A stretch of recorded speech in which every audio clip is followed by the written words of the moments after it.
Hold on. Stay.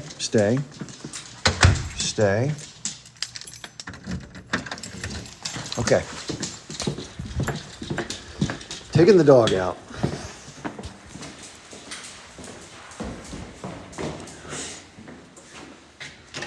Okay, doggy. Good doggy. Hey, what's up, everybody? I'm out with the dog again. That's why it's so bright out. And I'm not going to be able to see comments for a bit until I get to a shady spot. Hey, Sheila. How you doing? Sheila knows that I have rough starts to my days. After a bunch of medication and like 3 cups of coffee, I can get out and do stuff. But this Gulf War shit is kicking my ass. Thank you, Far. I appreciate that. I would say that I'm probably not. And whatever happened to me in the Gulf is kind of catching up with me. But so be it. It could have been a lot worse. I could have had other injuries, or I could have not survived. And it's just what happens. It's just life. And anytime I start to feel sorry for myself, I think of the poor people in the West Bank and Gaza, and it kind of sets me straight. But as I say, any day you're not in jail or in a war zone, it's a pretty good day. What's going on?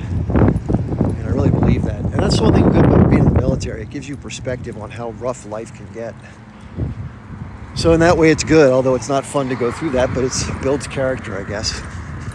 You know, it's what's strange is I've had people on the other side question my military service. They said I was stolen valor and I never served. And that's like denying well, not as much, I guess, but denying somebody's military service without even knowing what they've gone through is pretty shitty. And then the other thing I've been accused of is claiming I'm a military expert. I mean, I'm not a military expert. I'm a guy who was in the Army, for Christ's sakes. So anyway, but I listen to people like Scott Ritter and Colonel Douglas McGregor and other people who I think are more independent thinkers than these paid Pentagon spokespeople who go on these shows like CNN and spew American and Western propaganda. But we all know it's sort of catching up with them at this point, which is the only good thing to come out of all this is people starting to wake up. But anyway, we've talked about that a lot. There's an interesting documentary that's floating around. I don't know if anybody follows Stu Peters. Controversial character. A lot of the people online are controversial. He's on Rumble. And, he's a Christian nationalist. So, obviously I'm not religious. But I try to listen to what everybody says regardless. I mean, these people that don't like one thing about somebody and they just completely discount everything and anything they say, I think that's short-sighted because everybody's a combination of things you do or don't like. And anyway, I try to give everybody a listen. And I listen to Stu Peters, not because I'm a fanboy, but he covers some subjects that I think are worthy of consideration that other people don't cover. So he had an interview with a journalist last few days. In case you don't know, he interviewed a guy who put together a very detailed video timeline of everything that happened on, let's just say, the 6th of a certain first month of the year where something happened with a certain building in Washington, D.C. I don't even think we're supposed to say the words. And that's a subject that's not supposed to be talked about either. We know that when you talk about the other connected dots in terms of power systems and stuff, again, I don't want to get into it and get kicked off. That you can't talk about that. And I hate the fact that the establishment sort of makes things that if we even get into it, we get, slammed as conspiracy theorists. But, the first thing I thought when we heard what just happened in Russia, I tend to lean towards things being rather nefarious. And not because I have this conspiratorial slant, it's just that tends to what the evidence tends to point out over time. So in this case, and I always thought this from I was watching it live on TV like a lot of people, I wasn't horrified by it. I listened to the speech that was given by the president before this all took place, and I read it differently. What the media was saying was that he spurred on the people. Now, before I get into it, though, I want to ask the audience, because I don't want to, I want to hear what other people think, because that matters. So before I get into what I think about it, I would like to informally ask the audience. It's going to be a 3-part poll, not 3-part, 3-answer poll. So I don't want you to answer right away, if you don't mind. There's going to be a number 1 or a number 2 or a number 3. The reason I'm not going to do this as a TikTok poll, which you can do, is I don't want there to be a written record of this. And I'm going to use language that's a little bit evasive, but you'll understand what I'm talking about. Okay. So there's three different ways you can assess what happened on there. There's the formal assessment that was put forward by the mainstream media, where they categorized it as an all-out INSURR, etc., like an INSUR. That was a total attempt for a takeover, a violent, make the certification stop, etc., etc. So that's going to be number one if you believe that version of events. Number two would be that you believe that it wasn't that, but in other words, it was sort of an unsettled mass of people, but it wasn't necessarily intentionally to that end, or it wasn't possible to achieve that end. Or third, more importantly, and this is interesting, that there was direct involvement by the establishment in terms of, their members of different groups that were involved that spurred it on such that it would not have happened the way it had without them. So number one, you completely agree with the media. Number two, you think it didn't rise to that level, but you don't have any other thoughts about it. Number three, there was direct instigation involved. So right now, if you don't mind sharing your vote, I'd appreciate it. I'm just going to get a general sense of what people think about it. Number three. So far, we have several threes, a lot of threes. A lot of threes. Interesting. I thought we'd get more ones. Number three. We'll talk about that far. Number three. Okay, we have a one there from Nidal. Thanks for sharing your view. Number three. So we have a lot of three. I'll go through the options one more time. Number two. Okay, the three choices are, this is related to the events that happened on the 6th day of the first month of the year a few years ago. When President Trump had talked to the crowd, there was a large crowd assembled in Washington, D.C., and they then proceeded to the Capitol to, I guess, express their grievances. And then some other things started to happen. So the choices are, you believe that the media reports that it was an all-out insurrection and that it was an attempt to overthrow forcibly to change the certification process, that you believe that account. That's number one. Number two is you believe that it was an attempt, but it couldn't rise to the ability to do it because of the way the crowd was and the security. But it wasn't a full-on that word. Or the third option is, do you believe that the events were spurred on by plants or instigation from the establishment? So for those who want to, and listen, it's not, there's no one right answer. Obviously, what happened, and then there's different interpretations. We always talk from that vantage point. So we've probably had 97% threes. We've had 1, 2, and we've had about maybe 6 or 7 ones. So I'd say maybe 90% number three. Now more ones are coming in now. So it's probably about 80% number three, about 7% number one, and a small fraction of number two. Okay. Well, let's talk about it. I mean, I know and listen, this is the other thing about certain subjects here on TikTok.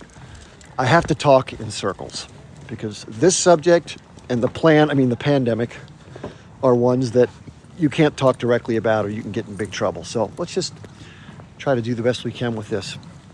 So the documentary, and this is, again, if you follow me for any period of time, the process that I try to go through, I try to use a consistent methodology to try to figure out stuff. I really don't care what really happened or didn't. I just try to follow the likelihoods and try to make sense of it. Again, it can be who benefits and generally what the desired outcome may have been if it wasn't at face value. I think that's a fair way to look at things. So in that light, Stu Peters just interviewed a guy who put together a documentary, and I think it's called J6, but spelled out a timeline or something like that. I'll get you the exact link. I'm only about halfway through it. It's on Rumble. Probably the only place you can put it. But, and I've seen other versions. I think Tucker Carlson had some of the footage that was formerly suppressed that was inside the Capitol. And this person has as much as one can get their hands on it, I guess, because some has been released subsequent to Tucker Carlson's segment. But, the more that I see and the more that I hear, usually, like I said, the first thing that comes out is rarely, in terms of, long-term review, rarely turns out to be the case. So I understand, and there are a lot of people that I know personally that firmly believe that was an attempt by a crazy person who couldn't accept reality, and 50 or so judges who had some of whom he had appointed himself, took on court cases where there was no, according to them, there was no evidence that something untoward had happened. Let's just leave it at that. Now, I don't know exactly what was adjudicated in those cases, so I'm not fully in the know. And I agree that some of the staff, Sidney Powell, Rudy Giuliani, some of the lawyers involved, you can criticize them and look at them as a little bit fringe. Fair enough.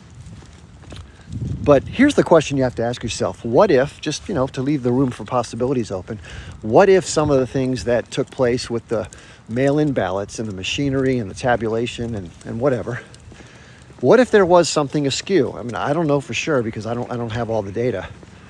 But there have been allegations, of course, that some things were askew. If you look up the Transparency Index of elections, this is going to shock most people. The United States does not have a very transparent election system.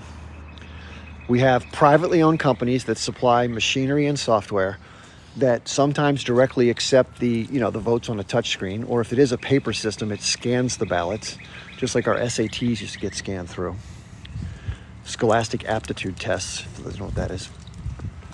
And so it leaves room for, listen, if somebody wanted to, I'm not saying they did, but if somebody wanted to do something with their software to achieve a certain goal, they can do it. And here's why they can do it. Just like the hydraulic fracturing companies are not subject to the Clean Water Act. And if you don't know what that is, these are the companies that use a certain mix of chemicals, sand, and water to break up the shale formations underground and get either oil or natural gas sucked back up for extraction and use. And because of the Clean Water Act, these companies claim that their particular mix of these chemicals and stuff is proprietary. And by disclosing the nature of the chemicals, which would be important for public health and water safety, they'd be giving away trade secrets. And similarly, the companies who operate these different softwares on the voting machines make a similar claim, that to disclose the way their software works would be to give away a corporate advantage or trade secret. Now, I don't know about you, but I think if I was going to give a contract as a government entity, let's say from the state of whatever, because every election is done by different states. Sorry about the noise. I would have in the contract one of my demands to be, hey, we don't have to tell the public what it is, but we have to have the ability to audit the way the software functions just to make sure it's on the up and up. And someone can sign a non-disclosure agreement or whatever. However that works, I don't even know the exact nature of all the details of that, but there could be a way to do it, right? And the fact that these corporations are able to do that, it leaves open the possibility for those who understand the code and maybe have aims of X, Y, and Z to possibly make some changes. I don't know, but it's possible. And you add into that what happened, which was very unusual during the pandemic election, which was 2020, is that you had a huge number of absentee ballots, what we then called mail-in, because people were encouraged in some cases because of the transmission of the cerveza sickness, not to go and be in person. Now, a lot of that has turned out to be, in hindsight, it's easy in hindsight to say, well, we should have done it differently. We know things now about the thing that's supposed to protect us from all that, the lack of efficacy, these kind of things. So it probably wasn't as necessary for people to use mail-in ballots as we once thought, based on what we've come to learn. But at the time, we didn't. So many people, and the thing is about this, the weird thing about that is it was very politicized. So a lot of people on the right had one view of it, and didn't trust the medical establishment for the most part. And a lot of people on the left did. And so they thought the people on the right were being selfish and self-serving and political about it by not things like masking up or whatever. And therefore they were more willing to take a risk and go to the polls directly. So obviously the votes that were tabulated earlier in the day, because more people on the right went to the polls directly, versus those that would then later be tabulated from the different mail-in votes that had to be counted and tabulated. It takes time to do that. That a lot of the results were going to be shifting as the night went on. And that's not unusual. That can happen. But usually the number of mail-in ballots is minuscule compared to the in-person voting. So this was a very different kind of election. I mean, you can just say what you want about it. But if there were irregularities, I'm not saying there were, but if there were, it's awfully convenient to have it bundled into that sort of structure. And there have been allegations that there was stuffing of this and stuffing of that. And I've seen some footage that appeared to look like something like that was happening, but I can't say for sure. Again, I'm not trying to say with certainty any of this because there's a lot of confusion. But what I will tell you is this: if you look up the transparency index of just democracies and elections around the world, the U.S. is not anywhere near the top. It's amazing to think that in a country that claims to be this great democracy, that our election systems are some of the least transparent in the democratic developed world. I find that troubling. If you're someone who believes in the Constitution and democracy, how is it that a country like ours has this structure? 50 different state elections, you've got the Electoral College, and then you have these different machines and different processes that are not necessarily as easily verifiable as I think would be ideal for the process. So again, that's just kind of disappointing. But anyway, this documentary is called J6, A Timeline. All it does is lay out the various pieces of video and the goings-on simultaneously as they were occurring in different places as things unfolded. And I'm about halfway through it. But there are a lot of people that still, including, of course, the president, but others who tend to believe in the president, they follow the MAGA movement, who believe that there was something going on there that day with people that were not necessarily from the same group. And that happens in all, by the way, if you don't know this, in all protests or all movements, it's almost always people who aren't necessarily aligned with the movement who happen to be there embedded, just because that's what these different forces do. They try to be inside of things to make sure that things don't go crazy. That's understandable. Probably irresponsible if they didn't. But the question on that day is how many and to what extent and what things would have happened or would not have happened absent those participants that normally don't believe in the cause. They're just there for other reasons to maintain the interest of the establishment. And that's a fair question to ask. And I've seen the reason why I asked that question is there are myriad examples on video. And the other thing is, this is the big one. So there was a hearing in Congress where the FBI, representatives of the FBI were brought before a Senate committee, and they were asked directly, were there individuals from your agency involved or there that day? And they said they couldn't answer that. They wouldn't answer that.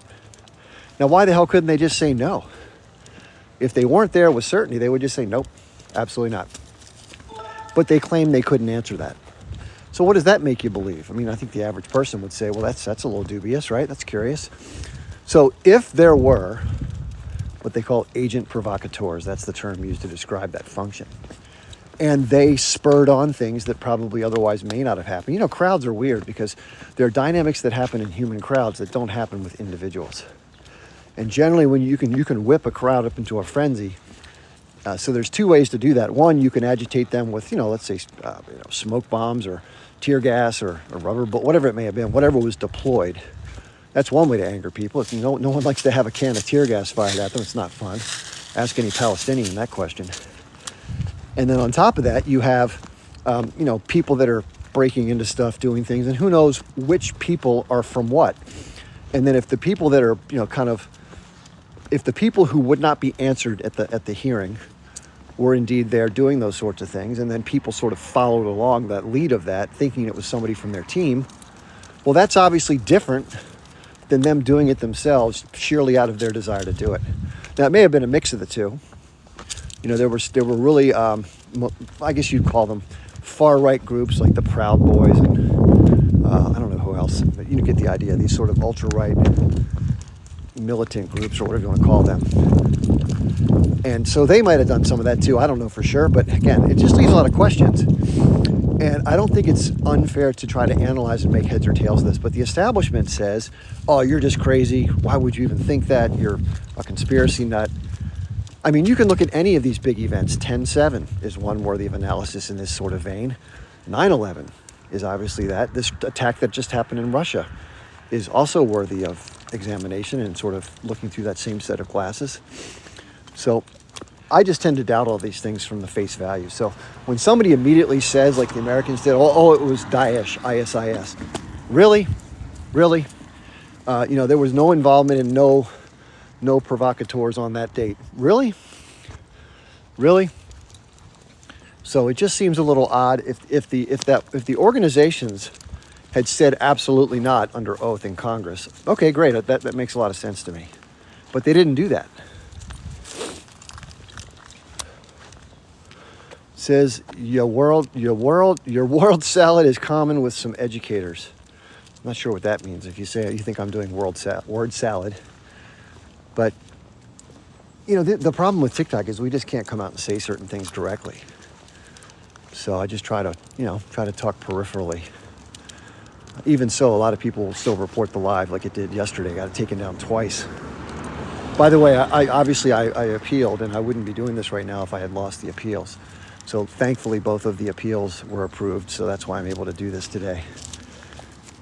So what I think's happening, just to let you know, and this is pretty consistent, is that if there's somebody on the Zionist side or somebody who's unhappy with the topic being discussed, what they do is they send a message, report the video to TikTok, and they say this is either misinformation or harassment or bullying, or I think that was one of each of the bans yesterday. So, but a lot of times I put in the question mark. So if you put a question mark in, you're not saying with certainty what you believe. You're simply throwing it out there and letting the audience mull it over.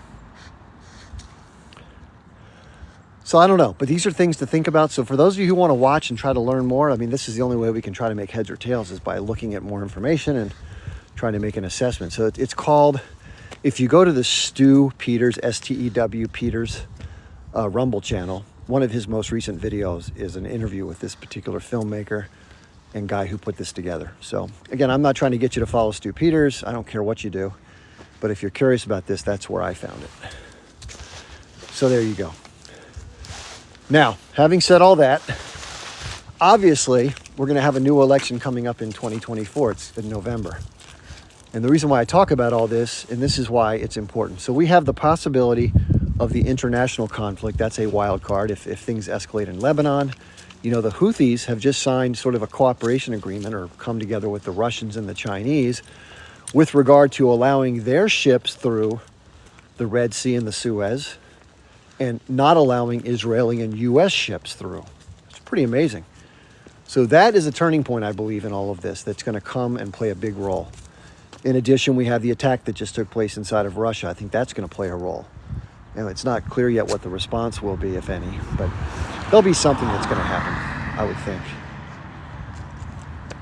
So with the election, the reason I bring all this up is there's a very, very, very angry, slight less than majority in this country, many of whom believe that there were irregularities on that day and that there's a possibility that things were not legitimate, so that the sitting administration may not truly be that which was supposed to be there. So they're looking very closely at what's going to be happening with respect to the 2024 election, not only the process, but obviously the indications that there were fairness and transparency along the way. And if there's any hint of irregularity or lack of transparency, I think there's going to be some serious, actions taken by the group. And I can't blame them. It's like, fool me once, shame on you. Fool me twice, shame on me. I don't think people are going to take something like that sitting down. Now, I'm not saying that did happen or it's going to happen. I'm just saying that if it happened and if it recurs, it's going to be a shit show, I believe. And listen, this is the kind of stuff that can spark, major internal conflict. And so I can't speak for anybody, but I've been hearing, hey, come on, dog. I've been hearing rumblings of these groups that are pretty much saying, and remember, this is the other thing. Think of in terms of the distribution of the things that outnumber people in this country, Smith & Wesson being one of the brands, kind of thing. Come on, dog. Sorry about that. They have way more of those things than do the other side, quote unquote. And so if those people freak out and get angry, they're the people that have the most capability of kind of utilizing the tools they've acquired and accumulated to try to, shift the balance of power. Now, obviously, there's a much more armed central authority, and that would be horrible if that were to occur. But a lot of people are talking. I hear a lot of rumbles of this on these different chat groups and stuff, and they're sort of intimating that if things are irregular again and they feel that the election is stolen, a lot of people, listen, there's a lot of people that have very strong feelings about both sides. I don't like either candidate, so I don't really give a shit. But they are very, you got to think of it this way. Not many people who support Biden, they're supporting the principles of democracy and opposing the other guy. That's what I see. But they're not very excited about Biden, not only for this, but The economy's kind of taken a turn with inflation. It's made it tougher for people.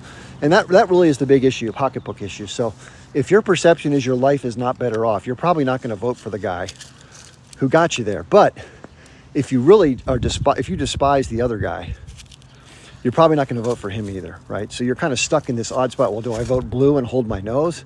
Or do I just not vote or vote for a third party? I think that's where a lot of Democrats are. However, the GOP, except for the Lincoln Project and the more moderate, what they call rhinos, Republicans in name only, most of them support Trump. And they're so fervently for Trump that there's no way that they're not going to support that candidate. They're not going to question it twice. Even if the guy's convicted of X, Y, and Z, felony or crime, it doesn't matter. For these people, the guy's invincible. He can do no wrong. He's their savior. And they're going to support him. So I think because of that factor, the intensity of emotion there is to support Donald Trump is going to create the circumstances in which, as long as things are adjudicated straight down the line, I think he's by far going to win the election. Now, some people are just mortified by that fact. They think that, or that possibility. They think that that's going to be the end of the world. We've heard celebrities like Barbara Streisand and Cher say that if Trump's reelected, they're leaving the USA. People rarely actually do that. They say they're going to, and then they don't. But remember, the bookends in which these particular elected officials, quote unquote, operate in are pretty severe. And they're relatively firm. And so rarely do presidents venture outside of them. You know, Trump's a little bit of a wild card because he sort of speaks from the hip. And he's not very, quote, presidential, or his decorum is not necessarily where most presidents are. But a lot of people like that about him. Of course, a lot of people hate him. I have family members that think he's the devil. You know, I don't really care. I think they're all sort of self-serving, assholes. And they usually say one thing and do another constantly. And that's what politics is, obviously. You want to tell people what they want to hear. And then somehow you hope that people forget all this stuff and you can figure out a way to gloss over the promises you didn't keep. So there's some issues that people are really angry about, though. Let's take, for example, how the border is being managed right now. And whether you agree with the idea of trying to help people immigrate for economic reasons or just being kind and welcoming, or whether you're somebody who's, rather stern and not wanting people come in without some sort of formal process, I think it's impossible to sort of try to negate the fact of what's happening right now. There's what's actually happening, regardless of how you look at it. There's a huge number of not families coming in for the most part, but military-aged men between the ages of 18 and 26, maybe 30, from all over the world, but they're coming through the southwest border. The question is, why would somebody from, let's say, Kazakhstan or Syria or Nigeria be coming in through the U.S. southern border? Like, how does that happen? And there are some that have, alleged that there's a program in place right now that actually goes to foreign places, finds people that are sort of open to doing this, and then helps them along the way. I'll leave it at that. And that's how they go through this unusual journey to get there. And then, of course, they come through because the current policy, even Texas, the governor of Texas tried to do something more stringent. Because let's face it, Texas and Arizona and to some extent California has to deal with the brunt of dealing with this. That's one of the reasons why people say, when people question why doesn't Egypt or Jordan or Lebanon take in a ton of refugees, well, this is why. It's not easy. It's very disruptive and it's expensive. And let's face it, if you have a certain homogeneous population in a region and you start filtering in people who are not necessarily from the group, it's that's how people are. They're tribal, and it tends to be create unrest. Same thing that happened in historic Palestine in the mid 20th century, as the Jewish population increased dramatically. So that's just normal human tribalism. So the question comes down to, why is that happening? Why would it be that an administration has completely relaxed the standards with which it monitors and controls the influx of people? I don't want to call them illegals, but let's just say they're undocumented. And if you don't know this, the waiting period to go through the asylum process, which is what most people are claiming is asylum, is some outrageous amount of time, like 2.5, 3 years, sometimes as long as 7 years. So most people come into the country without any kind of green card or visa. Some just fly in, same way. They don't even go through the border. And then they just overstay their visa. And then they just hope the system doesn't come after them. And many times it doesn't. because they don't have the number of officials to pursue it. There's lack of money. It's just one of the aspects of American modern society that is happening a certain way. So the question has to be, well, why the hell is that happening? And could there be a reason why it's happening, or could it just be, coincidental? And again, getting back to possibilities and the way that I try to think outside of whatever box we're told to think in.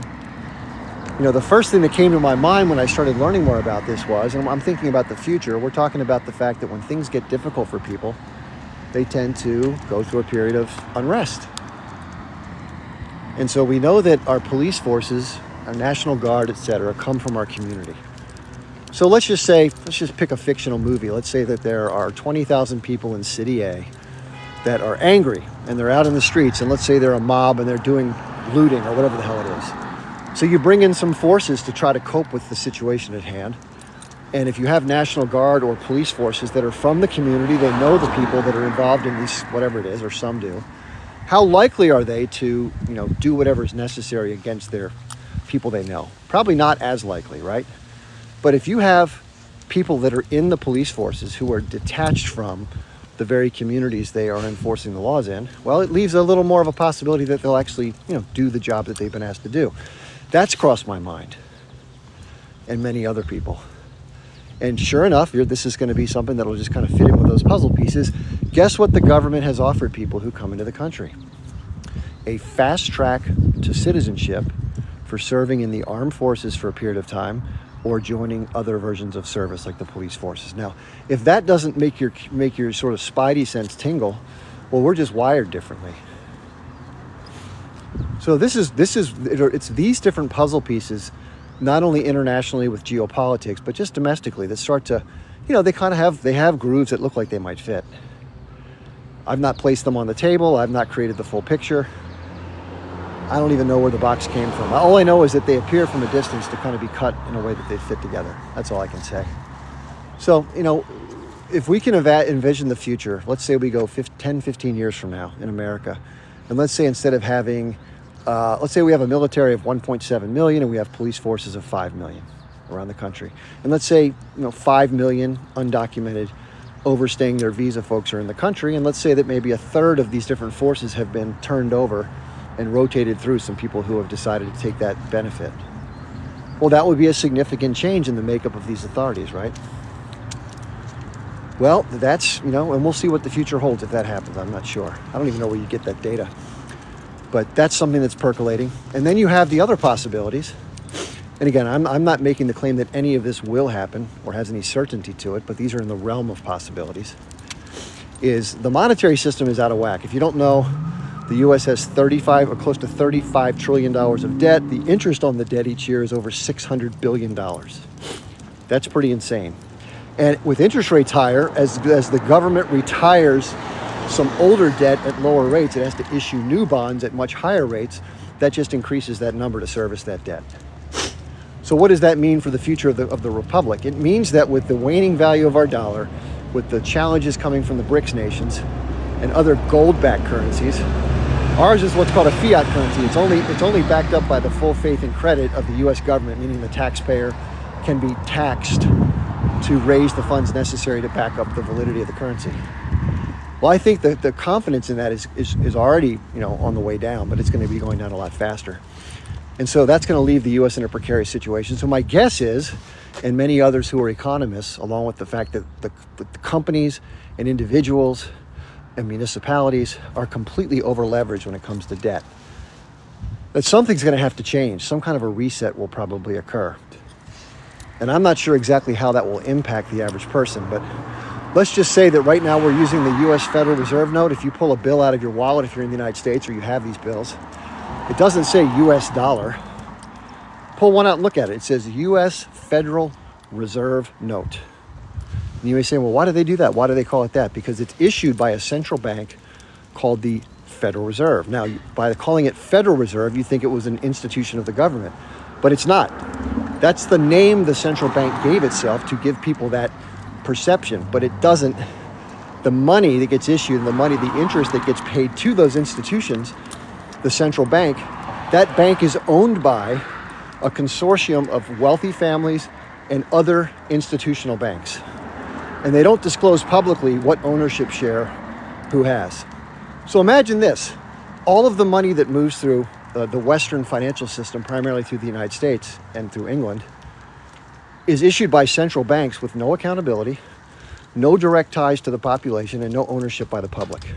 And yet all the interest on all the money that goes through society goes to those families and those banks. Not a bad deal. And that changed under President Woodrow Wilson in 1913 or 1911, something like that. There was a little private meeting on a South Carolina island just off the coast called Jekyll Island. And G. Edward Griffin wrote a great book. It's called The Creature of Jekyll Island. And it talks about how these people sort of lobbied the government during a sort of a late Christmas vote when most of the Congress was wanting to get out for the holiday. And they kind of crammed this thing through 11th hour style, as Congress is likely to do most often. They frequently do it. So that changed everything. We went from having a U.S.-owned central bank to having a private-owned central bank. And then look where that's taken us. So anyhow, the reset of all this, which is most likely going to accompany some sort of financial crisis, because people will be freaked out. Their assets will drop in value. Their savings will be messed up. The inflation will increase. And they'll be freaking out. So the government says, don't worry, we're going to come in and save the day. We're going to convert what you have to X, Y, and Z. And this will be, and temporarily it will have enough to cover your bases so you feel good about it. But it's programmable. And it will be, in my opinion, repegged and repegged and repegged such that the initial value that you thought you had for your savings will eventually be diminished gradually but steadily to a point where its purchasing power is far below what it would have been had it stayed the same. And that's going to piss people off, because people who are already economically struggling, whatever money they did have, is going to be caught up in this repeg. And they're going to be forced into using this asset most likely, because it's going to be mandatory for payroll taxes and for property taxes and for government benefits, etc. So people are going to be slowly but surely squeezed into it. It's going to be hard to stay outside the system. Now, you could go out and buy a bunch of gold and silver or a bunch of other hard assets and use those to barter. But it's not convenient when you want to buy a pizza from John's Pizza or Domino's and you come in with 5 pieces of silver and say, hey, will you take my silver? They're going to say, get the F out. You have to use the Fed coin or whatever it might be. So that's one thing. And those kind of currencies can be programmed. They're called central bank digital currencies. And again, right now, if you look at society, apologize for the noise, when you use a debit or credit card, a certain fee accrues to a financial institution like MasterCard, Visa, the shares of which are owned by who? The wealthiest pricks in society. So right now, not all the transactions take place using cards. A lot do, but people are still allowed to use cash. Now that's changing. A lot of businesses are no longer accepting cash. They're claiming it's too inconvenient or whatever. Hey, but in reality, everybody's moving to these systems. And that means that every time a transaction goes through, who gets money? The banks, every single time, no matter what. And I think they get 0.75% of every transaction from the retailer, from the point of sale. But the prices of the goods and services are priced according to the overall business costs, and it plays a role in what we pay. So that's a benefit that would accrue too, right? So you think about this, everything is moving in the direction. We have chain stores. We have probably a repeggable, programmable currency coming. We have the potential of foreign wars, a draft potentially. This is the future that I think most Americans really don't understand or see coming. And nothing's guaranteed, obviously. But in my mind, based on what I've seen in terms of the sort of the momentum and the inertia of what's in place now, I think a lot of these things are more likely than less likely to occur, unfortunately. And because the United States is one of the leading nations on earth, a lot of the other Western powers may join into this sort of new pegged system, because then the currency becomes internationalized and you don't have to convert between currencies to be able to do cross-border spending with allied countries. And it'll try to be competitive in such a way that there'll be an economic union, not just in the EU, but across the Western world using the interconnected fabric of this global centralized currency. And I think that's part of the goal, is to have a broader swath of control and of fees and a gathering of interest. And that just makes sense. If I was a banker, that's what I'd want. It's not always easy to get these things done, but with the way things are working now, with Congress being ever more distant from serving the needs of the constituents, These kind of things are more likely to pass unless somehow, some way, the population intervenes and stops this power structure from operating the way that it has and will continue. And we get things like money going to Israel, money going to foreign governments, money going to Ukraine, which actually gets cycled through weapons manufacturers. And we, the people, get the bill. So now our kids and grandkids have a $34.5 trillion, $35 trillion credit card bill at interest anywhere between 4% and 6%. And it's only going to get more. They're going to issue more and more money, more and more debt until it collapses, in which case we're going to have to repeg things. So I think there's nothing but really big challenges ahead of us in terms of everything's been overextended, which is all late stage empire stuff. And that's just typical. That's what happens if you study Ray Dalio, who's done a nice job of laying that out for people. You can go on YouTube and check out his work. He's another rich guy from Bridgewater Capital, another investment firm, and I guess he has enough time on his hands with his billions to be able to lay out historical natures of the rise and fall of empires. But alas, people have been spitting this nonsense for decades. Okay, user 219-908-31829. How about giving yourself a real name, first and foremost, and then you can spit back to us whatever's not nonsensical. And if you want to come up and do that now, you can. But, the timing of some of these things is obviously hard to predict, and other circumstances play in. But I think the likelihood of a lot of this stuff is more than less likely than ever at this juncture. You can disagree, that's fine. Somebody says, the same user says, my account has been deleted, so it keeps taking away my name. Well, that sucks. But no, you can still come up as a guest if you have enough followers. I think you have to have 100 or 200 followers. Let me check out. You have 230. Yeah, you can come up as a guest. Why don't you come up as a guest and by all means share your view. You may have a much more persuasive and much more insightful look into this. And if you do, it would be great to share that with the audience and me so we can learn what maybe is a different path that you perceive as coming. And that's fine. I would welcome that. Again, I try to be very clear that I simply share what I think, or maybe based on my observations. But hey, first of all, it's very hard to predict the future, obviously, and anybody who tries to is almost always going to be wrong a good bit of the time. The timing of it, I can't say for sure. That's why I said in the next 10 to 15 years. It may be sooner. If we have a big black swan event with some sort of crazy war that is a sort of a convenient way to bring in these things, because it's part of this whole big shift. It could be the case, or it could just take longer just out of inertia to get there. And it may not happen. All these things may just remain the same somehow, and we just kind of drift slowly but surely into a smaller nation with less power on the internet as countries like China and others rise up. It's possible too. But no, if you want to come on and share your views, it's always good to hear what somebody else has to think. I think that's really good. And the audience or whomever else hears it can kind of weigh the different ideas and make a decision as to which one sounds more plausible. And that's reasonable. In fact, I kind of find it enjoyable because you get kind of tired of just talking to an echo chamber to yourself. And you can only think of so much with one pair of eyes and one pair of ears and one brain. Some people even question that I have the latter. But no, that's it. So who knows? And now, right now, the most important thing, obviously, which is why I was talking about Diane Sare, for those of you who don't know, there's a candidate, an independent candidate that's running for the U.S. Senate in the state of New York against an incumbent Democrat named Kirsten Gillibrand. Now, Kirsten Gillibrand is a run-of-the-mill establishment Democrat, and I'm sure she's a nice person. But in her time in the U.S. Senate, she has taken just under $600,000 from AIPAC in about 2.5 terms, which is about 12, 13 years. So she's taken, $50,000, $60,000, maybe $40,000 a year from AIPAC, whatever, maybe 60, maybe 55. And, I would rather have somebody in the Senate who takes $0 from AIPAC, who's willing to speak out against AIPAC. And they may be a one-term senator because of that, obviously, because that's a dangerous thing to do in modern society, in the U.S. political system. But I want somebody to speak in the Senate about why we shouldn't be sending all this money to foreign nations, or at least going through the weapons manufacturers, because it puts a huge credit card debt and doesn't really serve the interests of most Americans. It serves the interest of the security state and of high net worth investors, or both, depending upon the circumstances. And so if you go to Sare for Senate, that's her website, Diane Sare, or you can even go to YouTube and just type her name in and listen to her. I have several live videos that they're tagged, letting you know that she came on to talk to the audience, and you can just check out what she has to say. I think you'll like her. If you enjoy the things that I talk about, I think you'll really like Diane, because we're very like-minded in terms of how we sort of see this all playing out. It doesn't really take a lot once you dig to kind of see the patterns.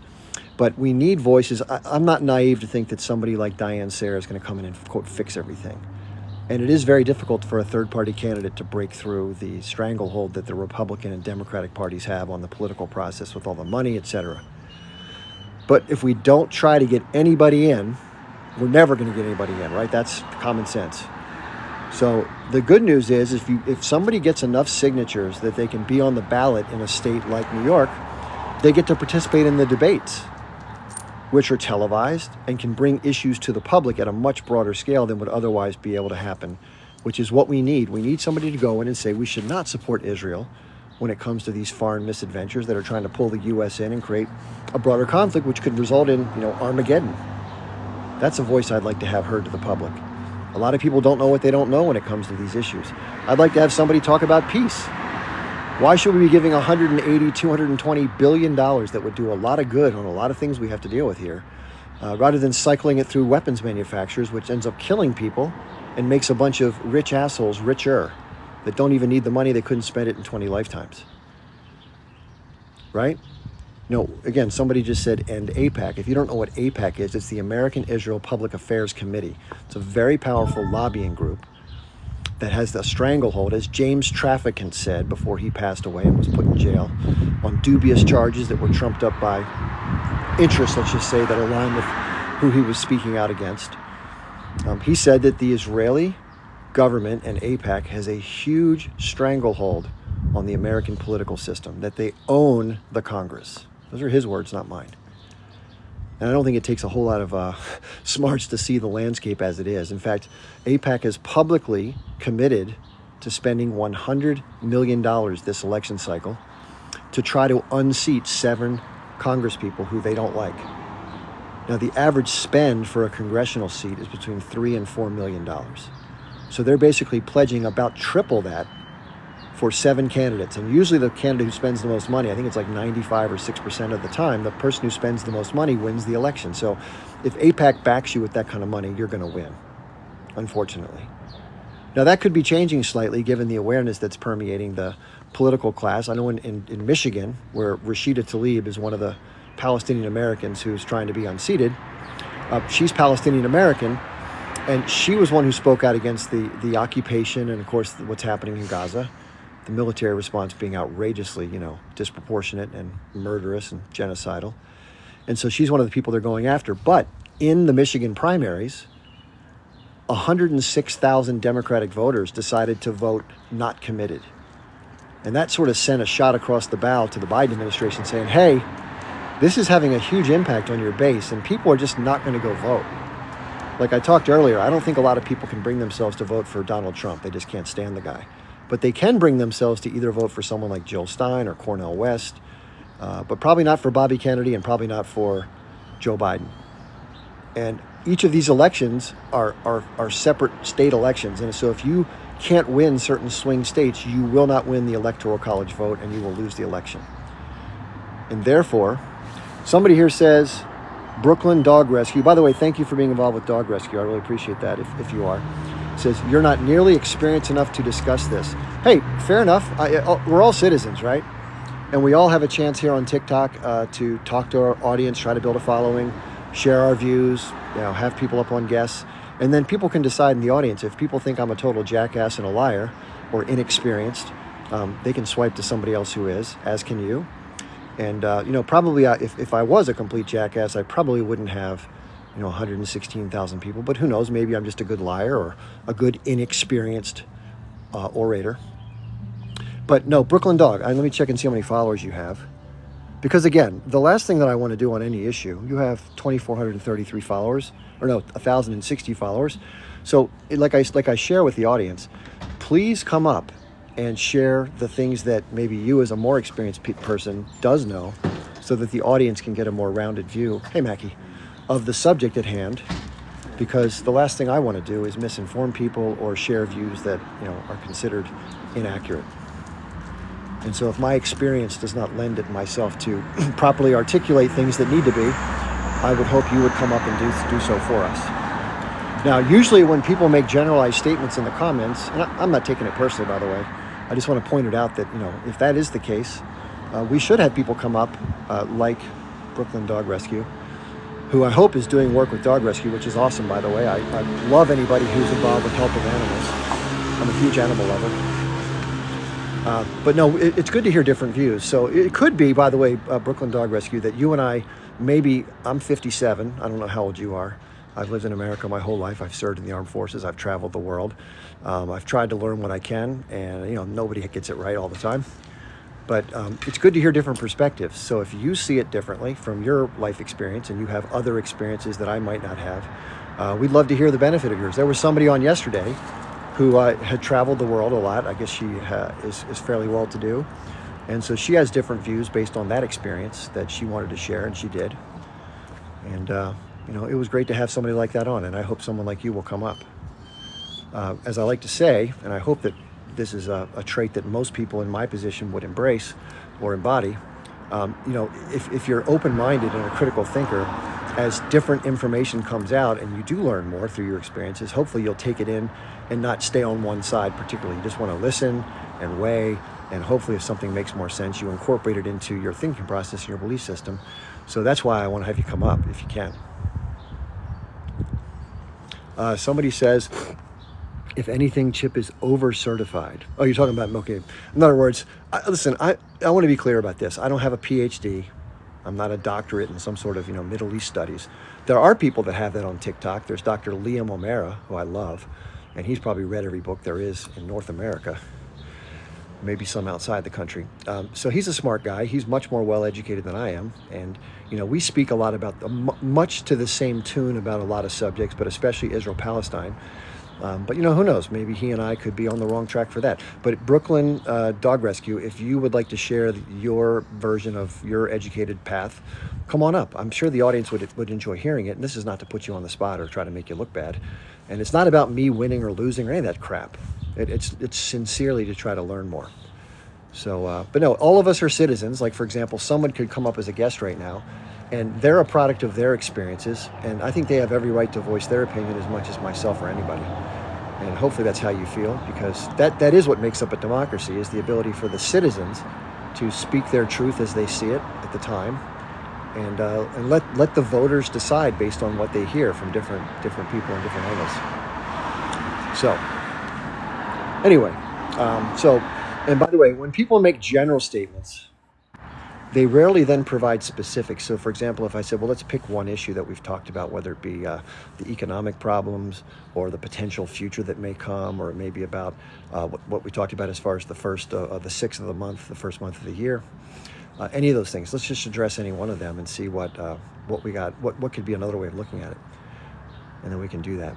But, absent specificity, it's sort of hard to take comments like that seriously. But you sounded very resolute, and we'll leave it at that. But come on up if you'd like to. Be happy to hear your point of view, and be corrected for things that I get wrong. So try to be as fair as I can.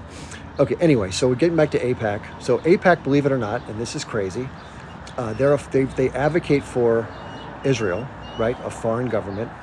They're registered as a domestic lobbying entity. And you're like, well, wait a second. Why aren't they registered as a foreign agent? They're representing a foreign government. China can't lobby the U.S. government as a domestic entity. Everyone has to register as a foreign agent. Why is AIPAC special? Well, there's a lot of things about Israel that are handled in a different way than any other country that is fair to kind of shake your head and be like, what?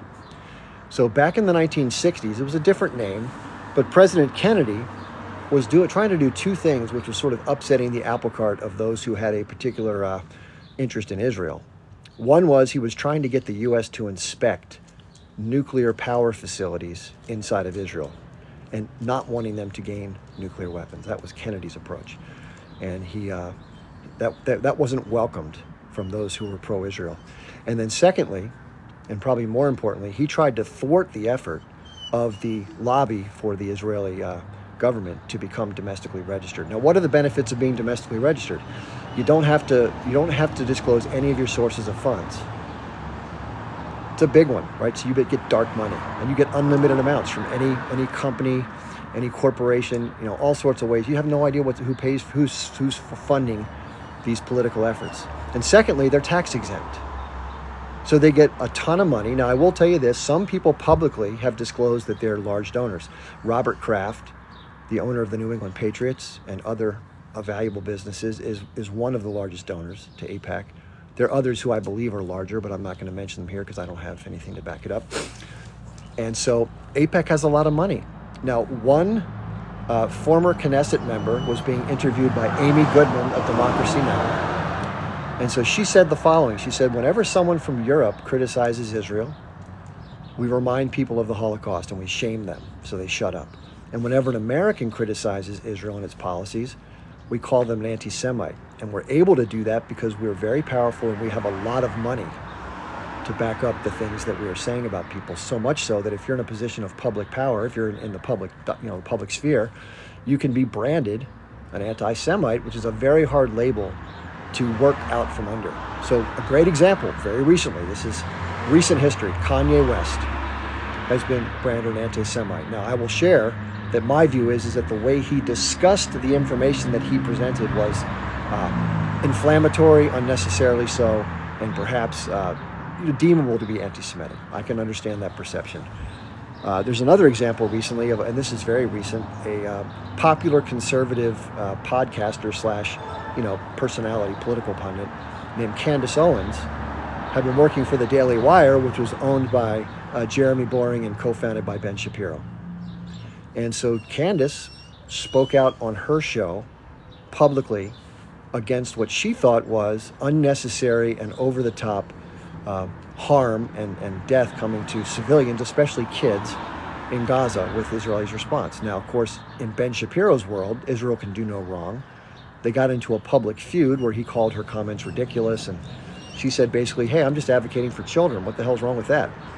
And so that whole spat ended in her being fired recently. So she's going to go on her own. But many sources have piled on now and have referred to her as a raging anti-Semite, that she's a, quote, Jew hater.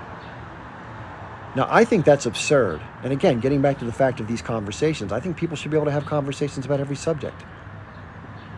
And so if you have an orchestrated effort to smear people into a corner and cancel them because they say things about policies that you do not like, that you'd rather have not discussed a certain way, that is not anti-Semitism. And criticizing Zionism as far as what it does in terms of the things that it does that are harmful to others is also not anti-Semitic. You're not saying you hate Jews or you hate all Jewish people, even if Jewish people support Zionism in the realm in which they believe it to be, which is sort of what they believe is a benign formation of an ethno-state in which people can be protected from harm. That's not unreasonable. But in their ignorance of the other things that are done in that name by the more, I call it, rabid members who pursue Zionism to a darker and deeper end, it has negative impacts on people. And I think when you have something that's negatively impacting others, even if it does benefit one group inordinately, it's worthy of analysis. And to claim somehow it's off limits because you happen to feel it's close to you and causes you to feel uncomfortable, so what? Everybody feels uncomfortable when their questionable behavior is being analyzed and publicly talked about in public discourse. So get off your high horse.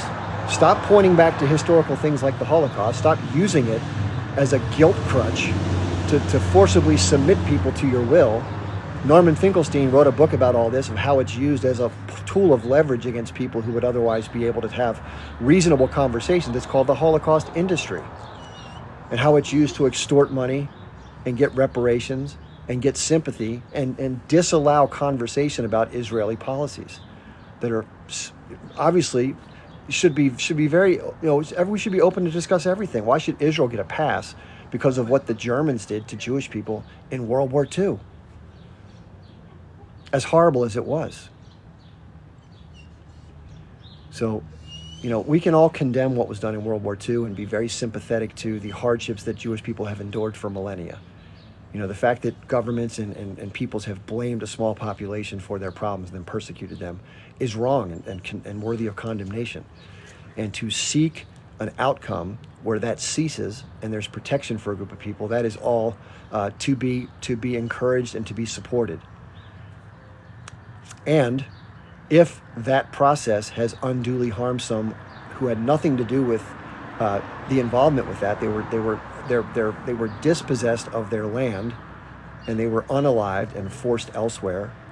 It was not a land without a people for a people without a land. So therefore, focusing on the harms that it causes is fair as well. So it doesn't, just because you're focused on analyzing some of the harms that accompany it, doesn't mean you're against a homeland for a people.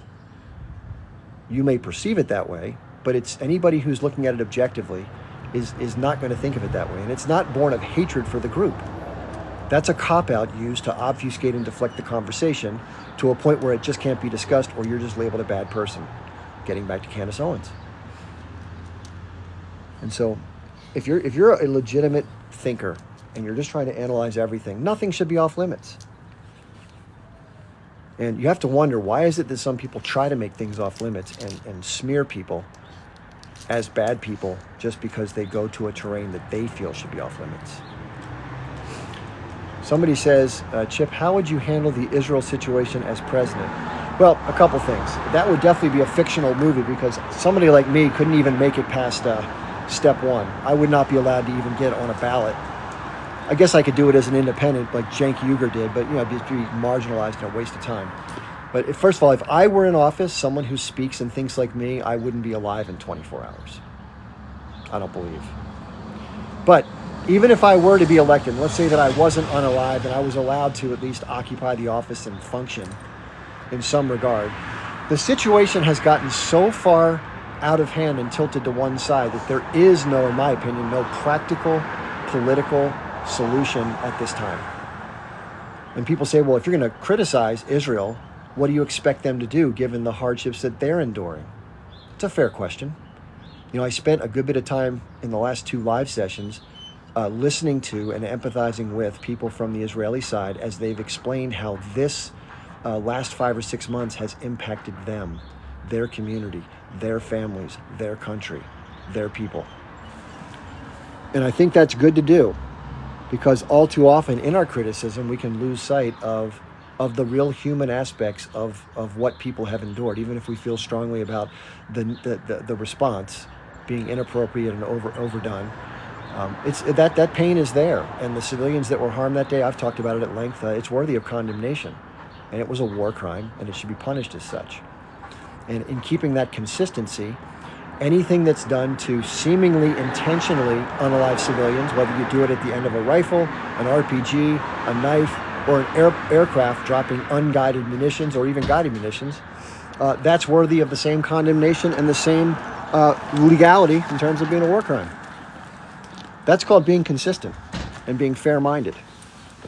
And there are people who argue that was done as human shields, that the only time civilians die is either war is dirty, and it's unfortunate, meaning collateral damage, unintended, or that in cases where people are alive, there are a group of nefarious terrorists that are forcing civilians, and they don't let them leave, to purposely let them die, and that therefore the fault for their death is at the hands of the militants and not the military trying to attack the militants, right? That's the words we hear. But I have news for those who believe in that story, that narrative. The rest of the world is not buying that. People are no longer buying the traditional explanations that the Israelis have gotten away with for decades to sort of cover up their crimes. That's just the plain old perception. And people say perception is reality. The reality for many people, especially people who are users of social media like TikTok, is that they're tired of the justification. They're tired of hearing the old stories about the Holocaust and the 7th. Yeah, it's terrible that both of those things happen, and nobody supports what happened in terms of those who are caring, compassionate people. But they're equally caring and compassionate when they see children blown to bits and dismembered, and some poor father carrying body parts into a hospital crying at the top of his lungs, and then a day later he gets killed. He's just walking down the street and a drone hits him or whatever, or a sniper hits him, or a tank runs over him, and they say, war is tough. War is tough. This person has their music cranking, man. What the fuck? Okay, good, it's turned off. So people just aren't buying it anymore. Now, getting back to the solution. So with the West Bank being so fragmented with illegal settlements, and by the way, if you're somebody who believes Israel won the territory in war, so therefore it's justified to occupy and control it and settle it, guess what? Nobody bought that explanation either. The whole world, bar none, have said clearly, you got to give that territory back. It's illegally occupied. And yet Israel is obstinate and holds onto the territory because it believes, in its estimation, that it was pursuing its security interest in preemptively starting the 1967 war. Just as the U.S. said it was preemptively invading Iraq, a sovereign nation that had done nothing to the U.S., because they perceived they had weapons of mass destruction. So it doesn't matter how you inappropriately use a precursor or justification for war. If you're the aggressor, you're the aggressor. Period. Full stop. So that's why the West Bank is illegally occupied and settled. Now there's 700,000 plus settlers in a massive number of illegal settlements, all of which have been condemned since their beginning and as they continue to occur, even by the United States, a supposed close ally of Israel. So if you're someone from Israel and you're trying to justify these explanations, well, not even the United States government believes your bullshit narrative, because everybody with half a brain cell can see that your story is garbage. So you can't defend the indefensible, which is what Israel's been trying to do for, since 1967 at least, and you could arguably say in 1947, 48. But I'm not going to go there. But what I am going to do is I'm going to say that because of the territory being so fragmented, it's not possible to have a contiguous land-based Palestinian state in that territory. It's not practical to try to have the Israelis withdraw those settlements. They could do it. It'd be politically very difficult. They'd have to go in and drag people out like they did in Gaza. But it's probably not practical, right? They've done what they've done, and they continue to do more of what they're doing. And they continue to terrorize people to try to take more and more land, take houses in East Jerusalem, make people miserable. I could go on for hours. I'm not going to do it. But because of those factors, it makes the two-state solution impractical. So you get back to a one-state solution.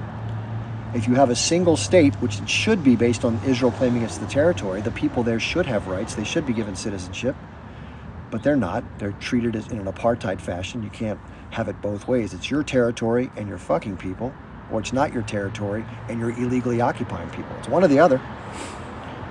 So people have no rights, no future, no self-determination, no nothing, and they're brutalized, and when they dare to fight back, they're called terrorists. Not a good deal if you're living under that situation. So what's the answer?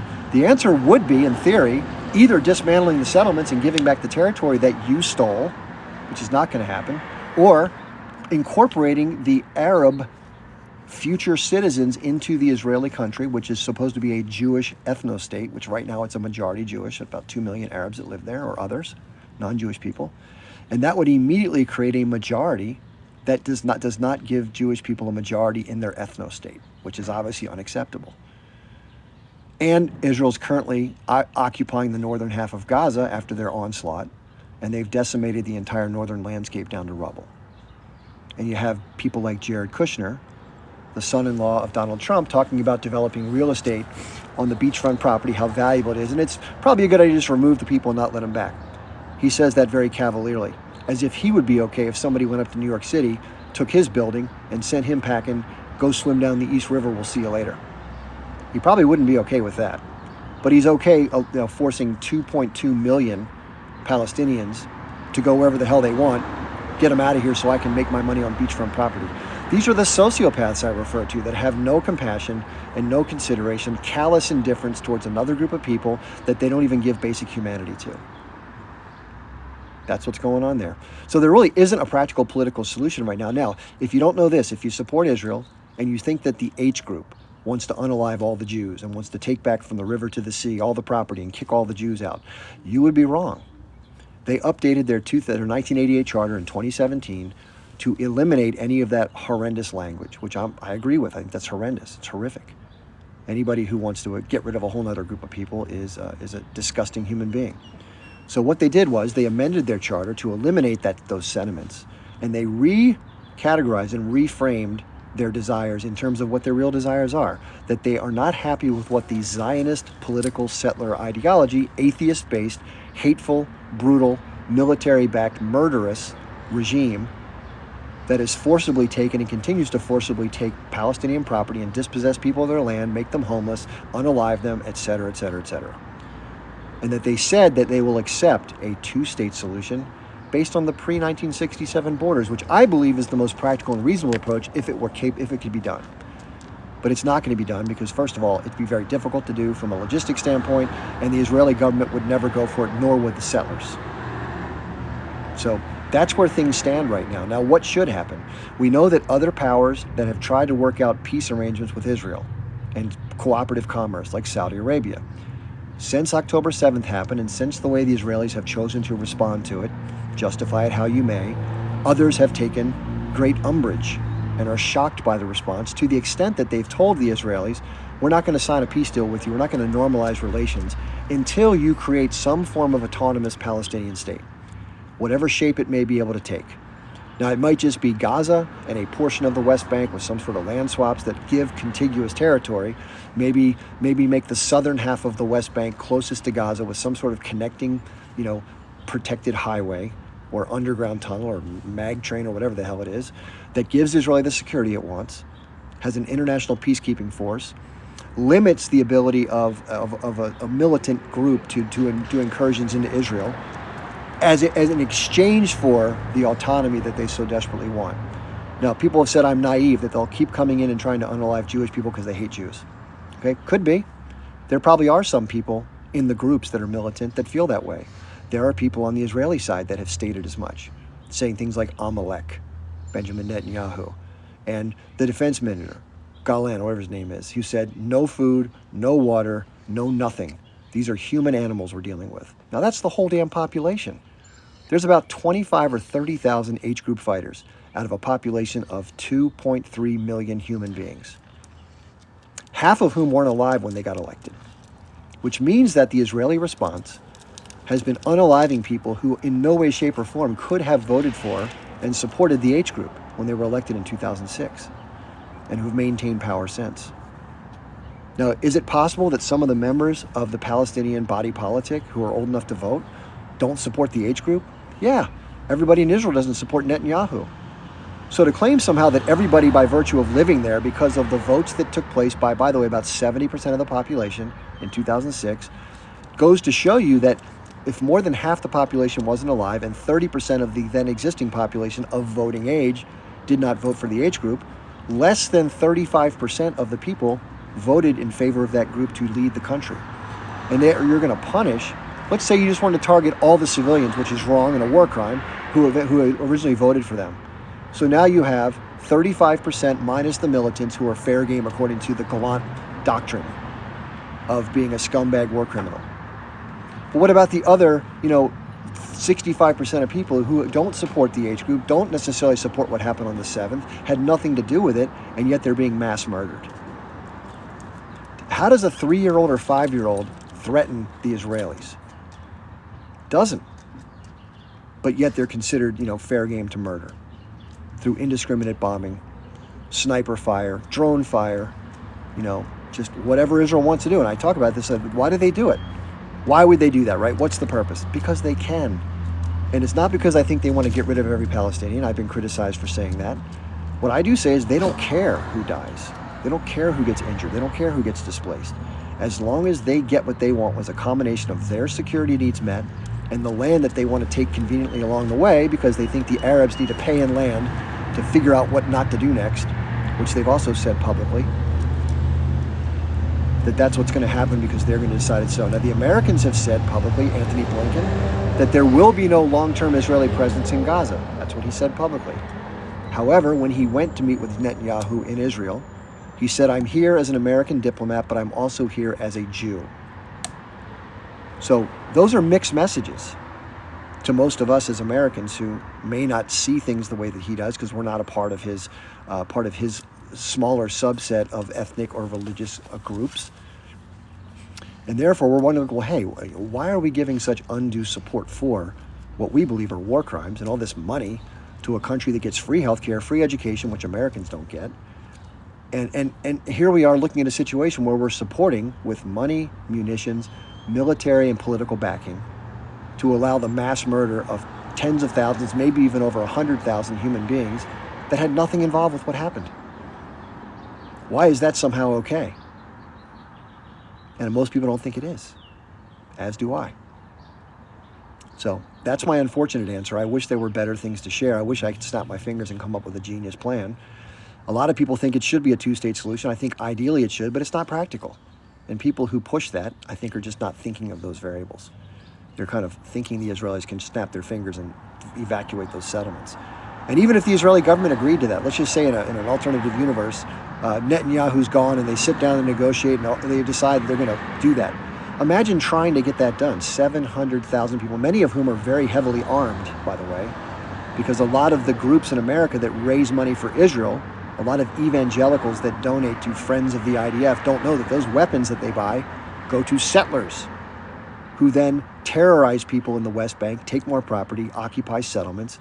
They're armed to the teeth, if you don't know that. And that's why when the H group goes into small villages and that did what it did, which is, I condemn every bit when civilians were hurt, especially young kids, women, older people, whatever it may have been, whomever was harmed.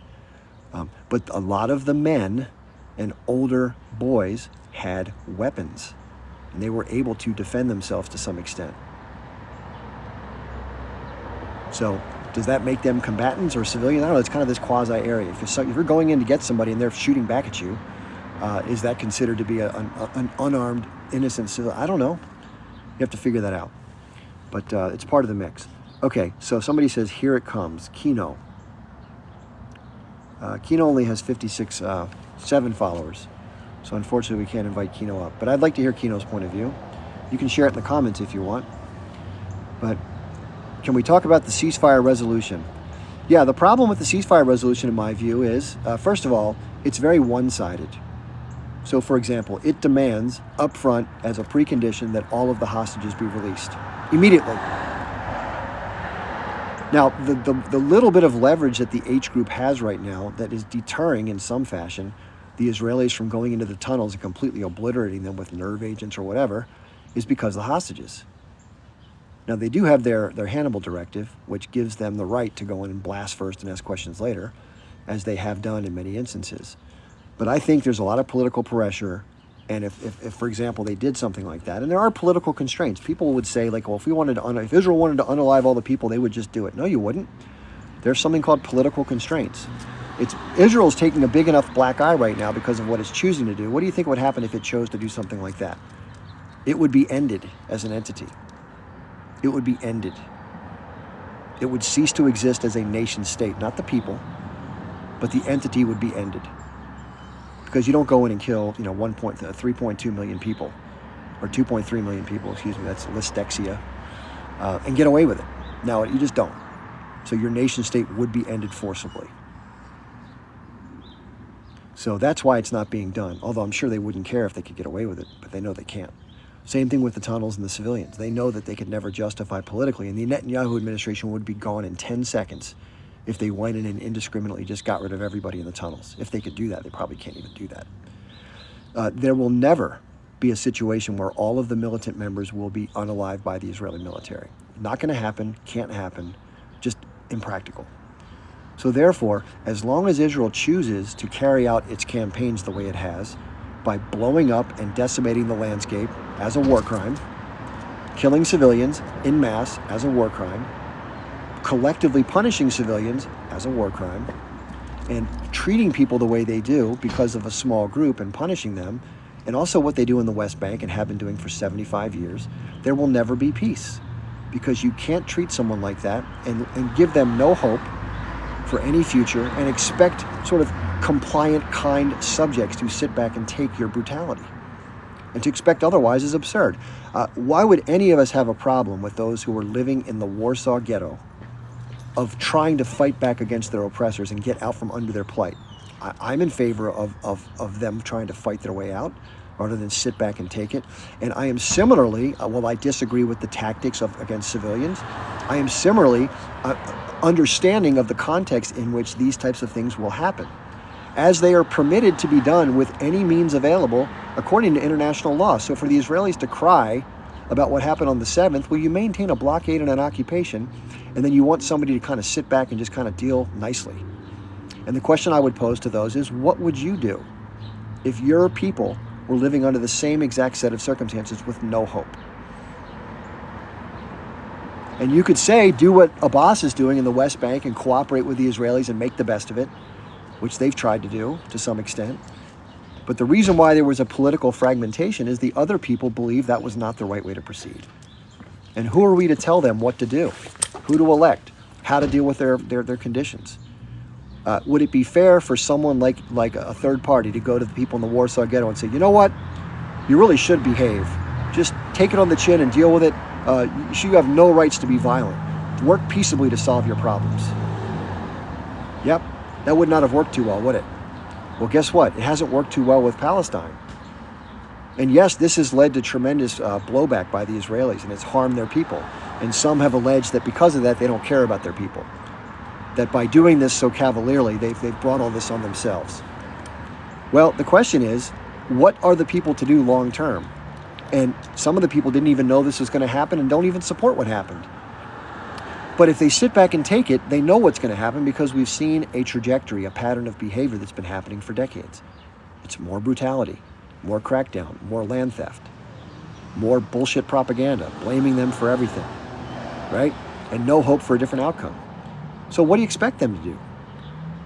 They're going to fight back by firing rockets. I wouldn't want to live under the threat of that. I agree with you there. But in that case, pressure your government to stop subjecting these people to misery and occupation and a blockade.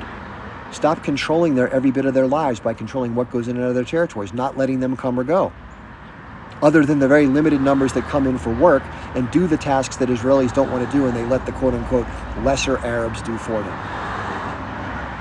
And then pat themselves on the back for helping people from Gaza. How great have we been and how ungrateful are they? Right? That's what we hear. Somebody says, if they controlled everything, I guess you mean Israel, how did they, meaning H Group, get weapons? Smuggling in tunnels under Gaza and into Egypt. But Israel is always trying to find those tunnels and use bunker buster munitions and seismic weapons to eliminate those tunnels. So just like in America, we have tunnels from our border into Mexico. You're like, well, how do they exist? Well, they exist because people very cleverly create them under the radar and they don't get caught. And it's hard to catch tunnels. They're hard to see. They're underground. So with all that said, I don't have the answers, guys and gals. I don't have the answer. If anybody has one, come on up and let's talk about it. But it is a quagmire. It's a predicament. Predicaments don't have direct solutions. There's problems that do. That this is a series of problems taken together lead to a predicament. But if Israel wants security, which I believe is one of its overarching goals, it can achieve that goal by doing things a lot differently than it has chosen to do for a long time. And it's easy to say that the other side just hates our ethnicity and all they want to do is kill us all. So therefore, what can we do other than do what we're doing? But that is a bullshit story to justify barbaric and cruel behavior. Okay, and that's been going on for decades. So that's how I see it. I can understand a different point of view. I've shared that. I've listened to a lot of other people talk about it from their point of view. I've read books. I've gone to protests for other sides. I've tried to really get into the other person's head and feel it from their point of view. No, I've not been to Israel. No, I've not been to Palestine. And, I guess I don't know everything about what life is like for either side because I've not lived it. But I've done a lot of work to try to figure it out, listening to others who have been there on both sides.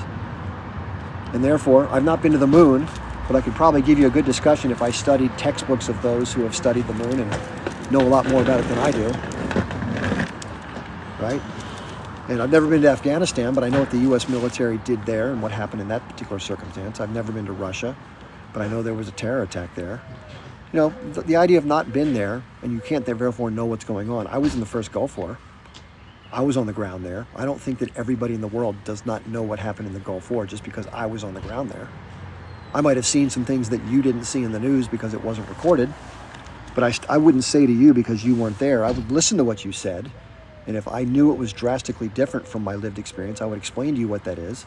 And a lot of people from Israel have tried to do that. The problem is that they're parroting narratives that have no connection to reality. They're just repetitive points that they've been told their whole life, and they believe them, and why shouldn't they? The IDF's the most moral army in the world. We provide warnings. We give people all the chance to get out before we go after the bad guy. No, you don't. Sometimes there are leaflets that are dropped. Sometimes, yeah, it happens sometimes. You know, they probably issue, they issue those like baseball batters bat in a game. They bat like 250, 300. The other 75, 80% of the time, they're just bombing shit and killing people. So that narrative is absolutely absurd. And the fact that Israel is just this innocent little nation around all these crazy Arabs and all it wants to do is defend itself. Go listen to Dave Smith. He has a great podcast. Listen to him. Go to YouTube and type in Dave Smith Israel. And just listen to what he has to say. He gives a perfect description of the narrative he was taught growing up versus what he's come to learn. He's a Jewish American. He has friends in Israel. He's sympathetic to the security needs and desires of people who live there. But he turns upside down the bullshit stories that people are told. And that doesn't make him a self-hating Jew. As many say, anybody who disagrees with Israeli policy or behavior of a rogue government that murders people to its own ends is self-hating.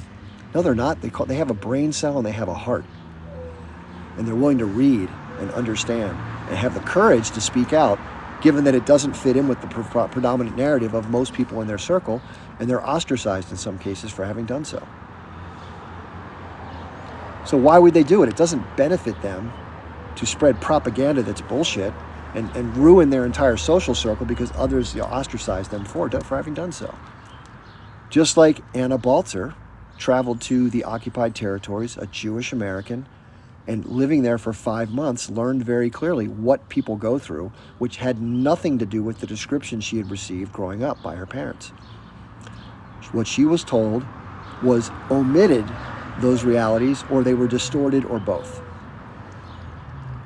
So therefore, I invite those people who think that they know it all and that others like me are naive, or whatever you want to say it, just challenge your beliefs a little bit. I try to do it all the time. I read Alan Dershowitz's book, The Case for Israel, to understand what he thinks. I went to the pro-Israel march in D.C. months back to see what people are thinking and to hear the speakers, the politicians, etc. These are the things I try to do to maintain a balanced perspective. I understand the points of view. I just disagree with them because of what I've come to learn. And it's not anybody's fault if they don't know what they don't know. I don't disparage people for not thinking of things that they haven't been exposed to, or who they dismiss outright. Things they dismiss outright because their confirmation bias gets in the way of their critical thinking skills. Somebody says, why are there over 2 million Muslims living in Israel? There are 2 million people of Arab descent and other non-Jewish identity living in Israel. Now, why are they living there? Because many of their predecessors, when the state changed, did not leave. They remained. For whatever reason, they may have had tied to the region, they may have had a business, they may have decided it wasn't in their interest to leave. And then they had children, and other people emigrated, etc. And a population like in any other country has a minority population of different groups. You know, the United States, it's been for a long time, it's been a predominantly overwhelming Caucasian country. That's been changing rapidly, the demographic shift. But we still have, for example, our African-American population is about 12 or 13% of our overall population. So we all know, and listen, people in our country who are African-American, many of these professional athletes, politicians, different, maybe there's a Supreme Court justice who's a female African-American right now in the United States. And just because some people from a smaller minority group who are typically treated less than the average citizen who's among the majority, which happens here and definitely happens in Israel, even though on the books in America, everyone has the same rights, but they don't have the same lived experience. They don't have the same starting point. They don't have the same opportunities. They're not treated the same by the people. And it may be overt or it may be sort of quiet. But either way, it affects their lives. If you were to take 1,000 anonymous people and give them a chance to share their experience living in Israel who are non-Jews, you'd be shocked what you'd hear. It would completely shatter this myth you've been told that we're all equal and everybody's just fine. Now, if you say that people want to live in Israel more than they want to live in the occupied territories, yeah, who wouldn't? Who wants to live under a military occupation where economic opportunity is constricted? You have a military group that beats and kills people constantly and brutalizes them. Who would want to sign up for that? Who would want to go to Gaza where you can't even leave? So to make that claim is spurious at best and third grade level at worst. So the other argument is, well, what about the people in Qatar who've siphoned off all this money? There could otherwise be great economic development, and these people wouldn't want to fight back because their lives are so good. Every government steals money from the coffers. If you don't know, look at your own leadership. Look who's going to be under trial for bribery. One, Benjamin Netanyahu. Most people succumb to power and money, unfortunately. And they take advantage of their position of power to enrich themselves. It's no different in Palestine. And most people spend money on some sort of defense or military attachment to their country for not only defense, but whatever they deem necessary for whatever their needs are. Israel does it. Not every dollar that gets coming in through Israeli taxes goes to social services. Some of it goes to the military. They get a lot of foreign aid for military. The United States has a huge budget for military purposes. It's almost $1 trillion a year. Okay, it makes up a third of our entire tax receipts. It makes up a third of all the tax receipts that come in. That's huge. That money could be going to a lot of other things that would help us, but countries naturally divert funds to military purposes. No different in Palestine. So to sort of criticize them for the diversion of something towards that effort is identical to what your own country does. You just don't like it because there's someone who arms against your country, and therefore you wish it wasn't, and they would just sit back and take it, as we've talked about. But why should they? Why should they just sit back and take it? Why? Okay, we have a guest in the queue for the first time today. Okay, so here are the terms for coming up as a guest. I want to make this very clear. You're welcome to share whatever views you have. I'll give you unlimited time or a good amount of time. I'll even mute myself. No personal attacks, no name calling. Just talk about the issues. If you have an argument you want to share or you disagree, that's fine. Just no personal stuff, okay? And in the audience, the same rule goes for if you're in the comments. Please don't disparage the guest if you disagree with them. Or any of that kind of stuff. We try to be polite and civil here, and that's the only way I want things to go, okay? Within that framework. Hello, user 219. How are you? Hey, Chip, how are you? I'm okay. Thank you. You know, listen, I'm not necessarily pro-Palestinian or pro-Israeli. I just try to go by common sense. I Okay. just have a question for you. We're, you know, what, 5, 6 months since the October incident. Can you name me a leader of Hamas? Can I name you the leaders themselves? Yeah. Yeah, I don't have the exact names in front of me, but I have them in a document that's back in front of my desk. So I don't. So we're 5, 6 months into this, Chip. Yeah. You can name multiple Israeli leaders. Yeah, I know their names. I just don't have them on the tip of my tongue. I Yeah, know who but they you are. can name the Israeli leadership, and I don't necessarily believe that you can name the Palestinian leaders because I don't think you're. Well, in terms of the I leaders, hold on, let me Chip. tell You you. said Hold on. Chip. You said you let me finish. You Mahmoud said you let me Abbas. finish. You That said was one of Hamas. your rules. Hold on. You Yeah. said, well, you asked me this question. I'm going to answer it. So I know that Mahmoud Abbas is the head of the Palestinian Authority. As far as the H group leaders, they're all in Qatar and they're not directly inside of Gaza, to be fair. And by the way, knowing the specific names of the political leaders of the H group, what relevance does that have too? Because Chip, I'll tell you why. Because you Okay. have no idea what these people are saying. They are Yes, I do. saying Yes, I do. you could okay. So you Yes, I do. know they've been saying death to all Jews. Yes, I know what some of the radicals say. I Put their do. boot, not radicals, Chip. That's the leadership of the group, right? Like if Benjamin Netanyahu was saying death to all Muslims, He you would said be speaking Amalek. of, He said yeah, Amalek in Hebrew. okay, I know what the Amalek thing is. I know people think That's that all means the people on death the to other all side. Muslims.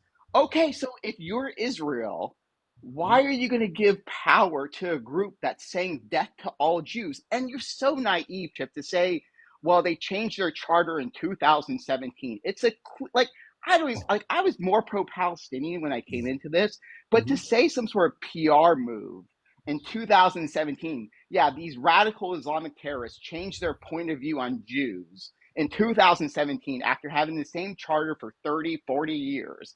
All of a sudden, they love Jews. They have no problem with Jews, and they'll get along with them. And when they get the power, they'll treat the Jews nicely in Israel, and everything will be kumbaya. It's just so naive. Like Okay. no one with a Let me do this. So you've accused me of being naive. You've accused me of not knowing what anybody said. You've made comments to assume what I know or don't know. So let me show you what I do know. Yes, I disagree, just to let you know personally, with any disparaging comments that anybody makes about an entire group of people on both sides. There are plenty of rabbis and plenty of other people in Israel that have said the exact same things that some of the more, I'll call it higher ups and other radicals in groups that you have outlined as terrorists. Now, your language is very one-sided, whether you want to believe it or not, and I don't have any reason to doubt what you've said, but the way that you're speaking indicates otherwise than what you said. But let me share with you one more point. Now, you're viewing the people, you're calling them Islamic terrorists, right?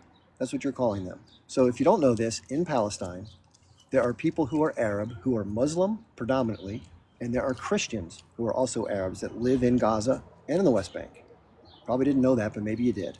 So, but assuming you're giving the title of Islamic terrorism as if these are the same people that occupy places like ISIS and other groups Yeah, Hamas are Islamic terrorists. that They hang people publicly. Hold on, Chip. They no, hang people hold on, hold public. on, hold on. No, let me finish the response. I'll let you get back in. I gave you, a couple minutes to say what you wanted to say. I listened carefully. I didn't like what you had to say.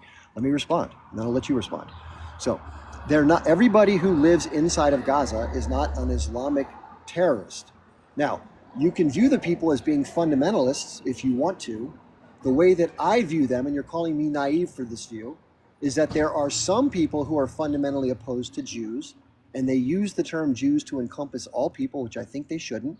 And I think in the restructuring of their charter, they didn't say they love Jewish people. That's a mischaracterization right there. That language wasn't in there. What they said was is they are against oppression in whatever form it takes, including Zionism. Now, you may think that's just political cover. That's your assessment of the document, and others have made that assessment. But that's what they put in writing to change the way that they want to state their future goals. And they said that they would not recognize the Zionist entity as a formal nation state, but they would be willing to accept a two-state solution based on the pre-1967 borders. I do not agree with their leadership making statements about repeating October 7th. I do not agree with disparaging comments towards the totality of people who identify as Jewish. And in the history of the conflict, no radical, quote, Muslim extremist from the Palestinian side has ever harmed a person who's Jewish outside of the territorial integrity of Israel. So if Palestinians hated Jews worldwide, why haven't they murdered Jewish people worldwide? I'll let you go. I don't know what that means. What kind of power would they have to kill Jews It's called a it's called a nationwide or it's called a handgun. worldwide? Do you know there are Palestinians living all over the world? Yeah, no one's saying all Palestinians hate Jews. What I said though was Palestinian leadership does, and a lot of their uh, people do as well. And to think otherwise is just sort of naive, in my opinion. And I've you know, acknowledged I've acknowledged those I know. people. You're So what saying I'm is naive about it. Israel? Israel's Hold job. on, hold on, hold on. The word naive is unaware, right? Or sort of short thinking because you don't know what you know and you're sort of believing something else to the contrary in sort of an incorrect way. I didn't say I was naive or unaware of those things. And you're saying that because the charter's rewritten, that makes me naive to believe it, is what you're intimating. Now, all I can say is I can watch what people do. And what I've seen happen is a disproportionate response by Israel in terms of the number of people that are being killed. And the people who are claimed to be going after genocidally the entire Jewish population haven't done so. They've only unalived, and only any one is considered a horrific situation. But in terms of numbers and capability, what you're claiming to be a homicidal sort of Muslim fanatical group they don't have the capability to carry out even one millionth of the things that you have stated are their objectives. That is correct. They don't have the power to do it, which is Right. different from that they wouldn't do it if they could. In other Well, words, who knows if they would unalive all the Jews if they had the opportunity? If you go ask Hamas leadership right now, hey, if you could snap your fingers and kill all the Jews in the world, would you do it? I'm pretty sure they would say yes. I mean, like, I think the majority of the people who are paying attention to what's being said would agree with that.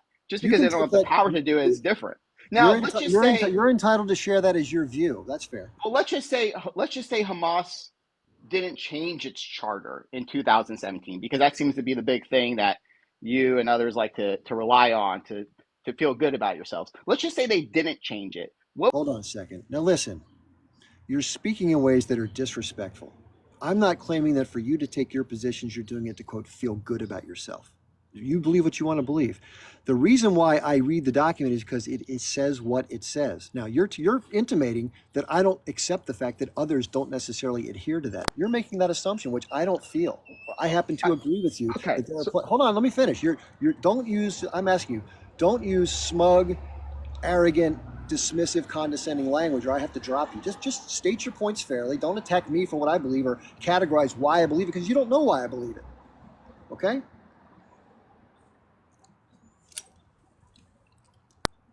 Let's just say it remained the same. Would you have a different view of things?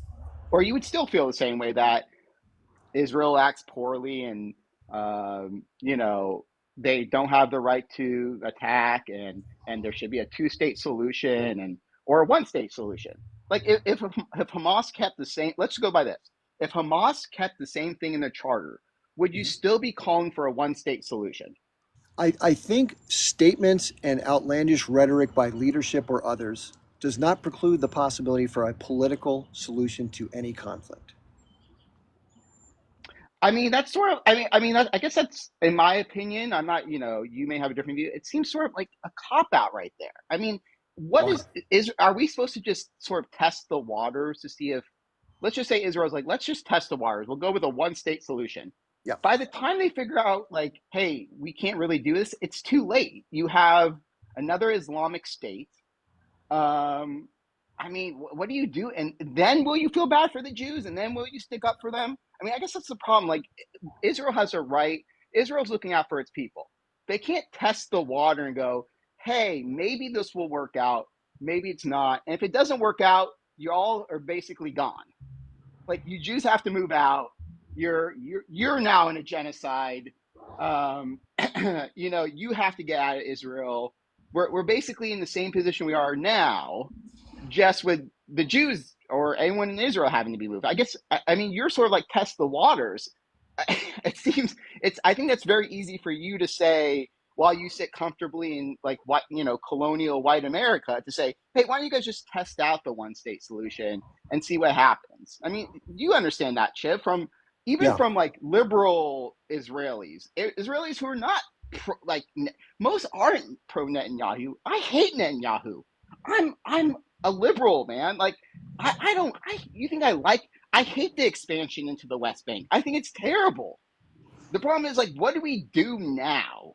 We have we I mean that I don't know. Okay, hold on. And I Let me it, do this. You've brought up some points. Okay, so first of all, you've raised a couple of things where I think you're making broad reaches. So this is just what it sounds like in hearing you. You're saying that there's never a chance for things to happen, that if there were to be a possibility of an incorporated entity of whatever form it would take, that that would result in the possibility of all of the territory being taken, and either the people that are there that are Jewish or that support the Jewish cause are going to be unalived or moved out or both. You're making all these reaches. We don't know for sure what might or could happen with separate delineated states, which I believe is the best outcome. But because of the settlements, I don't know if you've been listening, I said that it's not practical given the physical logistics of I those agree with settlements. that. But I agree. you say, where do we go from now? Here's the challenge, okay?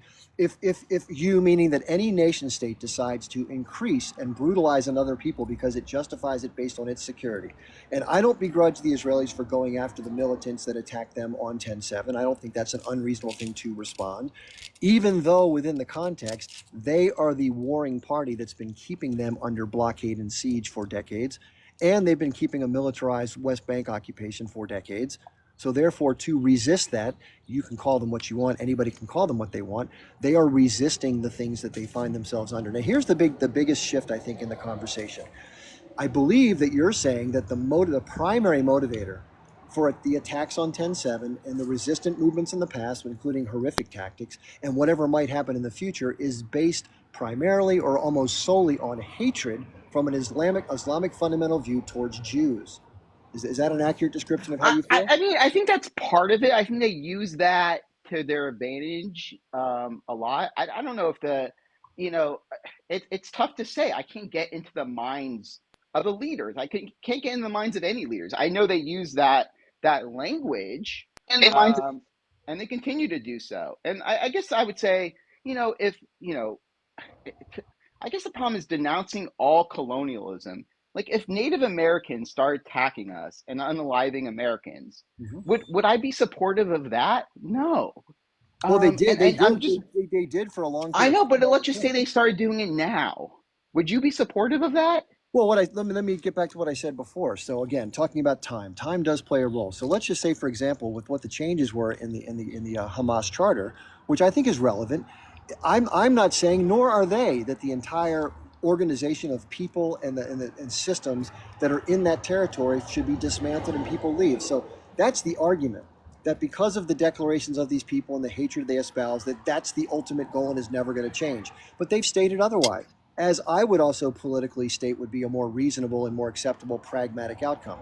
So in the case of the American Native Americans, they over time have assimilated into culture or tried to maintain the best lives they can on the small and horrible territories the U.S. has relegated them to. And they've decided not to use violence to resist that, because I believe they don't believe it would make much of a difference.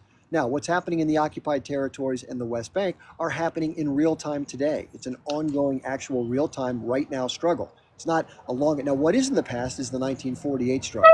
So therefore, the pre-1948 borders of what was delineated as Israel, I don't think are going to go anywhere. So as a pragmatic solution, you say, where do we go from here? I believe that that should be the nation state of Israel. And I believe the dubious reasons for the 1967 invasion, which many people in the world disagree with and don't believe that is the territory is Israeli, like I do and others. And by the way, my position as a white male in North America, as comfortable a life as I do have, is married by a lot of people, is espoused by who are low income people in the Caribbean, low income people in Africa. Many people have come on my live and agree 100%. So it doesn't take somebody who's sitting pretty in America to see it from this vantage point. I'm not saying it conveniently, but the point is, in order to have a pragmatic, secure solution, if the Israelis really want security, where's the least safe place to be right now if you're Jewish in the world? Where's the least safe place to be? I mean, I think that's just.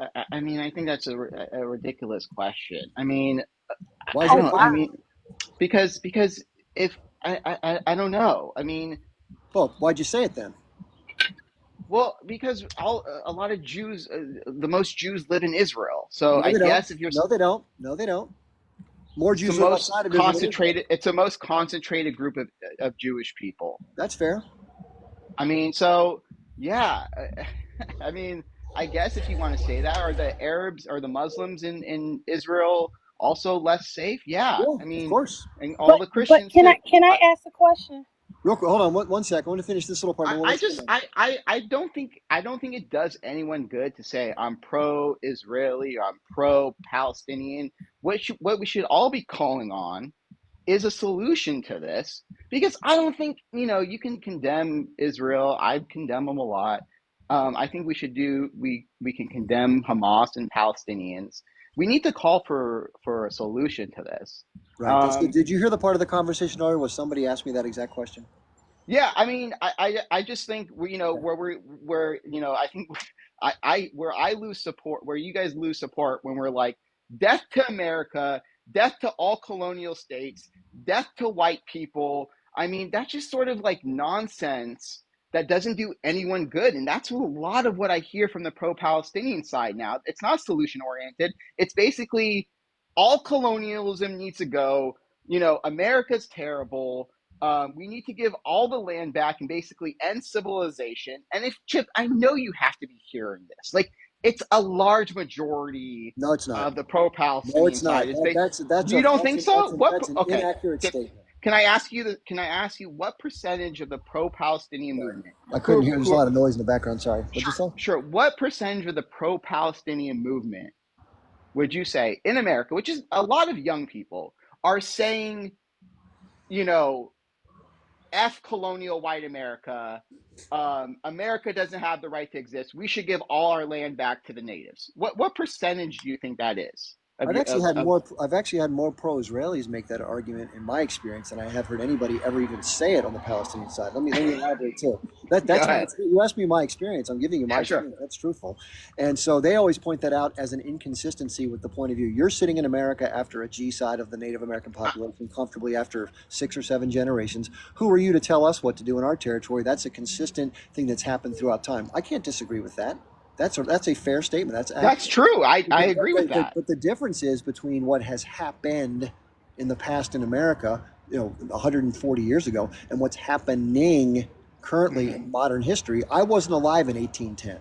I know, but now I am you're alive in saying, 2024 to at least try to make. And by the way, as far as advocating for peace, you obviously don't know me very well because that's the only thing I advocate but for. I think I with served that in Europe. attitude, I think with So, just Chip, but, just one more, just with that so attitude of like, this is happening now, and what happened in America happened in the past.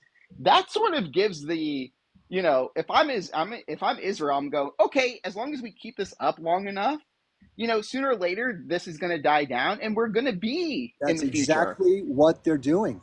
I know, but that's what you're arguing for. You're No, arguing no, for like, I'm arguing against that. You're missing the point. I'm saying that the Israelis should withdraw, ideally, from the pre 1967 borders, go back to its original territory that it otherwise acquired illegally, I, relinquish that back to the rightful residents, and then have a peaceful resolution with international peacekeeping. But because of the settlements, okay. it's not practical. I would say I would agree. Chip, I think we're in agreement there. I agree with that. Okay. I just don't think that's what I hear is from the majority of pro-Palestinians, and maybe it's a TikTok thing and these voices get amplified. That definitely could be it. It's more like Israel doesn't have the right to exist. Israel should go away. All the land should be given That's not back to what the nobody's saying, Palestinians. that. That is I mean, false. literally every commenter, basically everyone I see on TikTok says that.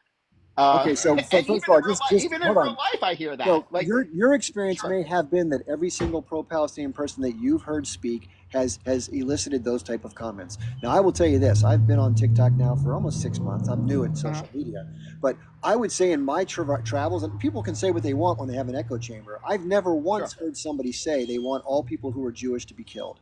That Well, they not. want I'm not that they saying want that. I'm that they saying, want. Let me finish. well, They what's also hold River? on. You Sure, go ahead. made a statement that people who are pro-Palestinian, that all of them say this. So I'm letting you know my experience.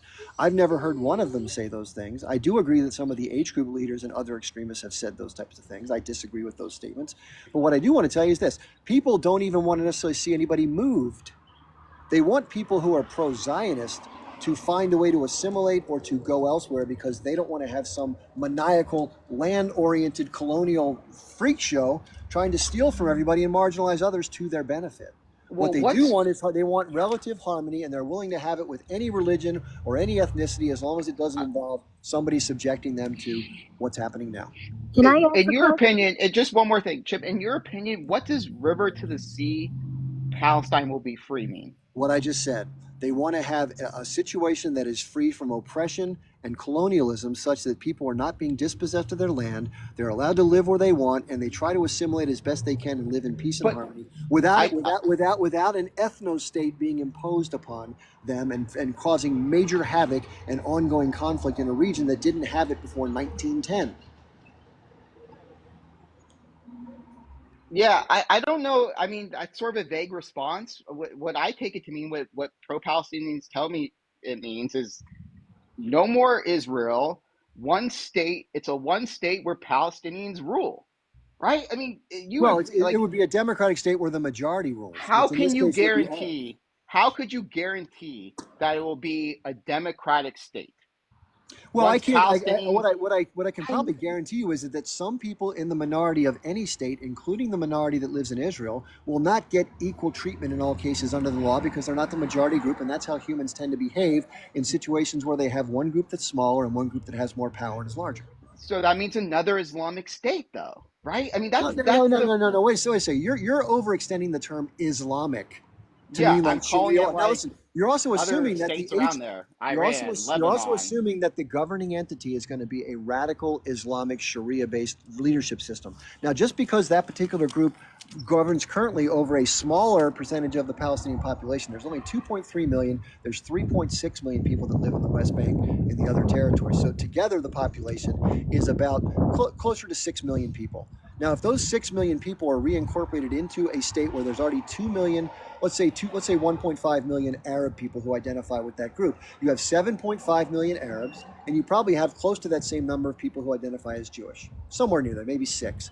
So probably more people will emigrate into Israel that are Jewish. They'll probably make an effort to balance the population, but there will be some form of government. It won't be Sharia law under a radical. I don't believe so. I don't believe that most Israelis are going to vote for a radical Islamic group to take power. A lot of Israelis don't want to have the current Jewish radical group in power, right? The ones that are super hard right. Most people are middle of the road. So I believe that if this entity could be established, most people who want this don't want to have a horrific outcome for Jewish people. They want to be free from the entity that creates the havoc and looks to its own ends to create an ethno state that marginalizes them and leaves them oppressed and occupied. But you're literally talking about other Islamic. Do you condemn other Islamic states? when you use the word Islamic states, I Yeah, think Iran is an Islamic state. It recognizes itself as an Islamic state. it's a theocratic state based on Islam, and I do not agree with That's governments running that way. I do not but agree with then governments. but then what? So but you don't condemn it as much as you condemn Israel for you always ethno No, state. I look Yeah, at but that's what Islam. I'm not Then looking what? at I'm not looking at the structure of the nation state and how it chooses to govern. I'm looking at the actions and behavior of how the nation state chooses to act. Yeah, and places like that discriminate against. Yeah. Basically, Jews had to move out of those places because Nope. of Not what true. happened, what Not transpired. true. Not Yes, true. it is. That's why there's no. You know how Not many true. Jews there used to be in Iran? Guess what? You Guess think no. There's a large population of Jewish people around who are not persecuted. By the way, a in very Iraq, small set, and they are The discriminated Jewish against. population that left Iraq was done so because of actions taken by Israeli terrorists False. who blew up synagogues and scared the population into leaving. Go back to Israel. So, what about? Let's talk about Lebanon. How are Palestinians treated in Lebanon? Well, what I want to do is give a chance for some of those who haven't talking yet. All right, I'm happy to cover the issue. I'm not evading the issue. I'm just saying we've been talking for about 25 or 30 minutes, and I want all to right. give. But please stay Well, with us. Please stay with us. yeah, no, guys, I have. Well, hope you'll come back because it's been fun talking with you. Yeah, Okay. Thanks for being here. I don't even know your name, but thank you for being here. User 219, etc. Okay. I think it was Chilshell. Are you there? Okay. Let's go with Palestinian American, and then we'll go back to Chilshell when he or she's ready. Hi, Chip. How are you doing? Hi. I'm okay. Good, good. I'm a Palestinian who lived under occupation for 20 years, and I am also an American who've been here over 40 years. Is it okay? Basically, Can I just ask you a question since you're Palestinian? Is the way that yes. I did my best to try to describe the situation as best I understand it? Did you have any criticism of what I said or any corrections? Because I don't want to get it wrong. No, no. That just our there is an issue in there with the Jewish and Zionist and all of these things that we sometimes we talk about when somebody in the comfort of in Brooklyn or New York or California or whatever, and they start talking about Palestine as if it is something that they own just because they are Jews, and that's the whole problem. Sometimes when we're dealing with those people, they just assume that, okay, this is a Jewish state, it's going to be a Jewish state, it's going to be for me to go and migrate to. And we have a lot of people from the United States over here who are living comfortably over here, who choose to go and live in the West Bank. Those are the Zionists. They are Jews, but also they are Zionists, and they go and live in the West Bank. They confiscate land. They destroy our properties. They steal our land, and then they go and live in there. And they come and they blame us for resisting that or getting in their way. I just wanted to touch base to let this guy, that the one who was before me, understand Mhm. how I personally evolved from being from understanding the Jewish problems and the Zionist problems. When I was in the West Bank, all what we see is army, uniformed army personnel who are blocking our way, who are also controlling everything that we have, whether it's our movement, whether they come and destroy homes, and all of those people, they are the Israeli army. Those are Jewish. This is exactly how we perceive them when I was living in my own town. Those are Jewish people. Jewish people to us, we have grown in the West Bank, understanding that the Jews are the one that's destroying us, because that's the only face that we see coming to us in the towns. We did not have that mass media. We did not have all of the understanding, all the research, and all of the tools that we have over here. We So in can I just ask you? Can I ask you a clarifying question? Because there's a lot of misperception when the word Jew is used. So is this the truth as best I can understand it as an American who doesn't have any involvement with either country or either people? When people say they are unhappy with Jews, is it, do they use that term because it represents to them the oppression in general and they don't necessarily mean all Jewish people? And do you think the term should be reoriented so that people don't get the impression it means all Jewish people? Yes, yes, exactly. That's exactly what I'm getting into. Okay. Is the fact that when to us, when we grow up in where we grew up, the face of oppression, the face of the military, the face of destruction to us was coming from the Jewish side. That's what we always did, is we say, okay, these are Jews to us is the IDF who are coming to us. And this happens with our fathers and grandfathers, when the Zionist entities in the West Bank and in Palestine, they formed those terrorist groups, and they would go over there and destroy villages and commit massacres and do all the things that's awful to the Palestinians.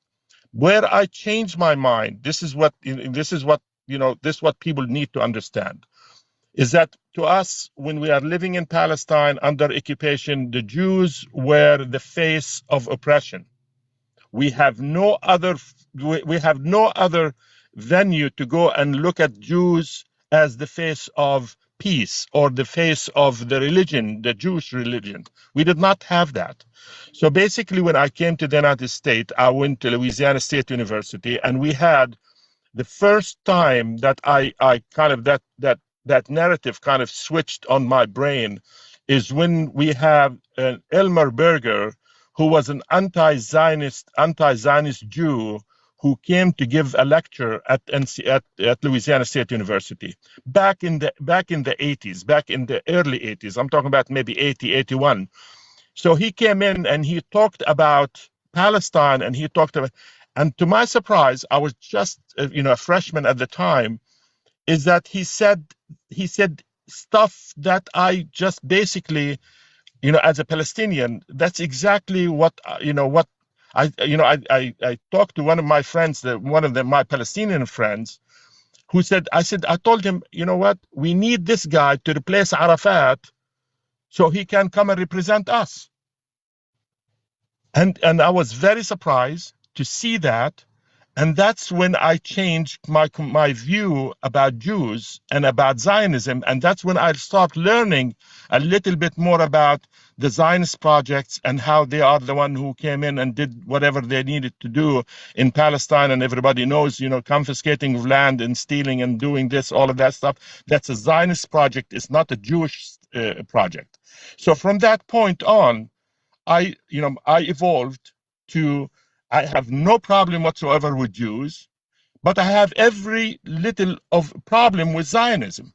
Zionism is an ideology that comes to uproot us and to move us and to kill us and to ethnically cleanse the Palestinian population from where they are, and they're using all kind of tactics to do that. So just to answer his question, is that we, the Palestinians, as we learn, as we grow, as we live in there, we now start understanding that there are Jews who have nothing to do with the massacres that the Zionists are committing in Palestine. And that's important for us to understand, the distinction between the two. And we have also Zionist Christians who are supporting the Zionist Jews to go there and commit all of these massacres and all of these atrocities in Palestine. So now the Zionism for us is not only Jews, but it can be also Christians who are supporting the Zionists to acquire more land and to go there and destroy our livelihood and uproot us from where we are. So those are the things that we understand, and we have Jewish friends, and I have Jewish people that I know, that they have nothing to do with the atrocities that the Zionist state is doing over there. So I want this guy and everybody else to stop equating, because if you come and tell me that, this is only Jew that is doing this, it's when they call it a Jewish state, don't call it a Jewish state, because it's not a Jewish state, it's a Zionist state. So if you, 1 second, man, please. When you say we saying it, don't you think they tell us this?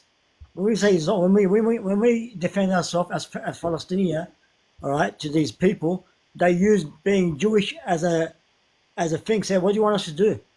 Nader, They say, real quick. I want to get you in the conversation. I just want to let Chill Shell was supposed to go next, and she hadn't had a chance. I will get back to you, I promise. Chill Shell, would you like to say anything now? I don't want to keep you out of the dialogue. Yes, I do want to ask mention something. Um, Okay. dialogue between or non-dialogue. I think we're losing sight that the oppressor is now becoming the oppressor. Mhm. As the gentleman who was on there earlier who made the comparison between the Native Americans and we wiped out the Native Americans, and does that give them the right to now come back and ask for our ask for their land? The problem is with history, we are still repeating ourselves. We're not learning anything. We know that this controversy is more a lot. There lies more behind this controversy than the IDF wanting to take over the Palestinian Gaza Strip or root them out due to Hamas. We know that. There is no question. To the point where I'm concerned, I'm gonna say my concern is that we are literally in the midst of genocide, and we are accountable for it now as a people. There is no way that anyone can justify the acts of a few that's hiding in the roofs or justifies the annihilation of millions. That's literally what we're looking at. And regardless of whether they're Jewish or Palestinians, we all serve one God. No matter what we choose to call our God's name, we all are serving the one. How we act differently, it compares to who we deem our Messiah to be. And yet we still can't come to grips and see that these people are people. I mean, from some points of views, from the people that exist in the Israeli state where the IDF is located. And I'm gonna say it in that way because of the kind of way that they were invited, and now they decided after their invitation Nope. the whole lands. These things that are happening, we got to be accountable now because we do have the internet. We know that atrocities is not necessary in order for us to coexist. We are watching these people literally have no rights. They can't have an airstrip. They can't travel outside their areas. If the women inside their area have to do something as simple as breast cancer because they're controlled through by Netanyahu and the state of Israel and the IDF, however it combobulates all together. They can't even go get simple medical treatment now. They're the Israeli Jews are being justified by Netanyahu that we need this in order to survive. We don't care about babies. I watched a documentary that was 5 years ago that watched them just because a woman was trying to cross the border, and the news anchor was there. He said, "What do we do?" He said, "They're under strict orders not to come near this line, and if they do, we shoot to kill." Woman was just sitting there gazing, walking about. Apparently, you could tell something must have been going on for her to want to risk her life to cross that line. But yet, we over here in the West, we're in the comforts of our home, and because we're so pro-Jewish state in some aspects, not all. We support them with our tax dollars. We support them, but yet we got our own homeless people on this road. We're saying that Netanyahu has a right to defend Israel. This is no longer defending. This is slaughter. At what point do we say enough is enough? I'm done. Yeah, sorry, I'm trying to unmute my microphone. Yeah, thanks for sharing that view. I think that the longer that one studies this conflict, the more one will observe that that has been the case and continues to be the case. And this is where I take the biggest issue. Again, I have a hard time adjudicating, there was no land without a people thing. But I understand the desire for a Jewish state. Okay, I don't begrudge anybody for wanting that, but the impact that it had. But if you look at just protecting for one's security, if that was all that was being done, literally just setting up border checkpoints, etc., that's one thing. But that's not what Israel does. Israel literally terrorizes the people in the territory they occupy. They literally go into Gaza and murder people and bomb stuff periodically because they just can. They use excessive force. They use disproportionate force. It's a one-sided, asymmetrical situation. And then when anybody dares to use the meager things they have to fight back, they accuse them of terror and try to call them, like as the previous person said, Islamic fundamentalists. and that everyone's just a big terrorist. It's a bullshit story, in my opinion. And I agree. I agree wholeheartedly. I mean, because we have access now. We don't just rely on what we're being told, what's happening over there. If anybody remember the CNN cook, Anthony Bourdain, I don't know if anyone ever watched this show where he Yeah. traveled all over the world. Well, He parts did, unknown. yeah, parts unknown. Yes, he did a special when he went into Palestine, and one of the ladies he was talking to was a friend of his, and he stood at the wall, a concrete wall that separates the Palestinians from the Israeli, and the lady said, I don't have a problem with the Jews, but they have a problem with us existing. We can't do anything. We can't have an airstrip. We get pushed further and further over where we already have homes at, schools at, and stuff like that, just because they want to expand into our area. That's no different than what we did to the Native American. We slaughtered our American forefathers, slaughtered the Native Americans. And do the chickens have the right to come home and roost occasionally? They do. But so at what point do we decide? We have to stop creating conflicts in the area just because as a nation we're worried about our interests not being there. That's right. Let's 100%. okay, T'Challa, let me do this. Let me one more.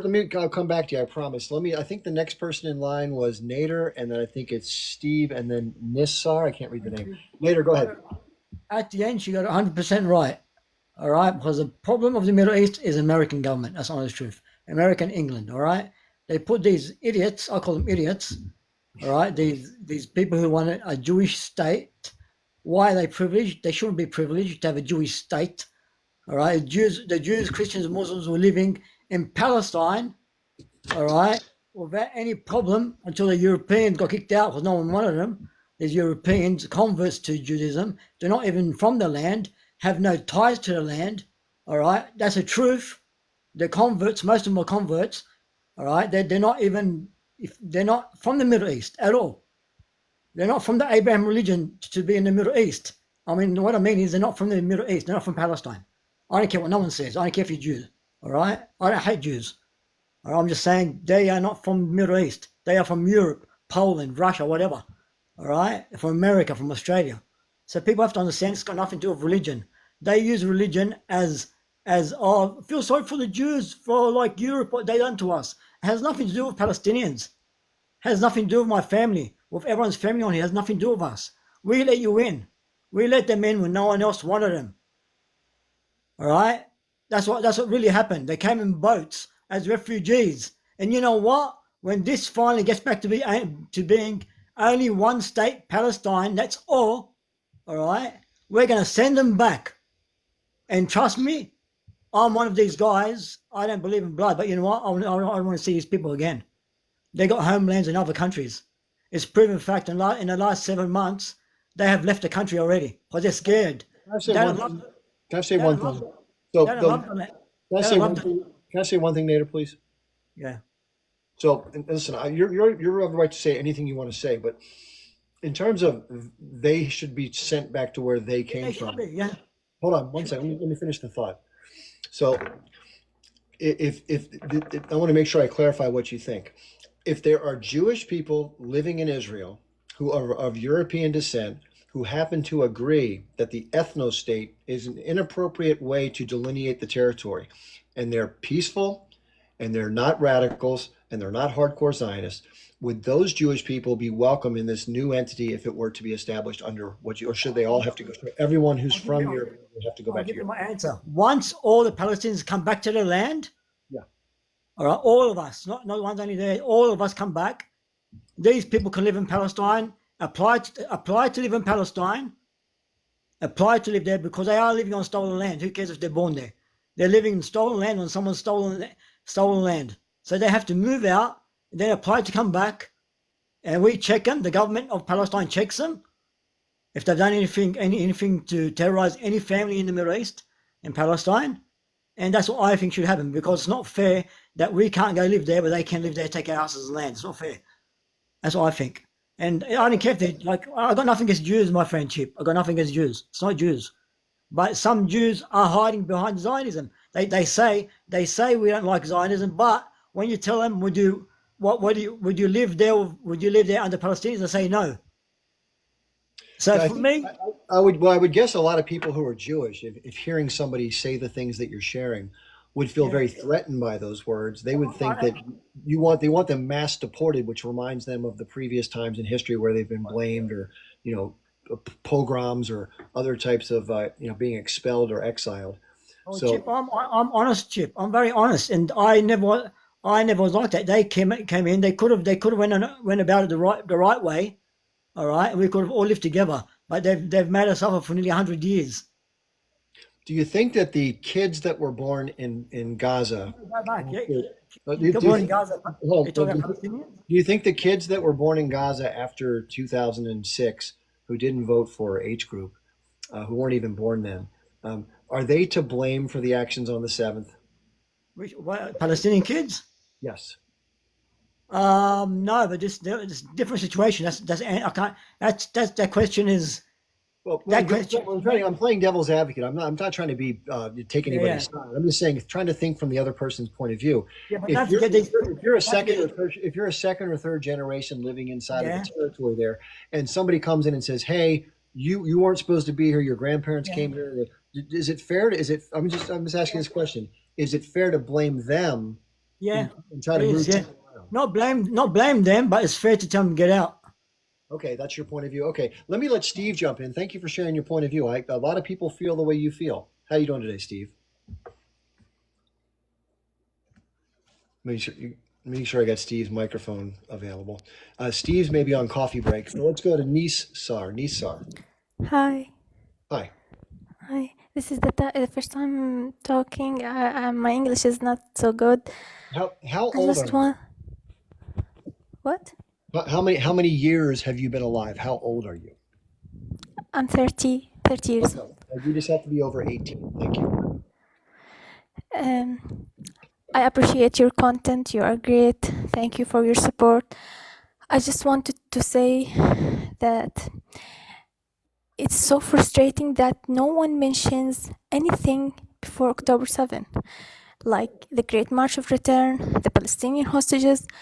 What about us? What about our people, our land, our suffer? It's just about the people of Israel, because they faced one day of our 75 years every day. The whole world talking about them. Okay, yes, sometimes I try to understand how they feel, but what about us? It's like every time US spokesman talk about the 130 hostages. Okay, fine, I want them to go back to their homes. But the Palestinian hostages, no one mentioned them. They are rotten in prisons for years, tortured, raped.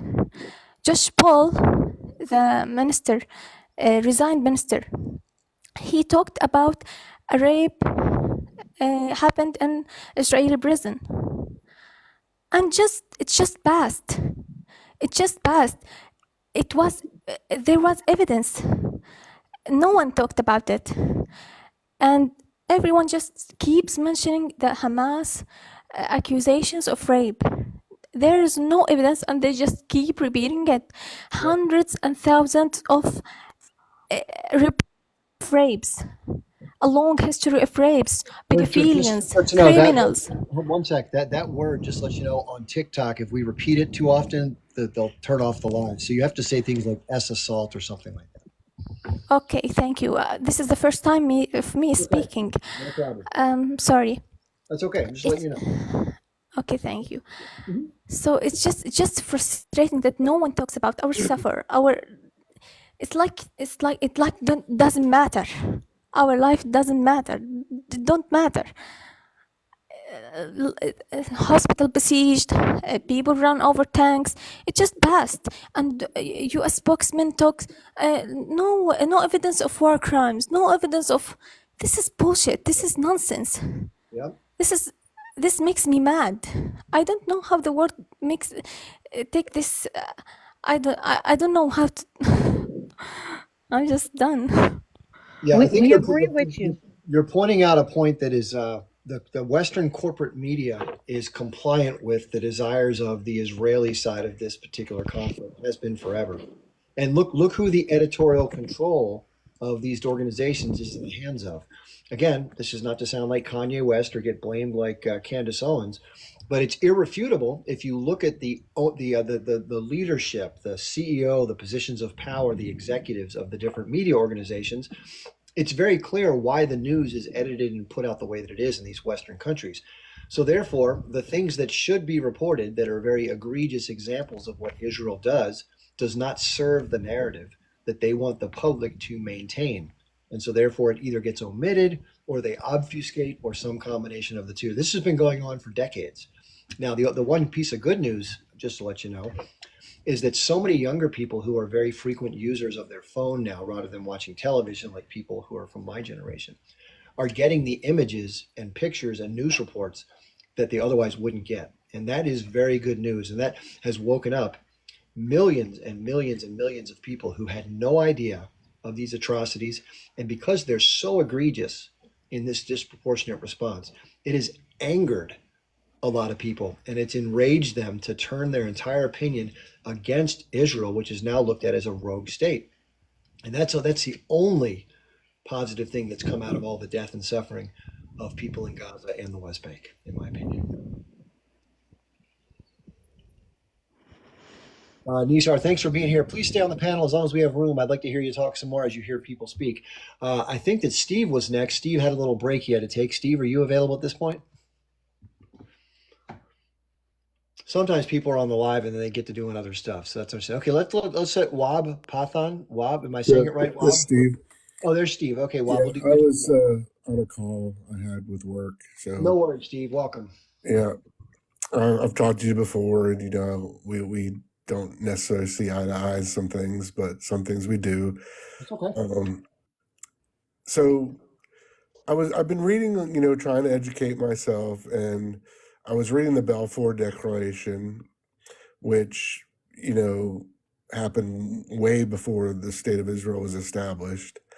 And one of the things that stood out was that it was supposed to, provide a safe place for Jewish people because of the rising anti-Semitism in Europe and in Russia, the pogroms. That's where my family came from. They were oppressed in Russia. Okay. And it was never, and particularly it said that it was supposed to not interfere with the indigenous people. That's what the agreement said.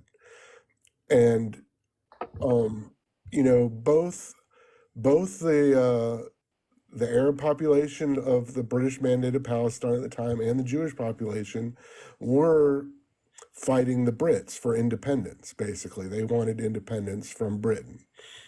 Now, Britain, who lost 880,000 people in World War I defeating the Ottoman Empire, they got the state of it. They fought for it because the Turks and the Ottoman Empire were oppressing Arab people. They had banned the language Arabic.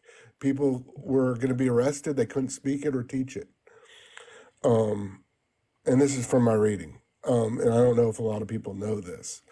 So, and then you got these riots that started in Israel or in Palestine in 1920. 28 years before the state was founded, Jews were being slaughtered. And you go look at the number of Jews in the first, in 1920, some of the riots that were started in Palestine. And this was all just because of immigration. Right. The Jews were not taking anyone's land. They were just immigrating there, trying to escape the oppression in Russia. So some people don't know that. Do you know how many of those were massacred by Arabs versus how many of those were massacred by the more? Yeah, and I can only go off Wikipedia. Okay. What are you talking about? 1920, the Hebrew massacre? Hold on. So just let the audience know what's going on here. Steve, give me 1 second. Yeah, that massacre and others. Hold on 1 sec. I want to. So what happened was, there was a push after the declaration of the Balfour Agreement and sort of the anticipation of a Jewish ethno-state that a lot of people were starting to emigrate. It was encouraged, actually, who were Jewish. And other countries like the United States, when there were people that tried to emigrate there on boats, were turned away, and other European countries. So a lot of them ended up going to Palestine. Now, initially, the population that was Jewish in the territory was quite small. If you go to Google and type in a historic population of Palestine, you'll see the numbers. They're all there. There was Christians, there were Arabs, and there were Jews. The numbers were very, very small on the Jewish side in 1900. But if you go through time, it increased relatively dramatically, especially between 1920 and 1935. You can see the numbers. There was still a large majority Arab population and a small Christian minority. But what happened was, like anything else, like it happens everywhere, when you have a large influx of people that aren't necessarily indigenous, there creates friction.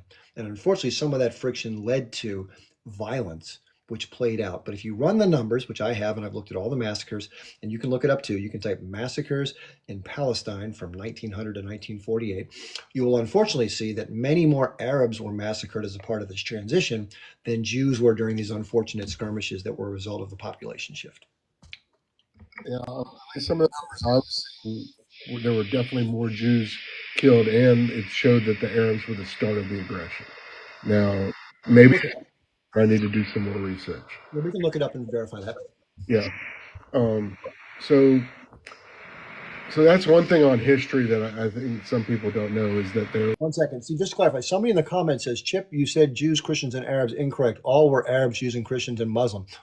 The way they describe them in the population tables, this is just the way they laid it out in the table. So you can categorize it differently. Just for the sake of the conversation, I use their language. Go ahead. Please continue. We're going to disagree on history and have different opinions, but I really do think that some of the ongoing attacks and rocket attacks that have happened, if any other country was attacked by rockets, if Cuba sent rockets to the United States, we would attack them, even if those rockets came from hospitals and schools. So that's another point that I just think that two countries are at war and war's hell. Why do you think, Steve, why do you think the rockets are fired? They're fired at civilians. In other words, why are the rockets fired? What is the motivating reason for somebody to construct, position, ignite, and fire a rocket at somebody else? Order was to destroy all Jews and take over the land. So no, that's an objective. What is the motivating factor? What would motivate somebody to do it? What's the basis? Do they just hate? Is it a hatred, or is it reactions to someone else doing something? Like what motivates it? I mean, 2 million Ukrainian refugees were forced out of Russia right now and have been all through Europe. Can you ask You said is it Ukraine? So Ukrainians motivate the H group to fire rockets? Is that what you're saying? No, what I'm saying is that. Let's cover this one conflict in this territory, and then we can talk about other ones on the side. Okay, well, whatever. I don't think any stealing of land justifies killing innocent civilians. What do you think motivates them to do the things that they're doing? Do you think it's just abject hatred? A lot of people think it's hatred. I do think there's some deep hatred, yes. Okay, do you think that's the primary motivating factor? And to accomplish their objective, which is to take back the land that they think was stolen. So let's cover that for a second. Let's look at, so in the range of possibilities, it could just be solely hate, right? That's possible. I hate Jewish people. I'm going to fire rockets to kill Jewish people. That's one thing. Or it could be, I want revenge and I want all the land back. That's another thing. Now, as far as capability, if you have 25, 30,000 militants among a 2.3 million population with a much lower armed group of people, maybe they would want to take it.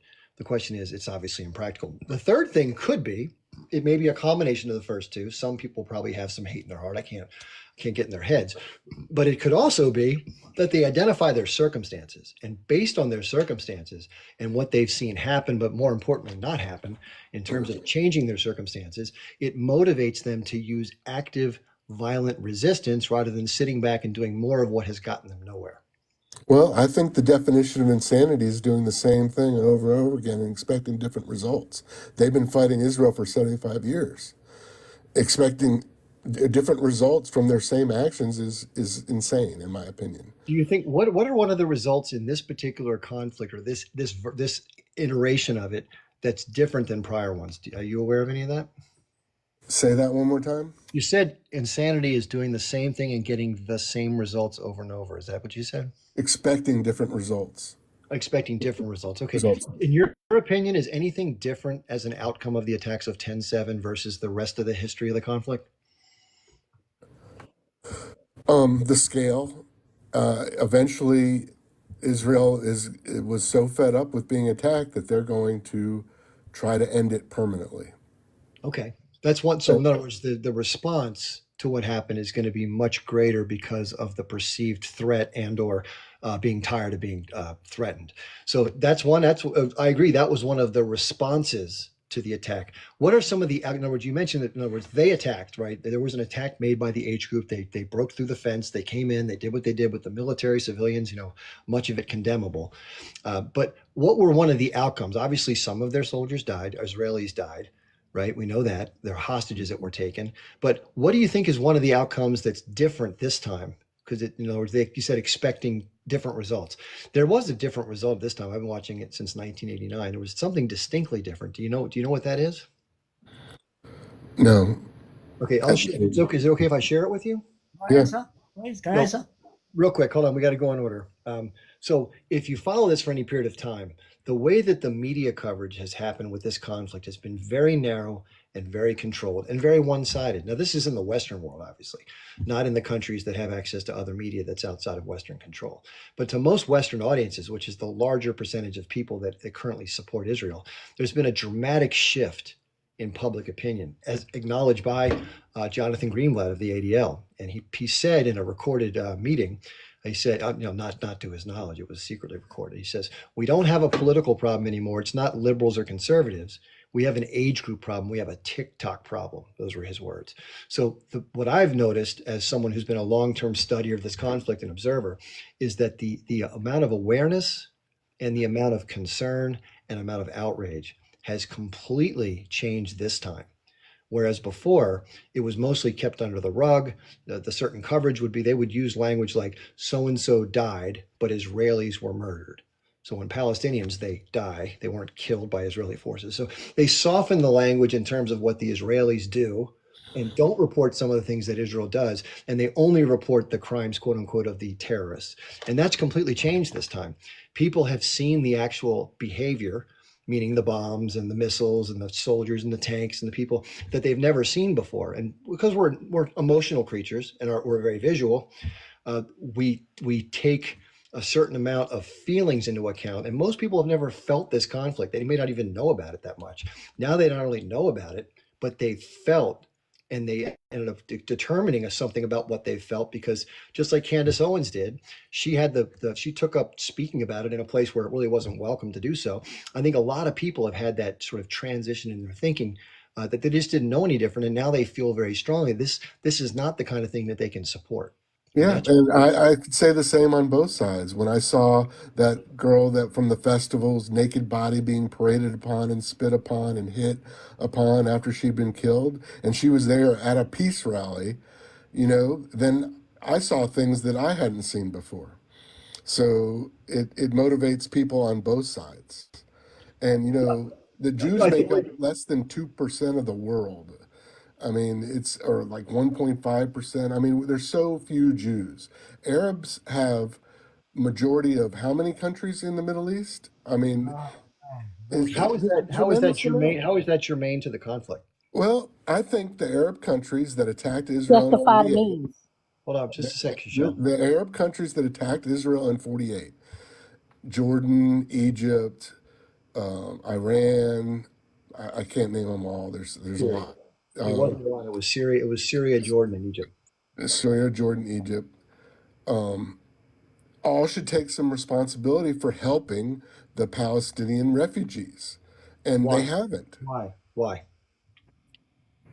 Why? Because if you care about human rights, you go and help those people. Did not have to stay in Gaza for this war. They could have been evacuated if Egypt and Jordan had opened their borders and let Or do those you want to people. do you want to do another Nakba on us, Well, do you? hold on, guy, we got to let the conversation continue without interrupting. I know you're probably eager to say something. We'll get you. To me, being evacuated is better than being bombed. or Okay, so bleeding. can I pose a sort of a juxtaposition to that way of looking at it? Yeah. So if you're somebody who's lived in a land, you identify with the land, you feel you're from the land, and there's a conflict going on, and part of your identity for your entire life has been identifying with this struggle that your people are a part of, and you're trying to maintain land as land has been further taken from your perceived area that you believe to be places that is inherently belonging to your family, not somebody else who wants it.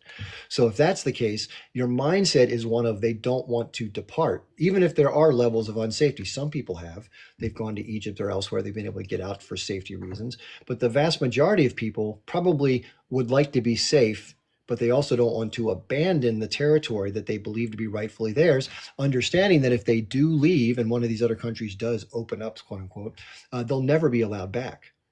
And so even Jared Kushner, who recently said in a discussion that it doesn't matter, the people should just be kind of shuffled out.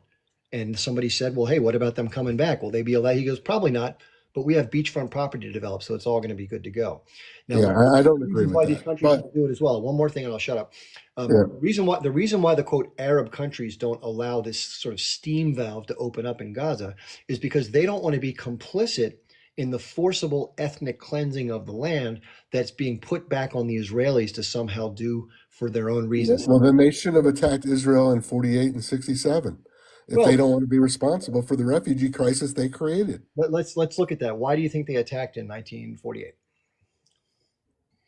Well, they should have taken the two-state solution Why do you think they attacked in 1948? because they hate Jews. That's my honest opinion.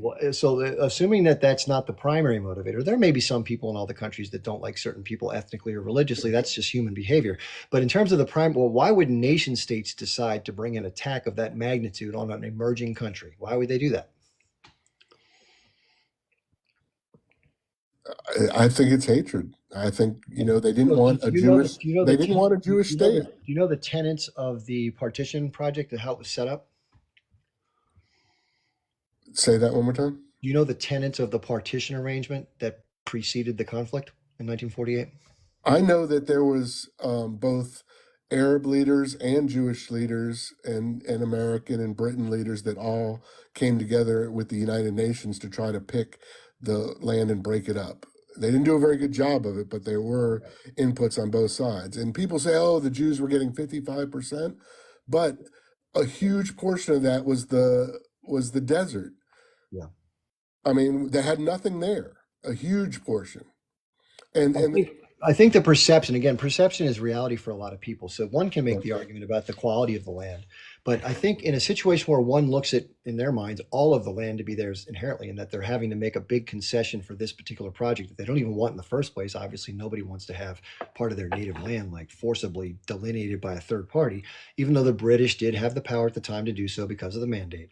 But again, to try to keep the peace, they left because they knew it was causing so much consternation, especially after the Arab Moon. And the establishment of a Jewish state didn't mean the natives had to leave. They only left because of the war. If there wasn't a war, they could have stayed.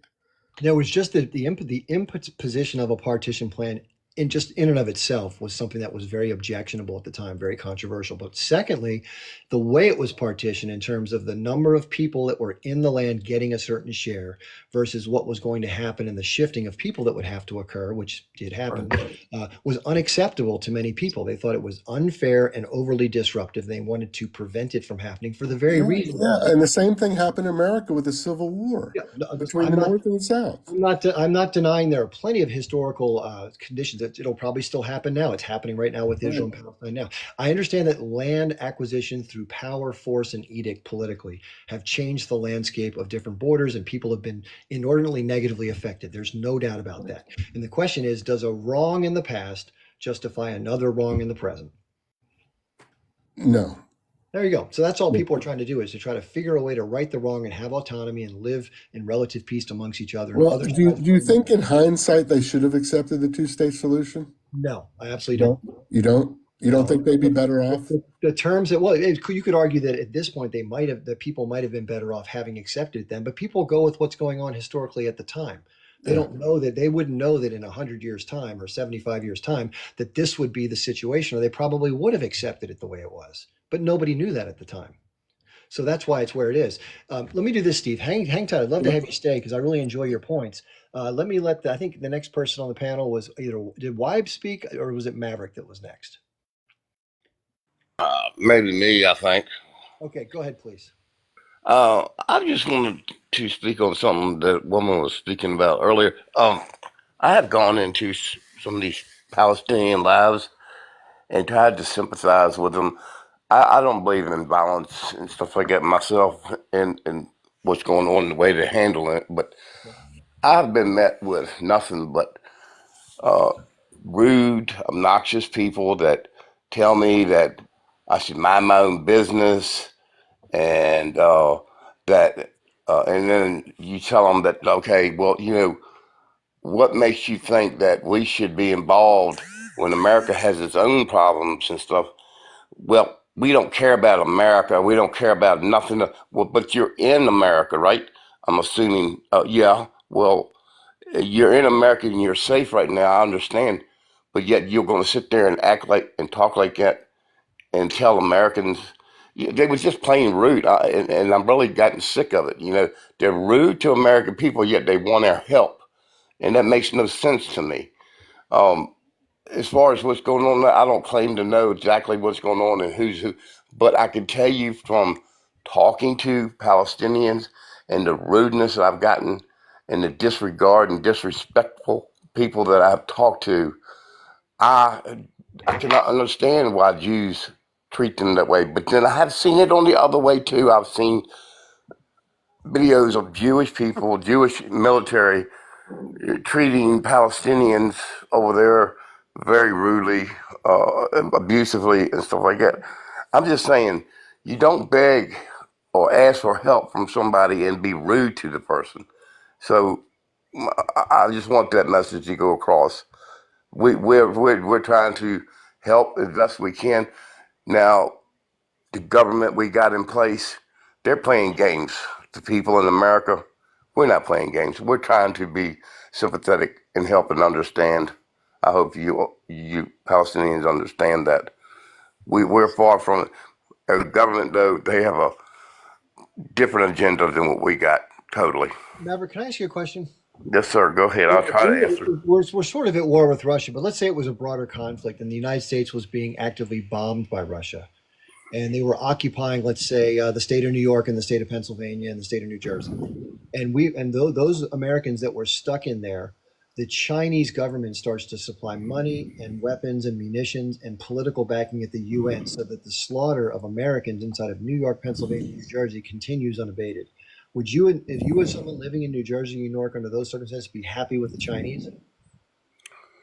Well, I'm confused. If the Chinese started supporting the UN, If the Russians and the Americans were at war and the Russians were relentlessly bombing civilians inside of New Jersey, Pennsylvania, and New York State, let's say 15 or 20,000 Americans were died and more were coming, and that was the Chinese giving the Russians the money, the political cover, and the bombs to do so, would you be happy as a citizen within New York with the Chinese government, or would you be angry at them for supporting the people that are bombing you?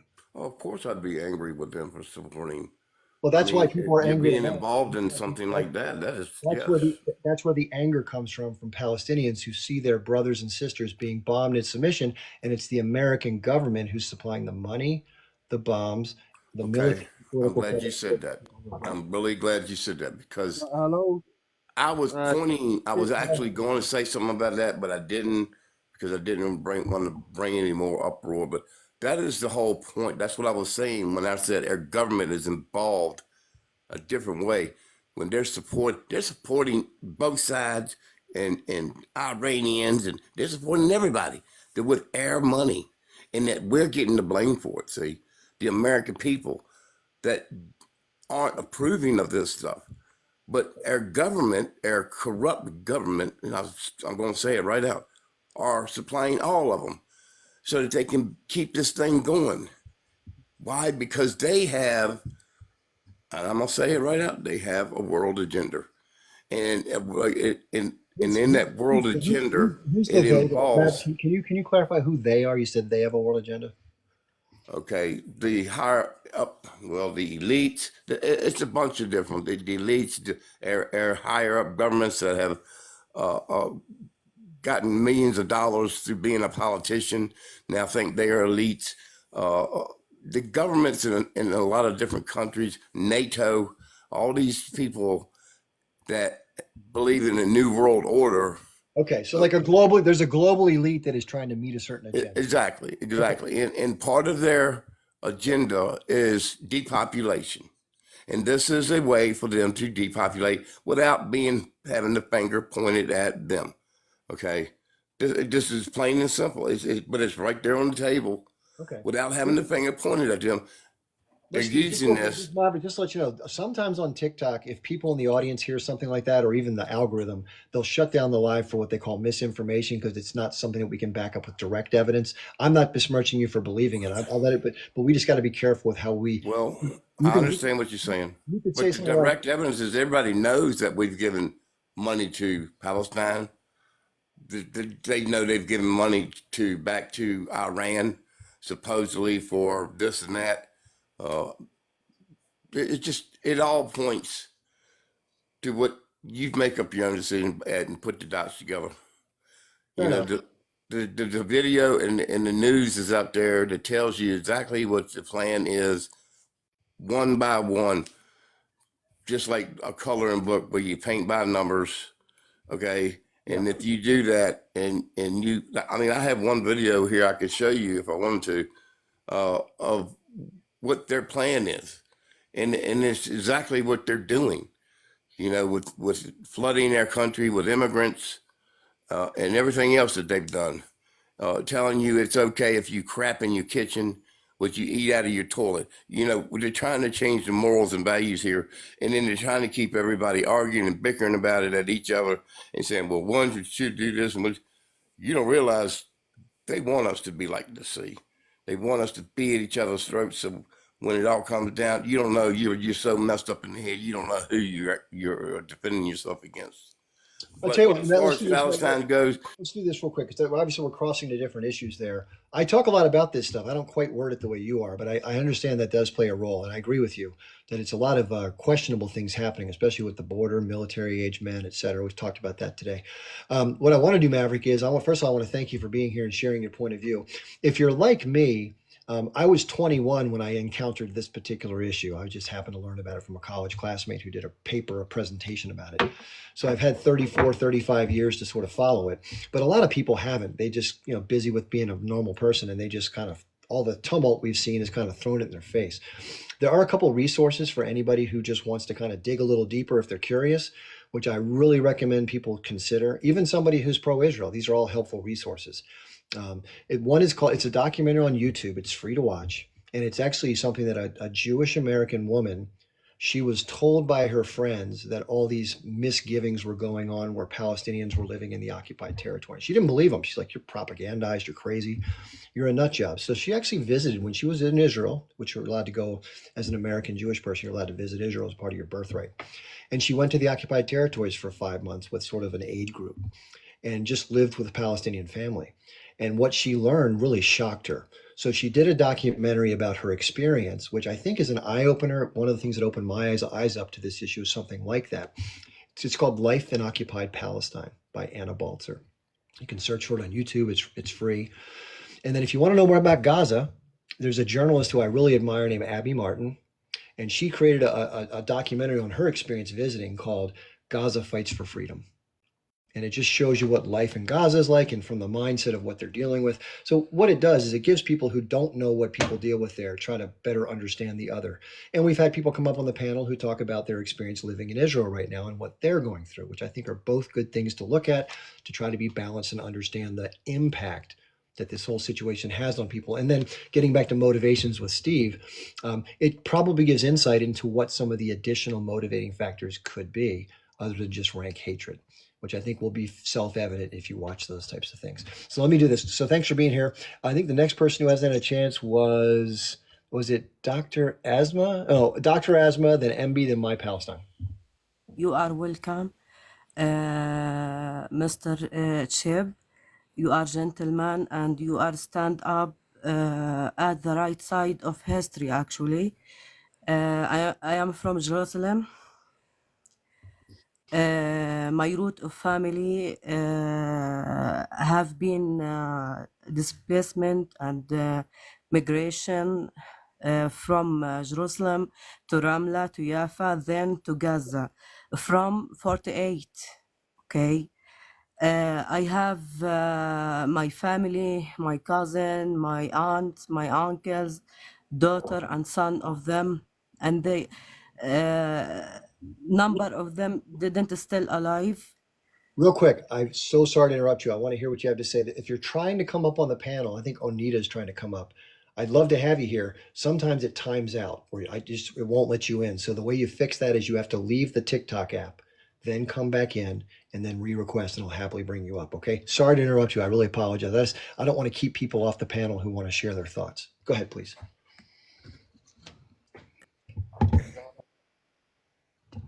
Please continue.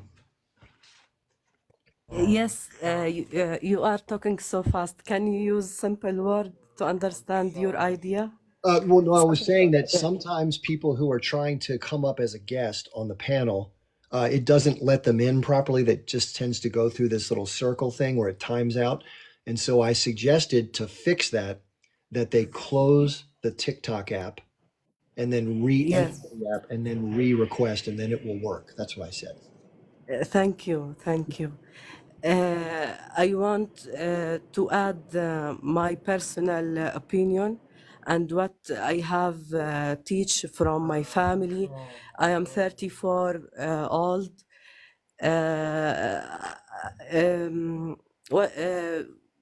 We have a lot numbers of family didn't still alive before because of verbs of blue occupation, government, army action. Okay, at this war and before this war, actually. I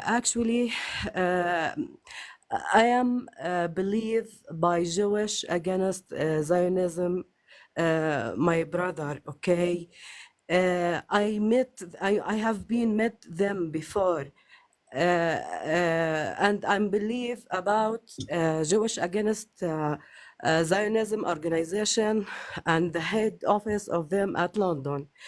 I believe the Zionism idea, the old of Zionism idea, 130 years. The blue occupation government, the blue occupation army, 75 years at Palestine. I have a lot of idea, and we didn't teach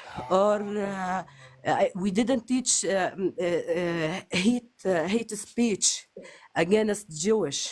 No, there is good Jewish with peace against Zionism, against action of a blue army, against Nazi Zionism, blue army verb. Okay, what can I say? At Gaza now, horrible, terrible situation, miserable actually. There is genocide at there, massacred, mass starvation, punishment. Why? For what? What did you They killed expect? 1,400 Jews. Hold on, Emma. We're going to let other people go in turns, but I'm happy to let you talk. Go ahead, please. 31 Palestinians have lost of life, and 10,000 lost. This is number, but the actually number, the right truth number, more and big, more than this number at media. We know that from a humanitarian organization report. Do you, Dr. Asma, do you speak Arabic too? Yes, I speak Arabic too. Yes. Okay, so what we'll do is please stay on there. Is there anybody on the panel who speaks Arabic and English? Nader, do you speak both? I can understand all Arabic, yes. Okay, so Yes. what we might want to do, Yes. Asma, hold on for a second. I'm going to come back to you. Maybe there's someone better on here. I don't know. Okay, we'll try. What we'll do is, I know that it's not easy to communicate your thoughts in a second language. I couldn't do it. So what we'll do is we'll let you talk in Arabic so you can say all you, and we'll see if Nader can share the gist. Is that fair? And we'll come back to you in a couple minutes. We'll do that. Okay, thanks, Nader, for offering. I want to give somebody who maybe sees this from a different point of view a chance. So I'm going to let Emma share her views, and let's just keep it civil, though. Okay, thanks, Emma. Thank you. It's actually my first live going on talking. Okay. English is not my first language as well. I'm from Israel. Okay. Welcome. And thank you. Thank you for doing this debate. It's also good to hear from the other side, all the other points. I am willing to hear, and I'm willing to, know the other side thoughts and opinions on all of that. But there are some points you talked with Steve that I really want to point out. Okay. And I would like also to ask, because for what I know, and maybe some will call it propaganda, but Gaza is not being governing on any ruling of Israel government or any Israeli soldier since 2005. Also, most of the, if I'm not wrong, a part of the West Bank, Judea and Samaria is not by any governing of the Israeli government. Sure. So I am not referring those parts as occupied lands because they have their own elected government who ruling them, not very well, I would say, but still. I would like to hear your thoughts on that.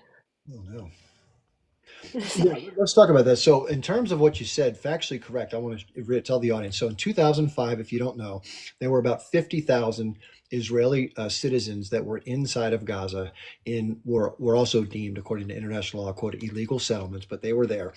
They decided, because of security risks and other political concerns, they decided to dismantle and withdraw those settlers. They had to do it with the IDF going in and forcibly removing some of the more staunch settlers. And there are others right now, led by someone named Daniela Weiss, who want to go back in and reinitiate those same settlements. The government's not letting them in.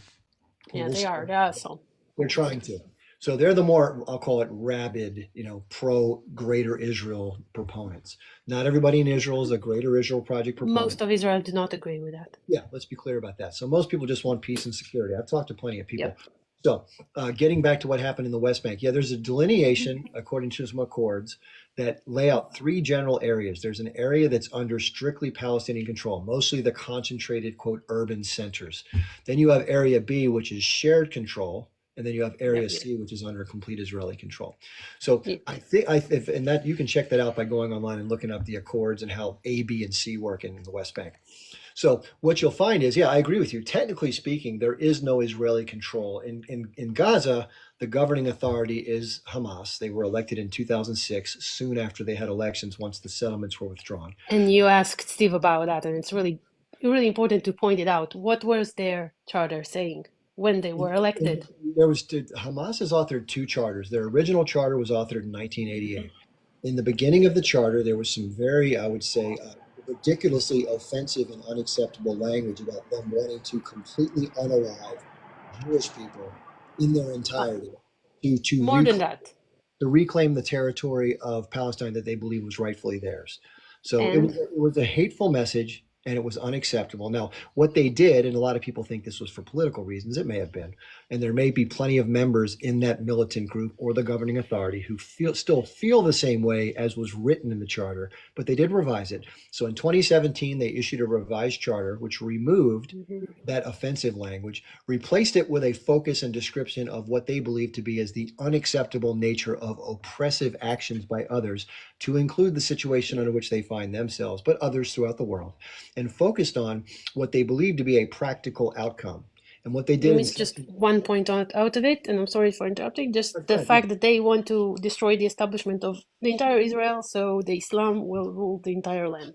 what they Which said, is this is the motive that you forgot to mention with your Steve conversation. which part of the charter said what you just said in 2017? I think it was on the chapter of the second chapter, but I need to recheck it, and I have no my computer here because I joined the lobby. So we can obviously look that up. It's so if anybody here wants to Google it, if you can Google it, you can put your yeah, I am just doing that but now. anyway, so my understanding is, and I've read it several times, it's not too long of a document. Sections 16 through 20, if you read those, outlines what they believe to be the best possible next step. Now, they do say very clearly, which is unfortunate for some, that they're not willing to recognize what they call the Zionist entity or the current state of Israel. They don't even put the word Israel in the document. But what they do say is that they're willing to accept a practical two-state solution based on the pre-1967 borders, which would mean effectively that Israel would have to withdraw all of its settlements like it did in Gaza in 2005. The difference is that these settlements have been built over decades, and there's 700,000 plus Israeli settlers that live there. So it's one thing to remove 50,000 people, among which maybe 5 or 10,000 don't want to leave. It's a whole other thing to get 700,000 people out of a very well-developed, very nicely created area with great water and infrastructure, etc. I mean, they're nicely done. I've seen pictures and photos. Yeah, I'm not against the fact that Israel withdraw Gaza. I actually think that we should not be in Gaza. That's my own opinion. But I just have a problem with people comparing it to an occupation when Israel have a border, Egypt have a border, and eventually all the people in Gaza and also in Judea and Samaria. Hold on. I'm going to answer that. So, Emma, I think this is what people take. You're right. In terms of soldiers, Israel does not have soldiers or troops inside of Gaza on an ongoing basis. Or bodies. But here's what is in place, which I think is what people find objectionable, in terms of especially Palestinians living inside of Gaza. So Israel maintains a very strict control of the territory. Now, some people refer to it as a blockade. Israel refers it as a security barrier. But what Israel effectively does, which meets the definition of a blockade under international accepted rules, they maintain control over the air, the land, and the sea around 97% of Gaza. They technically have a border with Egypt, but Egypt behaves in a way that's collusive with the Israeli government such that the border is closed off. They have to, if they want to get stuff in and out through the Egyptian side, the Rafah side, they have to tunnel underneath the land and do sort of illicit smuggling to get things in, for the most part. Which is worse. And well, it's none of it's good. Nobody wants to see there be a lack of peace.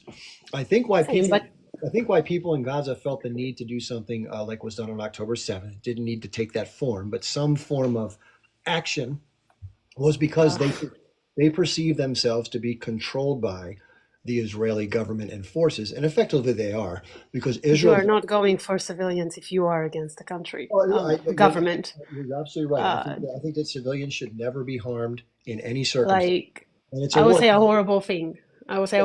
But to go for a soldier or a cop or something like that it's more of a resistant move, for my opinion, and for historical. Could agree more. Yeah, I speak to that all the time. I make that delineation very carefully. So, and what I also say is, though, it all comes down to intent. So if somebody is in a crossfire of trying to attack a soldier, and a civilian gets hit, obviously that's considered collateral damage because it's not purposeful. If somebody purposefully attacks somebody with a knife or a gun or a RPG, or puts them in a situation where they can't escape and there's a fire going on or whatever it may be, that's a war crime because that's intentional unaliving of civilians. So the question is, in looking at the intent, obviously on 10/7, there were members of the movement that went outside the borders of Gaza, and it intentionally either shot or burned or whatever they did. Kidnapped. Let's focus on the kidnap. That's also another part of it. But just to focus on the atrocities themselves, they committed clear atrocities and condemnable war crimes. There's no question about that. Whoever did that among that group, including if the leadership instructed them to do that, those particular war crimes should be held accountable according to the international standards that are in place. Now, they're not a signatory per se because they're not a formal nation state, but I still believe that anybody who perpetrates those types of behaviors should be held to account as if they had been. Now, similarly, and again, this is subject to different interpretation.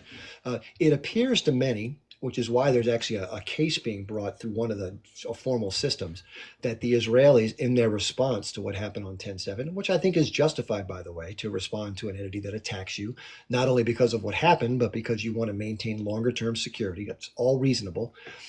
But what many, including myself, have concluded by watching what has actually happened, not the way it's been described, but what's actually happened, is it appears, and even the US president said this, which is pretty telling because he's a staunch Israel supporter and what he self-professed Zionist, that it appears that Israel. Let's agree to disagree on that. But okay. Israel, well, you can say Joe Biden's not a friend of Israel, but he's taken more money from AIPAC than any person in the history of AIPAC's existence. And he says publicly that you don't have to be Jewish to be a Zionist, and he's a Zionist. So yet he's not really paying for a lot of the organizations that the other, for what I know, the U.S. other government did. Had connection. Let me finish the thought about intent. Sorry. That's okay. It's a really important thing for intent, because when it comes to the investigation that's being conducted by South Africa through the International Court of Justice, that's what they're trying to determine. They're trying to do all of the deep and necessary analysis of the various things that have been done, because it's not all one day or 1 week. It's an ongoing process. They're trying to look at the discernment that the Israeli military and command has made regarding targeting. They're looking at the standards for trying to protect and avoid civilian casualties. They're looking for the decisions that were made, why, where, when, and how. That establishes intent or lack of proper consideration for that things you're required to as a military. And that's and they're signatories to the ICJ, so therefore they're held to those standards, regardless of other explanations. You either did or didn't protect. You either did or didn't intend to harm. So that's what they're going to adjudicate. They decided at the time of the first stage of this that they couldn't call for a ceasefire because it's legitimate for them to go after the militants who committed the crime. And because they didn't have any evidence for. What they did also say, and they also required that as a signatory to the International Court of Justice Covenant, that they had to do a better and more thorough job of avoiding civilian casualties. So that was the outcome of stage one. Stage two, and a lot of people believe that it was sort of like a get out of jail free card, like nothing's going to happen. Israel has been effectively indicted or accused of using callous disregard, or at worst, specifically targeting civilians. So that's going to be looked into. It may have happened. It may not have happened. What my opinion. Well, they say they need future evidence for that. Well, they're going to look at the totality of the conflict, both what's happened to date and what's going to happen next if it does. So that's part of the investigation, which is going to take time. We'll see. We'll see what is adjudicated. It's like any court case; you got to let it happen. So, but what I think a lot of people in the court of public opinion, and this is where it gets difficult for Israel, because what it's been able to do in prior conflicts is to relatively manage the flow of information in such a way that it gives it a favorable view to the public. And I don't agree with that. Well, you might not, but believe it or not, most people before this conflict were pretty much either ambivalent or supported Israel, or both, most Americans, because, it's a friendly country, it's a safe haven for Jewish people, and it's our only democracy in the Middle East as an ally. So I think most people just, as part of their upbringing, as did I when I was younger, had that as their mindset. Why wouldn't they? But in terms of this conflict, and this is the biggest change, I was mentioning this to Steve, the biggest change of this conflict is there's been a different flow of information. So that individuals, not through television or other editorial processes, have been able to directly view actual video and photographs of what has actually been happening, not somebody saying through their view or their narrative what they want people to hear is happening. And that's been the biggest shift. So unfortunately, whether you want to say it's right or wrong, you can use different narratives to justify or try to say, war is unfortunate, war is ugly. The H group is using people as human shields. So these people it's all the fault of them for making them die to make us look bad. Those are the arguments that I've heard. I think the difference is most people looking at this from an objective point of view, if they don't have a dog in the hunt, are not buying those narratives. They've become more reticent to trust the narratives that accompany the actions. And because of the severity of the outcomes of the actions, I'll give you some examples, buildings coming down, young children being caught under the rubble, women, pregnant women, people that can't, people that are sick in hospitals that the doctors get cleared out of and they're left to die. All these horrible things and more are what's giving people such an emotional reaction to the response. Now, you could try to justify it saying that H group puts itself in hospitals. You can say that they use people and sometimes as shields. You can say all those things, but in past investigations and prior incursions into Gaza, different human rights organizations have come in to try to find evidence or to support those allegations. And groups like Amnesty International, Groups like Amnesty International and B'Tselem, which is an Israel-based human rights group, have found there is no evidence that supports any of those allegations in all prior conflicts. So I don't know why all of a sudden that would change this time. But let's just say it did. Let's say there were 3 militants in a residential building with 2 Israeli hostages with 120 civilians. The standard at the International Court of Justice, the commitment, the covenant that Israel has agreed to, is such that you cannot permissibly drop a 1,000-pound bomb on that structure, according to the agreement that Israel's agreed to, just because you're going after 2 militants. You cannot do that. That is not a standard of care. Now you may say, well, hey, that's their practice. Why should we not be able to attack them if they're doing it this way? That's what Israel signed up to. But Israel is not doing that. So I would They you are talking on a lot of points, and I'm trying to absolutely 100% are. I can guarantee. Not going for 2 militants. I mean, it's a great example, but it's not about 2 militants, and there is a lot of. Let me clarify. 400. Just so we know, this is good to understand. Someone is having like a really loud noise. Let me just share this with you. This is just one example of where I would use an argument different than the one you just mentioned. So in a northern Gaza refugee camp at the beginning of the conflict, Israel perceived there was one H group leader that was embedded somewhere among the refugee camp. That's what their intel told them, which probably it was a phone or something like that they had tracked. So they decided to drop a 2,000-pound bomb on the refugee camp, and they did unalive the H group militant. They also unalived 456 refugee civilians, of which 265 were women and children. So this is the kind of decision that, according to the same covenant that Israel agreed to when it said, we're a member of this, we don't want people doing this to us, and we're not going to do it to others, they did. That's what the ICJ is going to investigate, those types of circumstances. I have myriad examples on my phone. And one of the things the Israelis will say, and listen, they say, this is what Prime Minister Benjamin Netanyahu has said publicly. Israel's the most moral army in the world. It goes out of its way to warn individuals when we're going to attack a site by leaflets and other measures, phone calls, texts, etc., and only attacks once people have had a chance to clear out. And it's only in circumstances where the H group terrorists force their population to stay there so that they will then die and make the Israelis look bad. They've also said that they go out of their way more than any other army to avoid civilian casualties. So that's the public statement. That's the narrative. And then you have what actually happens. When I said earlier that people aren't buying it, it's because people have to make a judgment when they see actions versus what somebody says they're doing. And the average person right now, like it or not, and you can disagree with them, is perceiving that Israel is not following its own standards that it claims it follows. And therefore, they are upset with and angry at that behavior and those outcomes. They're just completely shocked that Israel has seemingly, per their perception, been willing to ignore the standards they proclaim they follow, to ignore the covenants they've signed, in terms of saying and they're just indiscriminately, the word that President Biden used, bombing civilians, which I happen to agree wholeheartedly. Now, there are instances at hospitals and other areas where they've told people to move, relocate. They do it sometimes, but it's not all the time. It's nowhere near all the time. I have like 65 videos on this phone. I'm happy to share them with you on Telegram or email or whatever that show Gaza journalists standing on top of a building, pointing to a neighborhood 5, 10, 15 blocks away. No notice, no flyers, no cell phone calls. People know each other in these communities. And a missile comes out of the sky, hits the side of an apartment complex and downs a 12-story building, and 26 people die.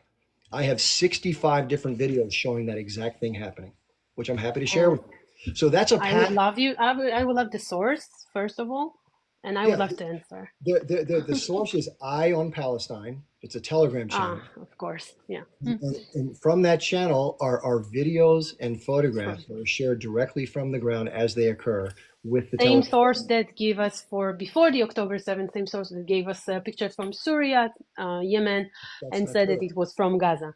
That's not true. Very reliable. In fact, if you want to know, the photographs that are used to show... No, I'm not saying it happens now. I'm saying that before. No, they used pictures from Syria. Here's what I'm trying to share with you, Emma.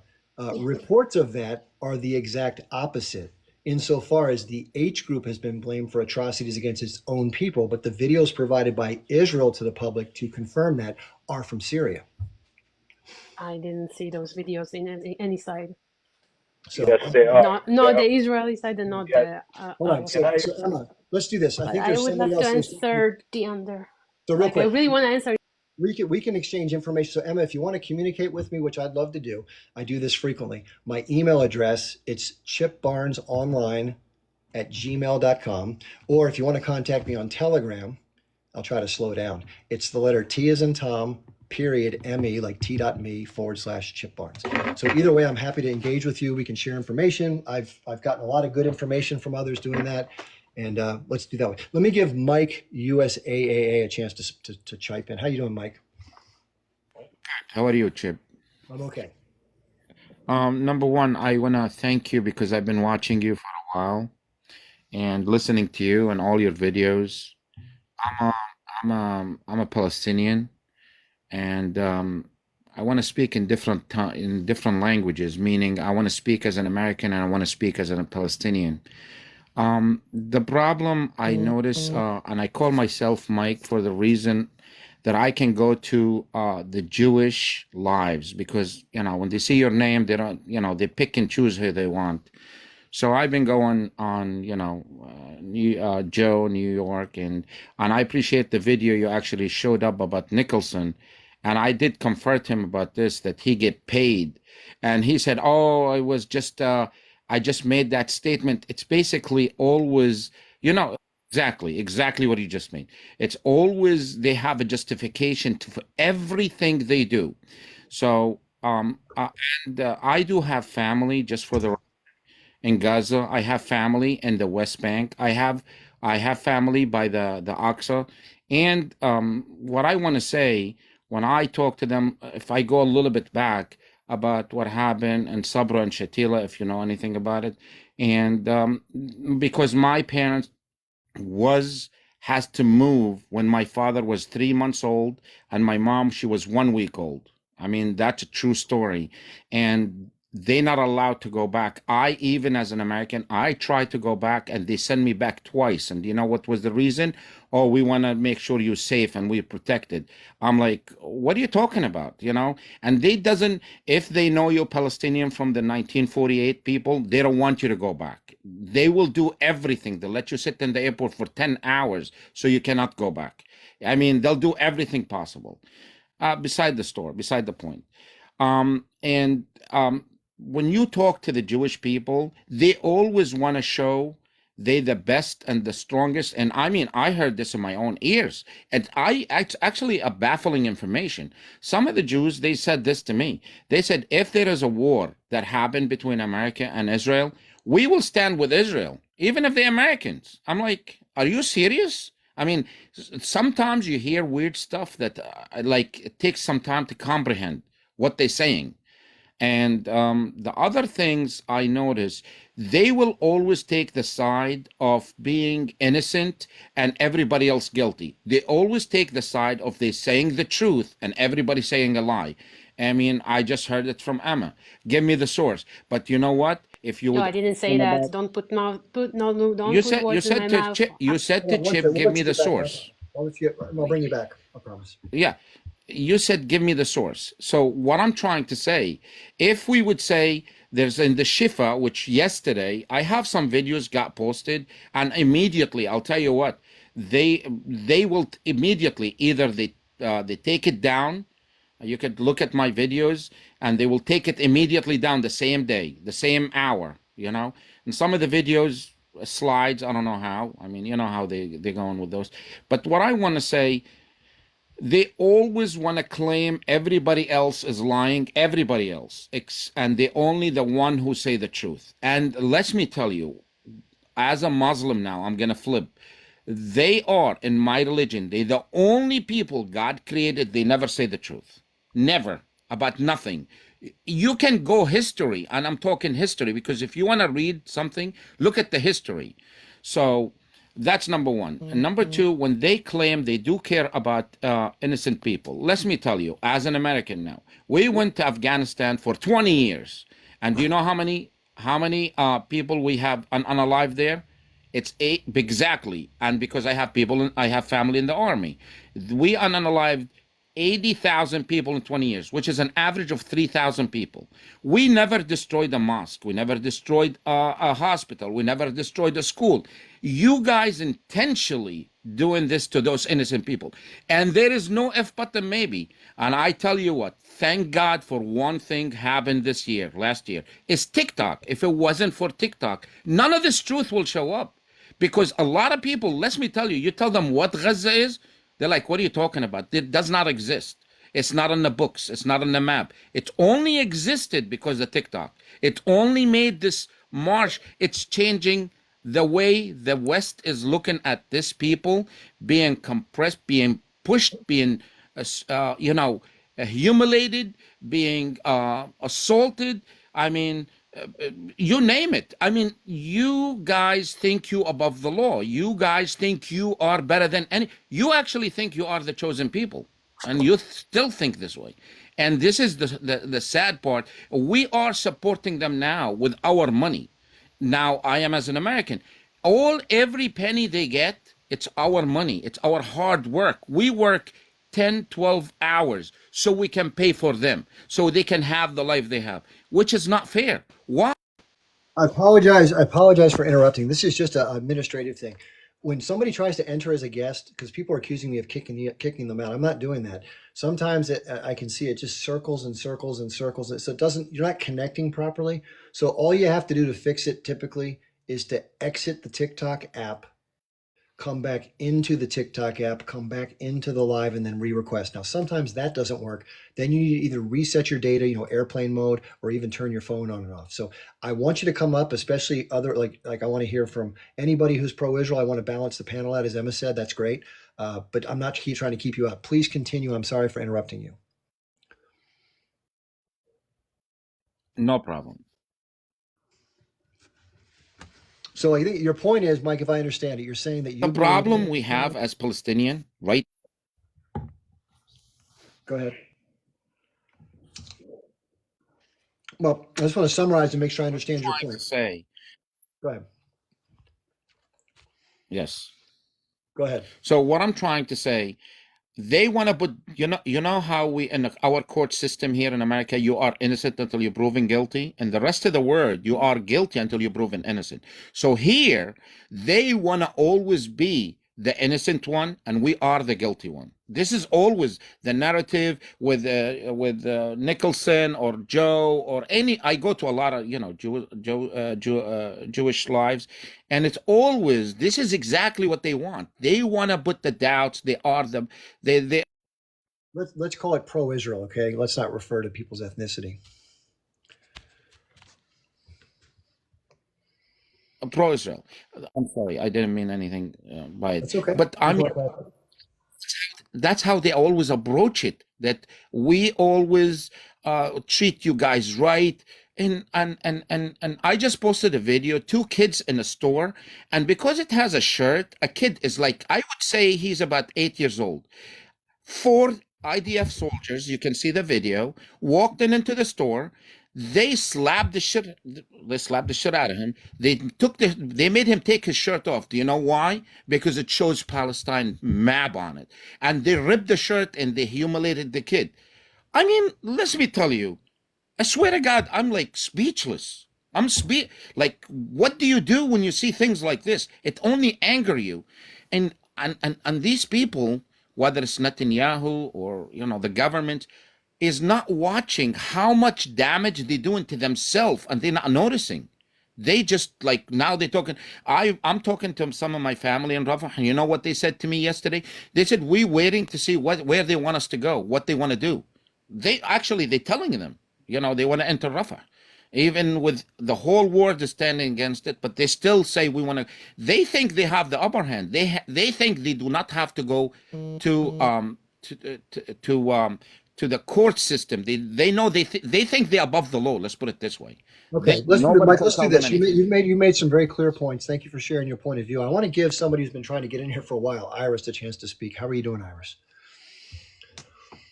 Thank God, Chip.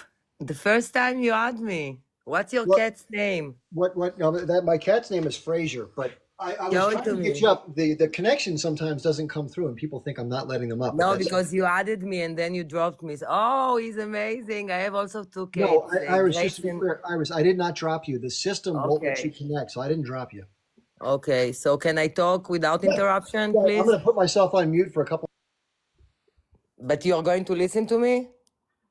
Thanks. Okay, so I'll start from the beginning.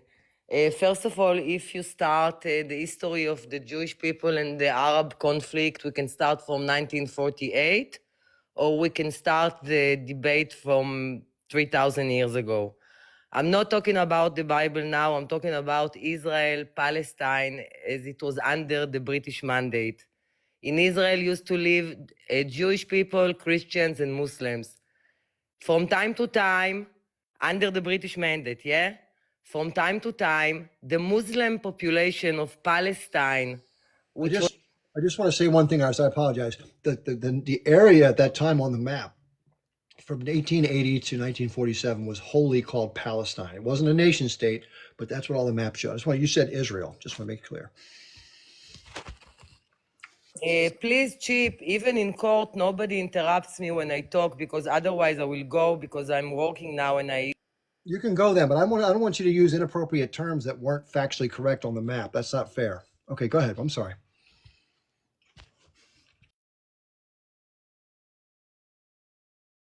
Just tell him about the coins and the maps and the passport. Everything was Eretz Israel as well. I don't know what you're talking about. From the Roman age on, 1,000 years ago, the map says Palestine. So I'm not trying to tell you it's Palestine. I'm just saying that's what the map said. How much time Israel is mentioned in the Quran? Israel is not mentioned in the Quran. Bani Israel. What is Israel in Arabic? Israeli, which is it's Chip, you gotta give us a chance, man. These people are saying, we're not saying nothing. Hold on, wait a Palestinians second. ain't getting a voice. Hold on, wait a second. I'm trying to be fair to people to let them share their point of view. But if somebody says something like Israel there was no Israel before 1948. So I think it's fair not to say things like that. That's all I'm saying. That's all I want to say. But So Chief, there was a coin with Eretz Israel on it. hold on. Listen, the coin had Palestine. Please, everybody stop jumping in. I just have to start dropping people. I don't want to do that. Here's what I will say.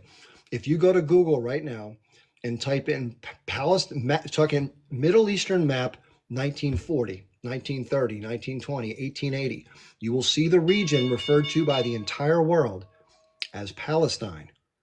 Even Golda Meir, I can go play the video for you right now. Golda Meir said to a British interviewer, "No, I lived in Palestine from 1921 to 1948. I carried a Palestinian passport. I'm a Palestinian." That's the Prime Minister of Israel, the only female Prime Minister. So let's not argue about that. That's self-admitted by somebody who grew up there. So, Iris, did you want to continue saying anything? I'm going to shut up for a full minute. Full minute? You give me full minute? In the 5 last minutes that you talked, you're taking issues, combine them. You know nothing about Israel and the Arab conflict. You know zero knowledge about the land of Israel that exists. Hold on.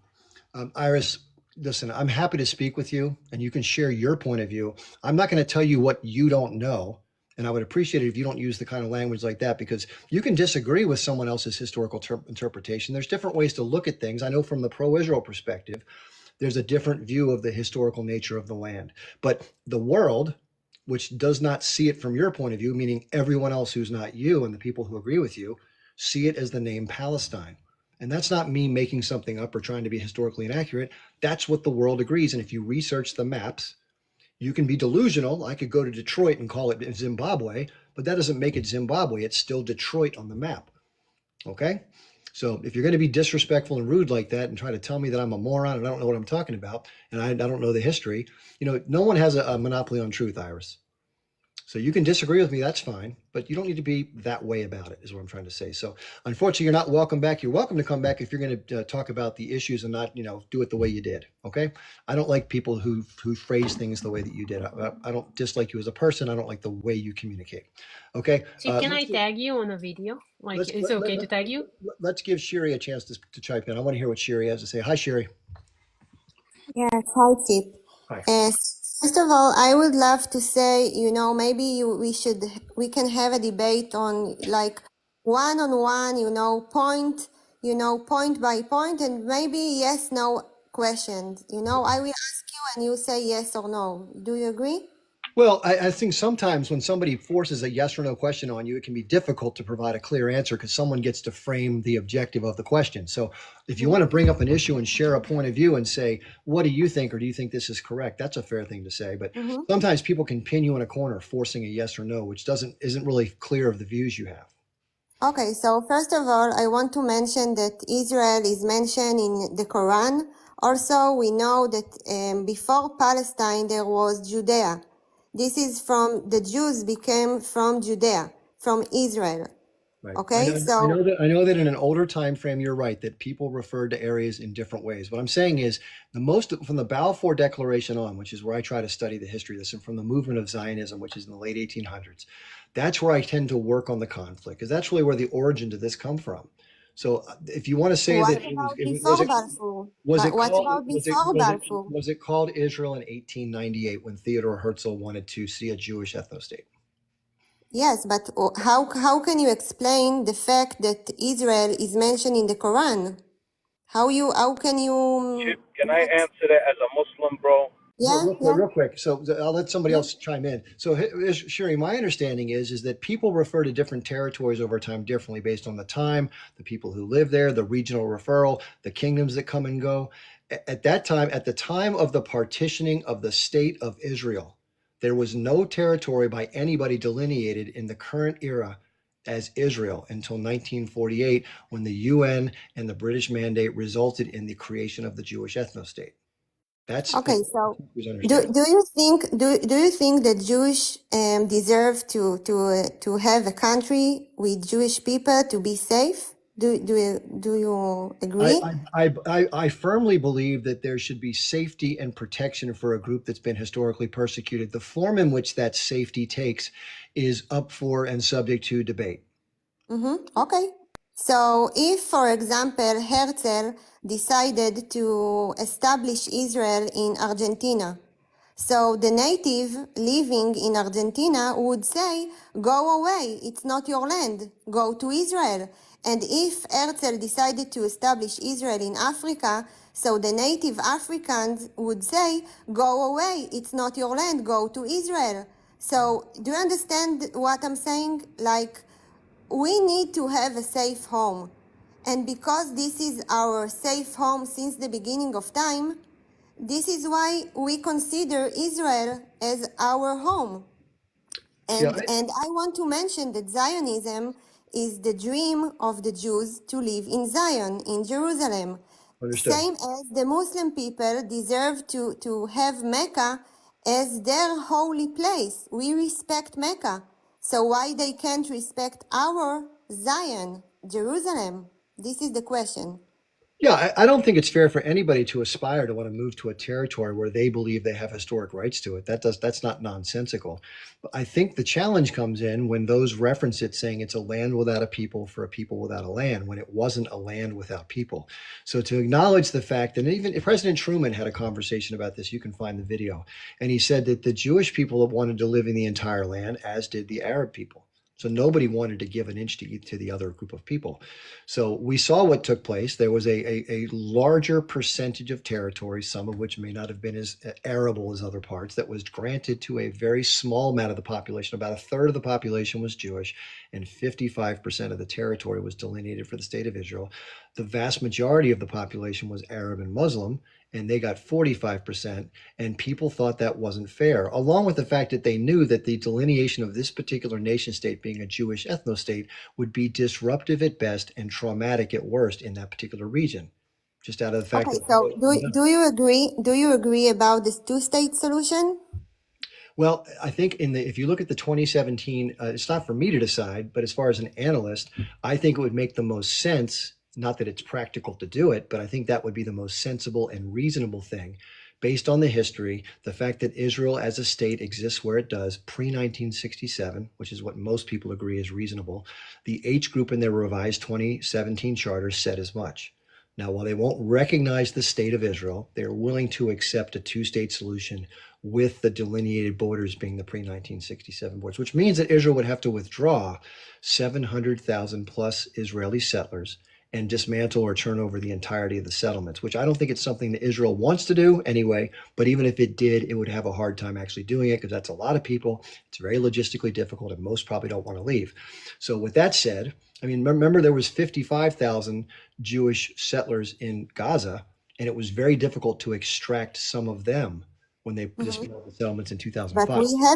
we saw what happened when we removed the settlers from Gaza. We got October 7 because we Well, don't have, you know, the same border and the same control. And we try. You know, Rabin, he was the prime minister of Israel. He believed in peace. He believed in two states. And, you know, we saw what happened. We what do you don't have peace, you know? what do you think motivates the behavior of the formation? What I'll answer a two-part question, not yes or no. You can answer how you want. In terms of what motivated the responses that were subsequent to the withdrawal, dismantling of the Israeli settlements in Gaza, I've heard it phrased this way from the Israeli perspective. You know, we gave them back Gaza, and all we got was rockets. Do you agree with that? Yes, of course. Okay, so what if you had to guess and look at a number of different reasons, what do you think the reasons could have been for somebody doing what they did after the withdrawal? What do you mean? Can you explain Well, what yeah, they did? I'll give you some examples. So one example could be that the group of people who fired the rockets simply have hatred in their hearts, and they want to try to indiscriminately harm property and people in the state of Israel because they're Jewish. That could be one explanation. Okay. Another explanation could be is they had nothing better to do on a Thursday. Another explanation could be that they are angry because the totality of their oppression, as they see their common aspirations to have autonomy as a people, are still under a lot of control and threat and military brutal occupation in a territory that's nearby and populated by a greater majority of their people. And therefore, they see it as a longer struggle, as a part of that struggle to physically resist rather than sit Yes, back and yes, passive. I agree, but you see, from the facts, you can see that the majority of the Palestinian and the majority of the Muslims, they want to eliminate Israel. They don't believe in two states. If most of them believed in two states, we would have peace. But most of them want one state, only Palestine, to be free from the river to the sea. And I agree that some people from our side also want, you know, Israel to be whole, you know, that the Israel will be from the river to the sea. So as you know, in another conflict, I think that the solution is to compromise. And you know, we should find a solution, but the root cause of the conflict is not really the land of Israel. I think it's more complex, it's more complicated. It's a global interest from, you know, Iran and USA, and you know, we are the democracy in the Middle East, and they want that the most of the world would be ruled by the Sharia law. You can see in the comments, even here, people were writing me, no, we want the Islam to rule the entire world. This is what they say, you know? It's not Islamophobic, it's what they say, you know? It's not an assumption, you know? We've seen this. I So think the hold on. is If just way hold more on, Mike, just one rooted. sec. Shuri, just in Yeah. fairness, I just like I don't believe that everybody in Israel sees the Greater Israel or Eretz Israel project as their primary motivator for why they care about this. They want security for the most part, which makes sense. But to say that all people who are who practice Islam want to dominate the entire world Not is all of them, the extreme, the extreme. of course, and there are always extremists on both sides, and we see the most extreme of the extreme in forms of Daesh, what happened in northern Syria and northwest Iraq, southeastern Syria. But you know that's not indicative of the broader Muslim population. There's 2 billion people who practice Islam, and of those 2 billion, maybe 60,000 are radical. That's a very Okay, small. but you know, if you are a man of numbers, so if you take 2 billion Muslims, so even small percentage of Muslim is a huge amount of people that want to eliminate Israel. You understand? This is numbers, pure numbers, because the Jews are only 16 million and the Muslims are 2 billion. And a small proportion of the Muslim is way beyond the proportion of the Jews. You understand? How does that affect what's going on here? because you know, if most of the Muslims were saying to the Palestinian, listen, you shouldn't be violent because it's against Islam. You know, if you want to be a real shaheed, you should condemn violence because this is what Allah wants. So Allah okay, wants so peace.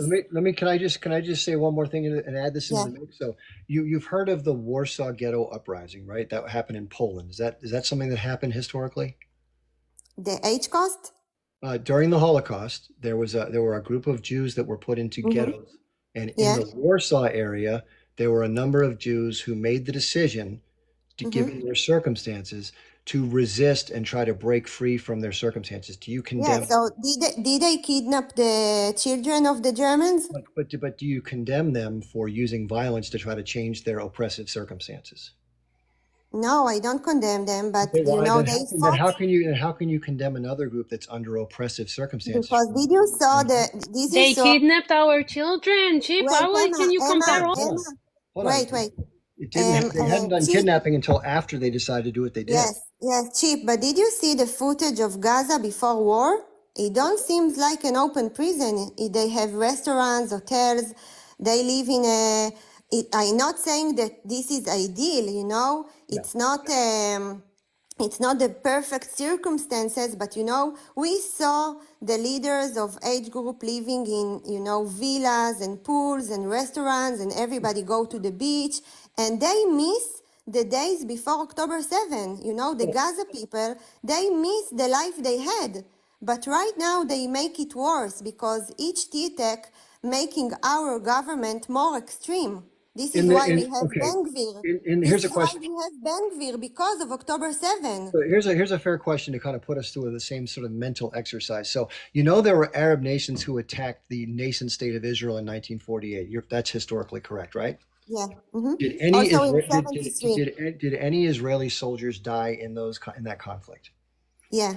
Okay. Do you think in the end, because Israel survived and was able to stay as a nation state, that those deaths, as horrible as they were necessary and sort of, you know, part of a bigger, longer term goal to save Israel? Was it worth it or not worth it to lose those? Yes, but did the soldiers kidnap the kids? So in terms of the tactics, let's talk about tactics for a second. The circumstances in which Israel found itself during its defense of itself was much different in terms of symmetry, in terms of the weaponry it had and its ability to defend itself. Would you agree with that? Yes.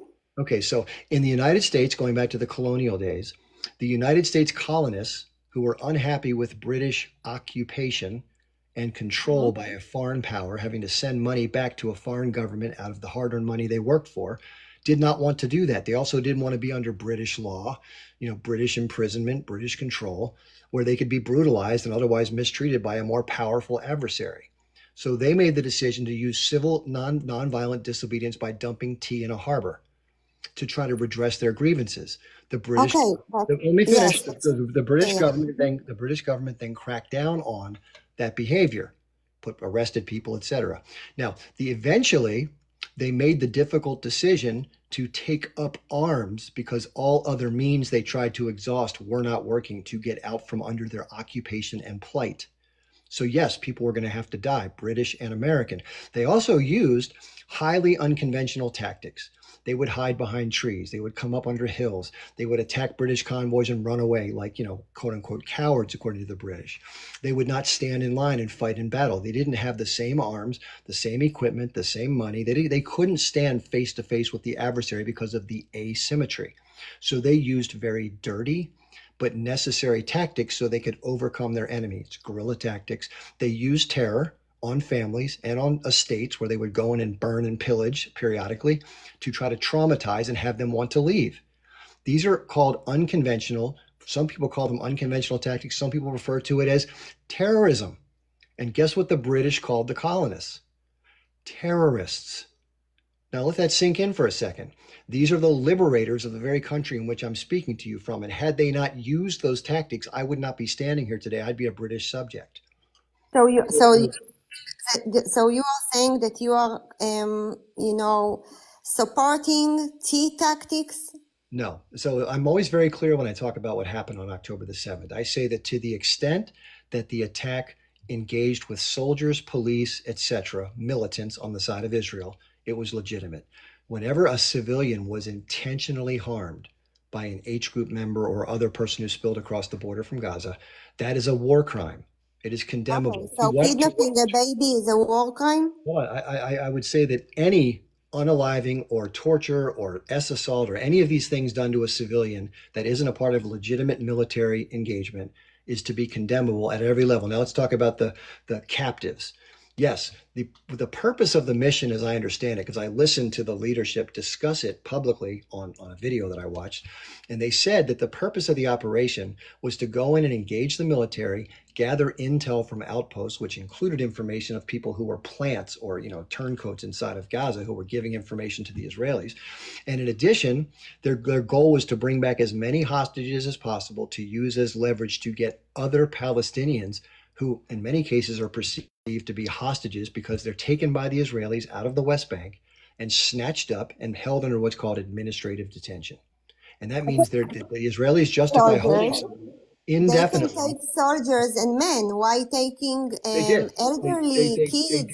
They did take as many soldiers as they could capture alive, and then they took additional civilians. I disagree with doing that, but at the same time, I understand their rationale for doing it because of the ones the Israelis have taken for decades and stuck to rot in jail with no charges, or for the little kids that get charged with terrorism for throwing a rock at an armored vehicle are tried by a military court and have like a 99% conviction rate, which is a formality. And it's the only country in the world that gives children a trial by a military court. And so therefore they have effectively hostages and indefinitely held prisoners in Israeli jails where by the way, they're horribly mistreated, barely fed, they're treated horribly.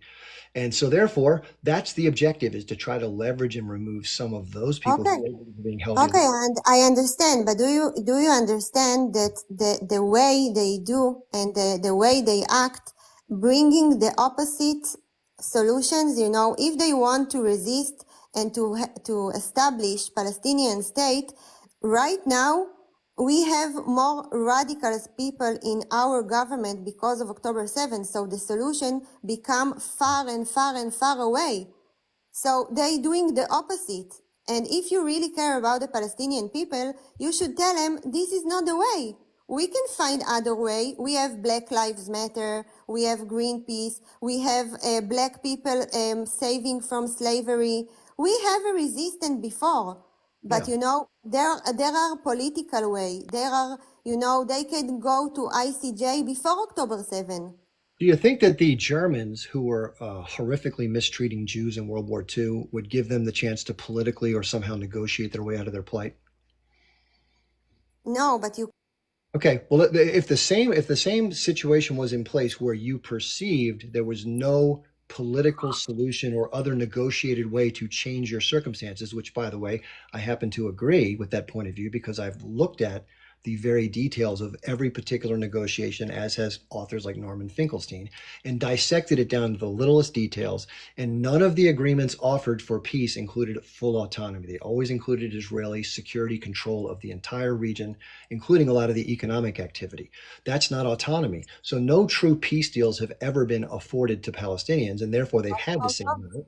And therefore, with no light at the end of the tunnel, every group has to decide how to navigate those circumstances. In the Palestinian Authority, they've decided to work with the Israelis in some form to have shared control. Some are Palestinian, some are shared, some is Israeli, A, B, and C.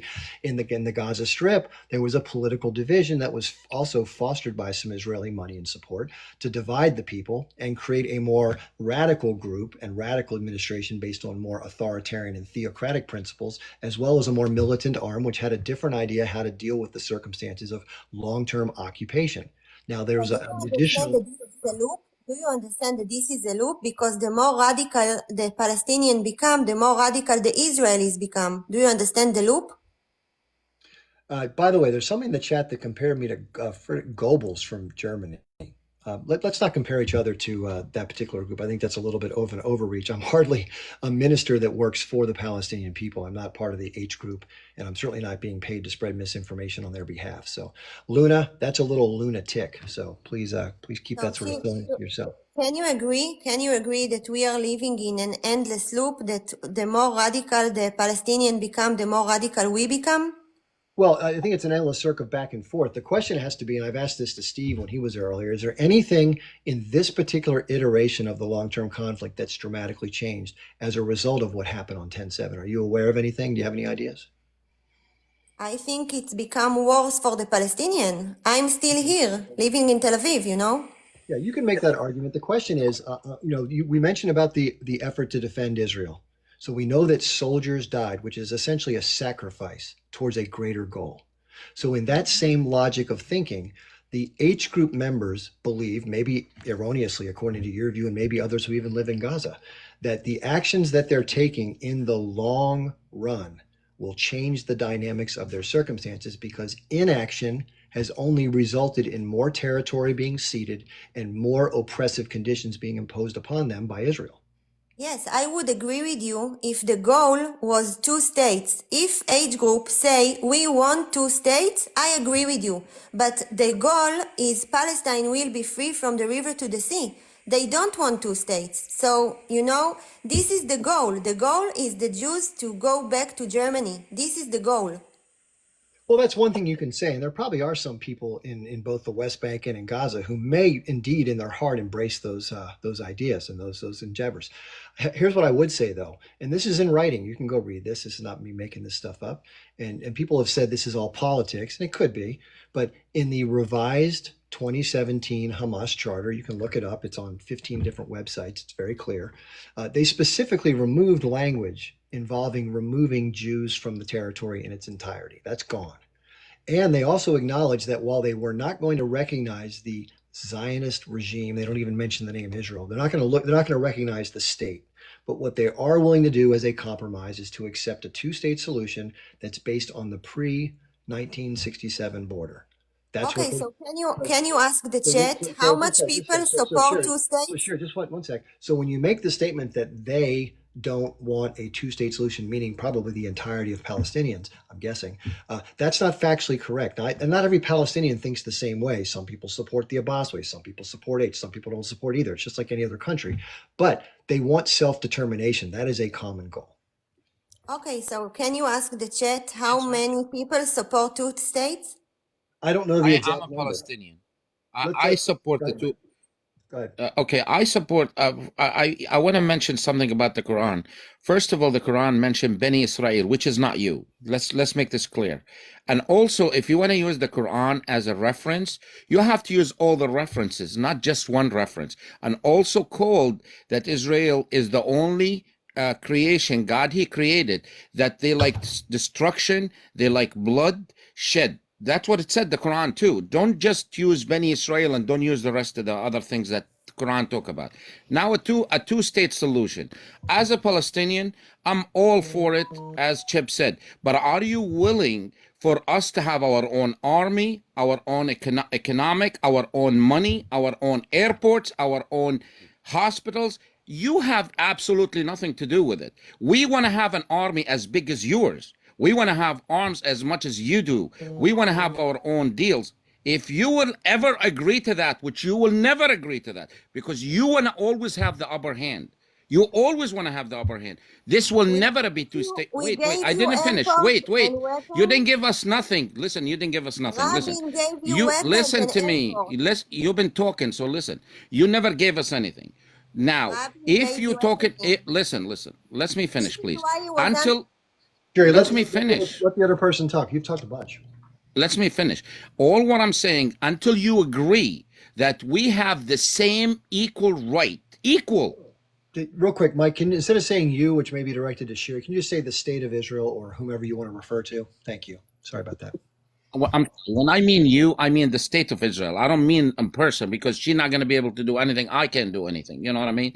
So until the government of Israel agree and said, right now, the minute America start talking about two-state solution, the whole world, why they talking? And I just read an article today. They are threatening four European country if they admit of the word, or they say, there is a state called Palestine. They're giving a threats to them from the government of Israel. You guys want to always have the upper hand, and you have to understand there is an end to this. It's with you, without you, and I am not. Listen, I don't want to unalive. You are a human being. You're created by God. God bless you. I don't want nothing to happen to you, but not on my price, not on my land, if you know what I'm trying to say. If you, we love you in America. America love Jewish people. We can give you a state here, Texas. You don't have to go to any other place. Texas is 10 times bigger than Palestine. Okay, so no problem. So what I'm trying again to go back to, if you want to live in peace, I have a lot of friends who is Jews, and let me tell you, I'm going to show something very important. Every building, every Israeli live in Israel have a bunker under his house, have a bunker under his business. Do you know why? Because you know you're doing something wrong. What bunkers do we have? You know what? We have the sky open. You drop things on us like nothing, like good morning. It's nothing, you know. You're taking it from our hard work money. We supply it to you as American, and you guys use it against us. That's Why you all don't what's been go to the happening. tunnels?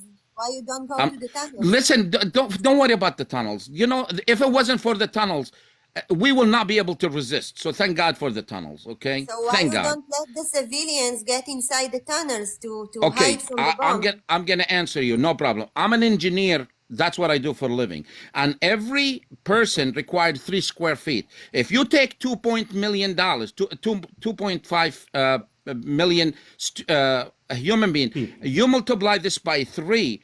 That's mean we would have to do a second floor or a basement under the whole entire Gaza, which is not possible with the way you guys control everything. City. You have Listen.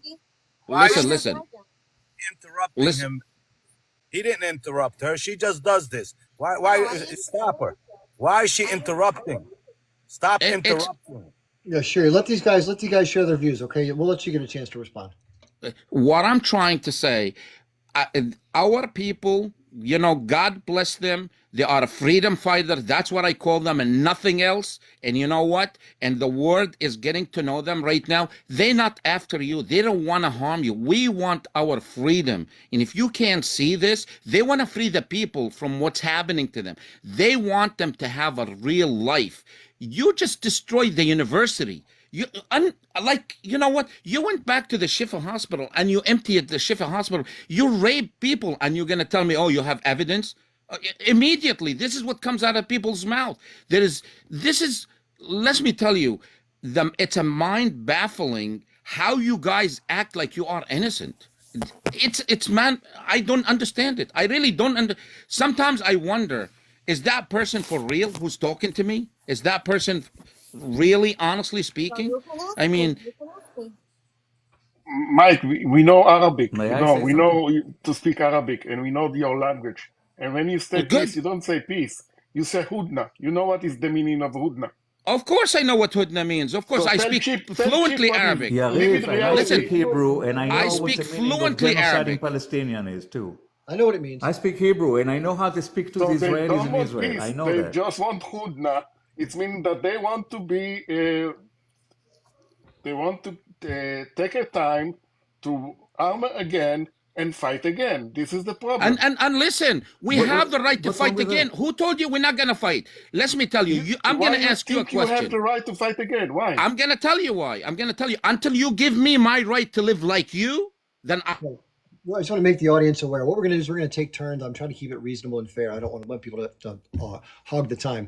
I do want to get a lot of balance, so I'm going to try to bounce back and forth. So, Mike, when you finish, I'm going to go to Yariv, and then I want to go to, I'm guessing, Sohal Khan, and then we'll go up to Onida, and then we'll come down to Palestinian, and then Art of Politics. I'll try to remember the order. So, Mike, please finish up in about a minute, and we'll let Yariv give a response. Aden, me. The people of Palestine, you think anyone you've been unalive, his father, mother, sister, you think he gonna come and open his arm and say, hey, let's have hudna? Like you said, hudna? You know, no. And they're gonna fight, and they're gonna keep fighting until they get what they want. Now, if you guys can understand that language, hey, God bless you, then you will live in peace. You will not need no bunkers anymore to build underground. You will not need no underground anymore. Is done. But you understand, those people, my people, has the same exact right You do. Until you guys understand this, until the government understand this, comprehend this, nothing, no peace. I'm telling you now, it's not going to happen tomorrow. It's not going to happen next year. It's not going to happen in 100 years. You've been trying to conquer our land for 75 years. You were not successful. Mike, what would it take, from your point of view, real quickly, just in general, Yes. for there to be peace? What would be the conditions that would make you happy?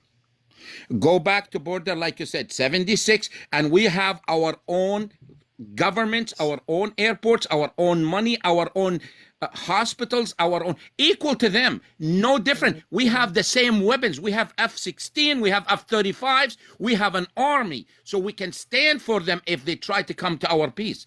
Because because they will want to make a peace or a two-state solution with no army. They always want to have the upper hand. We control you. You know what I mean? You're the little boy, we're the big boy. And you know, like I say, America. We got it. So you want to have equal power. So you want to be a deterrence in case Israel wants to attack. Now, here's a question for the audience, Yadi. What if once the Palestinians have freedom and autonomy under this new arrangement, and they have an equivalent military, what if they use that to then attack Israel? How is that the fear, Yarav? Is that what you think would happen? Of course. Oh, sorry, go ahead. And of course, this is what exactly happened in Gaza. We left Gaza in 2005, and we got rockets. So it was like a little test. And this is the problem, that they speak Arabic. In Arabic, when they say Hudna, we want peace. We don't want Hudna. We want peace, a true peace, like we have with Egypt, like we have with Jordan. Can I pose another question just to further the conference? So when the people from Gaza, after the Israelis chose to withdraw the settlements in 2005, they then started firing munitions, rockets into Israel. I know the narrative, what you said. You said, we gave them Gaza, we got rockets. Is it possible in your mind that the reason why they fired rockets was because there was still a continuing struggle with their other compatriots that were still militarily occupied in the West Bank? Or do you think they're just hateful, can't be peaceful people? No, because what actually happened is that Hamas was elected because we have peace with the PLO. So we thought that the PLO will rule Gaza, and they didn't happen. What happened is that Hamas is come, they take over the PLO, they even try to analyze the PLO. We have saved a lot of the PLO members and bring them back to the West Bank. And when a military radical Islamic become a government that said literally in our face that they want to eliminate us, what do you think will be happen? There will be peace, and this is the problem. The concept. Is it possible? Because we've never seen this happen, obviously. Is it within the realm of possibility? Let's just say for a second that the H group leadership was no longer a part of the leadership structure, that there was one unified Palestinian government between Gaza and you can call it the Palestinian leadership group or whatever. And the militancy has been purposely reduced and eliminated such that those things are less likely to occur. If that were to be the scenario when there was an international peacekeeping force to guarantee it, under those circumstances, do you think there could be peace, or do you think that no matter what? Yes, I hope so. I very hope so. But the problem that there is nobody in the other side that we can talk about this, and they're only just talking about hate and crime and get over all of it. We establish here a country. My family, Adin, we are native in this land. For generation of generation, my family, you can Wikipedia the family Adin. We are native to this land. My father was born here. He had a Palestinian passport from the British Mandate. His grandfather have we had a Kushan from the Ottomans. We helped the British to conquer this land from the Ottoman. Our family. And we have been here for generations. So this is my land too. And this is the problem. All right, got your point. Okay, so I want to ask him one question, Chip. Just one question. I'll let you hold the question. I got to give Sohal a chance to get in, then we'll let you ask your question. I just want to say for the audience, so it would be very hopeful to have that. I know the comments that I had, and I think it's a chicken and the egg thing. It's like, well, I'm not going to give you a chance to be peaceful because I'm worried you won't be. But the people who are under the occupation are saying, how can I be peaceful when you have guns pointing in my face? So it's kind of like this weird kind of back and forth. Sure, we got to let somebody else say something. So how do you feel about this? Is there a possibility for peace, or as long as there's an occupation, is there going to still be problems? What do you think? Hey, Chip. First of all, thank you so much for letting me on. I've been listening to you for some time, and your work here is invaluable. Your platform is doing a great job holding these debates and putting out, a chance for people to have a conversation. Now, I don't know if there'll be peace. I really don't. And I just wanted to ask you a question, really. We've seen so much evidence in form of videos and reports coming through Gaza, highlighting the destruction of Palestinian culture, getting rid of universities, museums. But Israelis and Israeli Zionist apologists will say, well, no, we're not actually deleting, we don't actually have the intent to delete their culture, to delete their identity. We are trying to get hostages back. We've got no intentions of actually doing this. We haven't got that intent for genocide. But I've seen so many reports now, and I wanted to know what your opinion on this was. I've seen so many reports of red heifers brought from Texas to Israel in order for it to be sacrificed. And the idea is to sacrifice it on the Mount of Olives. And by doing so, by sacrificing it, burning it, and on the third day using it to cleanse Israelis in order for them to enter Al-Aqsa, to dismantle Al-Aqsa and create the third temple. Okay? Now, they're saying we've got no intent to get rid of Palestinian history. This is not a genocide. We just want our hostages back. But yet, this is another proof of the clear intent to get rid of the third holy site in the Muslim world in order for them to resurrect their temple. So the intent to me from this is clear, which is genocide, deleting Palestinian history, culture in the, to resurrect the greater Israel. Do you have an opinion on this, Chip? Well, in general, notwithstanding the issue that you mentioned specifically, it's part of a bigger picture. So what I've observed is, and again, I have no reason to share this in sort of an inauthentic way. Israel has a right to defend itself. I firmly believe that it should be free from air attacks, land attacks, terrorist attacks. I have no problem with that, and nobody should. Now, there is the historical grudge with what happened in 1948. I think that's fair to be upset about what happened. I mean, if it happened to your family, you'd probably be upset too. But notwithstanding that, I've noticed a pattern of behavior, though. When Israel is doing what it does, what it chooses to do, I think it goes well beyond its basic security interest. Let me give you some examples. Not many, but just to show what I'm talking about. So let's just take the incursion into Gaza. Now, if you're going through a territory and you're eliminating the enemy, as Israel has done, and people are under tunnels, now here's the question. Why is Israel razing, meaning destroying, almost every single piece of infrastructure, including hospitals, universities, community centers, mosques, churches? Why is there a need to completely level and destroy every structure in a good portion of another person's land? Because it's a government, Long after the fighting has stopped. That is not considered legal under war. You can't just blow somebody's shit up. You can go after the enemy, but in terms of completely razing every building, I mean, just imagine for a second, let's just turn the foot. Let's say that some army was coming into Tel Aviv and they were going after a rogue Mossad group that had harmed them or something like this. And they go through inch by inch, building by building, and destroy every single civilian structure, synagogue, community center, government building. You'd be outraged by that. Like, what are these crazy people doing? Go after the enemy by all means, but don't do that. You're destroying all people's land. Now that's a fair thing to point out. I think if you're somebody from the other side, you got to try to put the foot on the other shoe. Now, on the same front, if you're someone who's pro-Palestine and you're firing rockets into people and you're making them live in a very uncomfortable and very always stressed out and stuff like that, who wants to live like that? I can understand that. Who wants to worry about somebody coming across and brutalizing civilians? I can totally understand that. Who wants to have to deal with family members that are being held under whatever conditions for 100, 200 days, whatever it's going to end up being? I can understand those points. So the point is, though, and this is how I see it. And again, I'm just, everything can be done tit for tat. There's no doubt that's been happening. But until a group of people who desperately want some autonomy, have some light at the end of the tunnel to have that, they're going to keep resisting in some way or another. You may say that they shouldn't, but I believe that most people living under oppressive circumstances eventually do something to try to change them.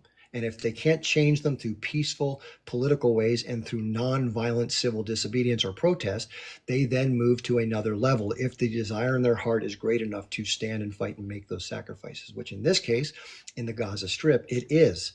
In the Palestinian Authority, it's less resolute, a different approach, and it's not. That's because there's been a big political divide. But if you fault the people in Gaza from breaching the border that's been contained by Israel, which controls almost everything that goes in and out of there. I don't believe it's an open-air prison, as Shiri said. It's a developed city that's enveloped by a foreign military under a blockade. That's what I believe it is. Now, what would you do if you were living under oppressive circumstances indefinitely and saw no light at the end of your tunnel? If you condemn not the civilians, but the engagement with the military and the active resistance of breaking through the gates, if you condemn that whole thing because it's anti-peace, then you have to condemn the Jewish residents of the Warsaw Ghetto for trying to breach. Chip, don't do that. Yep, It's disgusting. I'm doing it. Agree with you. I'm doing it. And by the way, just let me finish the thought, okay? I realized the circumstances and the totality of what the Germans were doing to another group of people were entirely different. So they're not, it's apples and oranges in that regard.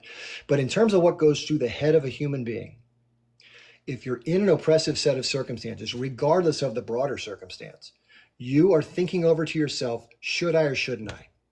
What should I do about this? What possibilities do I have to get out from under the circumstances in which I find myself, or collectively as a group? And you have to take that on.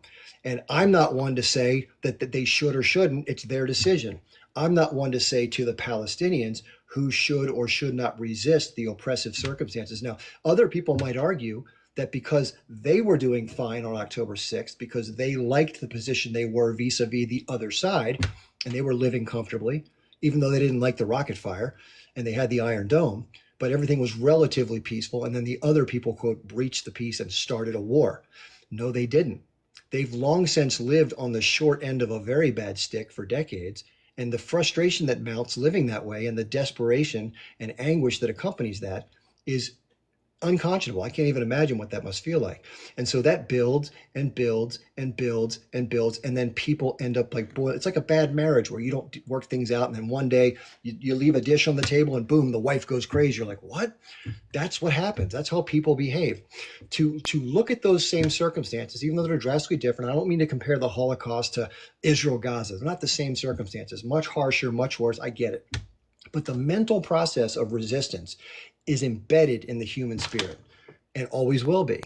And it's Chip, we are the real resistance. We are the real resistance, Chip. Decolonize. Hold on. No. To say that Israel is the victim when Israel is the one controlling the other, is the stronger armed party who started the entire conflict from day one through the establishment of an ethnocentric Chip, zoom out region. So don't zoom out. So for somebody, and by the way, when somebody then uses a preemptive war doctrine to take more territory from people that were already made refugees, 30 years earlier, to use that as or 20 years old, to use that as a justification and then further make them greater refugees and dispossess them of their land and their homes, and then bulldoze their homes and put cement in their water and poison their crops and tear down their olive branches and spray crap water on them and unalive them and, break their arms, and anything they do to try to resist, even throwing stones, they go to prison for 10 years. This is the kind of stuff when you choose to do those things, which is a choice, it's a route you can take, it elicits a response. And Israel is not the victim In this, Israel is the perpetrator ongoing of brutality against which people fight back against, and then it says it's the victim. Chief, See, you but are a you see German my or map? something like Wait, that? Yariv, wait. Adin, I have a question for you, Adin. Hold on, Do Sherry, you see the map? Sherry, here's what we're going to do, okay? By the way, I don't mean to be disrespectful to you, Raif. I'm going to give you a chance to respond, but Mike, why don't you ask a question? But I have to let Onita come in. She's been waiting forever to come in. Yes.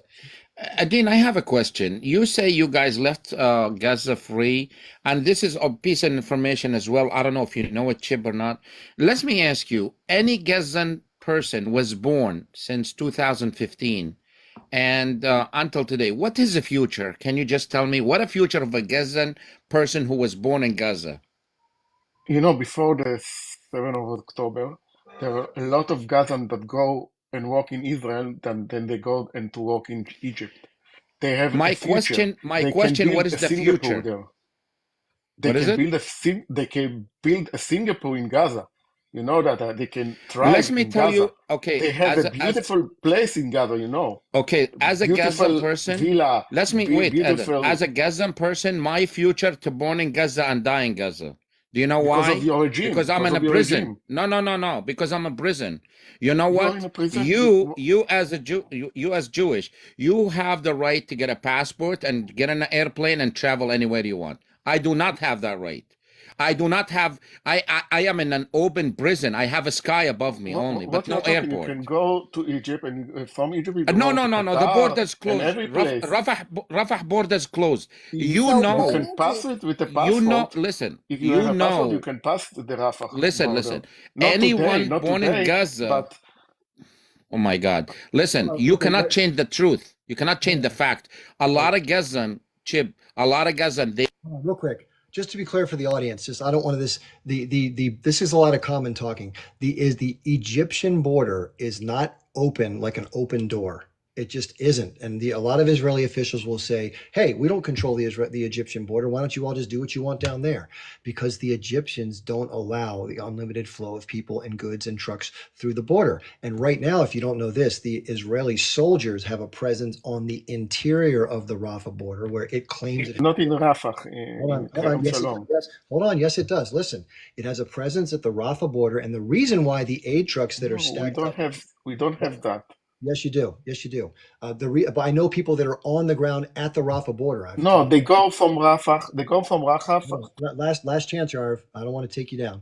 What happens is the trucks that are going to come in through the Egyptian side into Gaza. And by the way, the roadways have been damaged too, so it's very hard to get goods through the system with the trucks. But notwithstanding that problem, the Israeli military is inspecting every shipment that goes through that gate, and it's very, very choked up. Now, this is not me saying this. Senator Chris Van Hollen, the senator from my state, along with Jeff Merkley from the state of Oregon, went down to the Rafah border to try to make heads or tails of all this.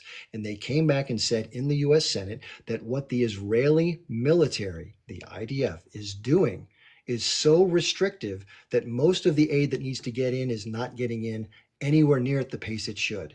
The number of trucks that used to pass through the Rafah border was between 500 and 700 trucks per day, sometimes as many as 1,200. And now it's down between 100 and 120 at the most.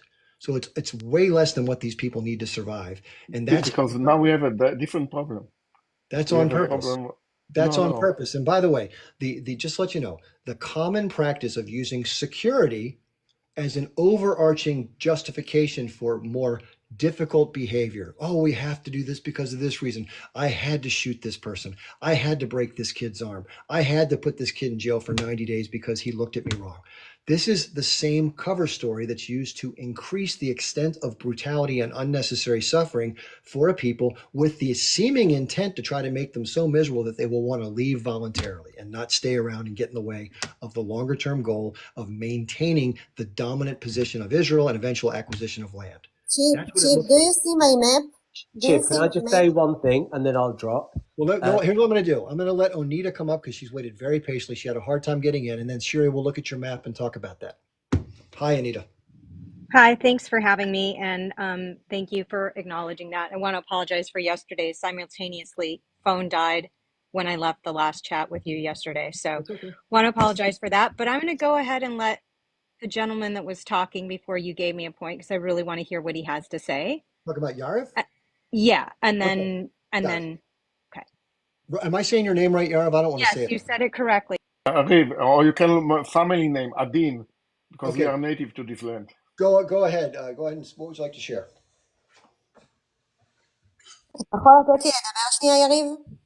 Let me make Sherry big so she can see the map. Okay, let me do Yeah. this. Okay, here you go, Sherry. You got the stage. Go ahead. Okay, so when you see the map and you see all the Greenland are the Muslim country. Who is the real occupier? Do you think that Israel, the tiny spot, is the occupier? Well, if I have 15 pieces of furniture and you take one and you claim that I have 15 pieces of furniture, now I have 14, so what's the big deal? What would you say to me?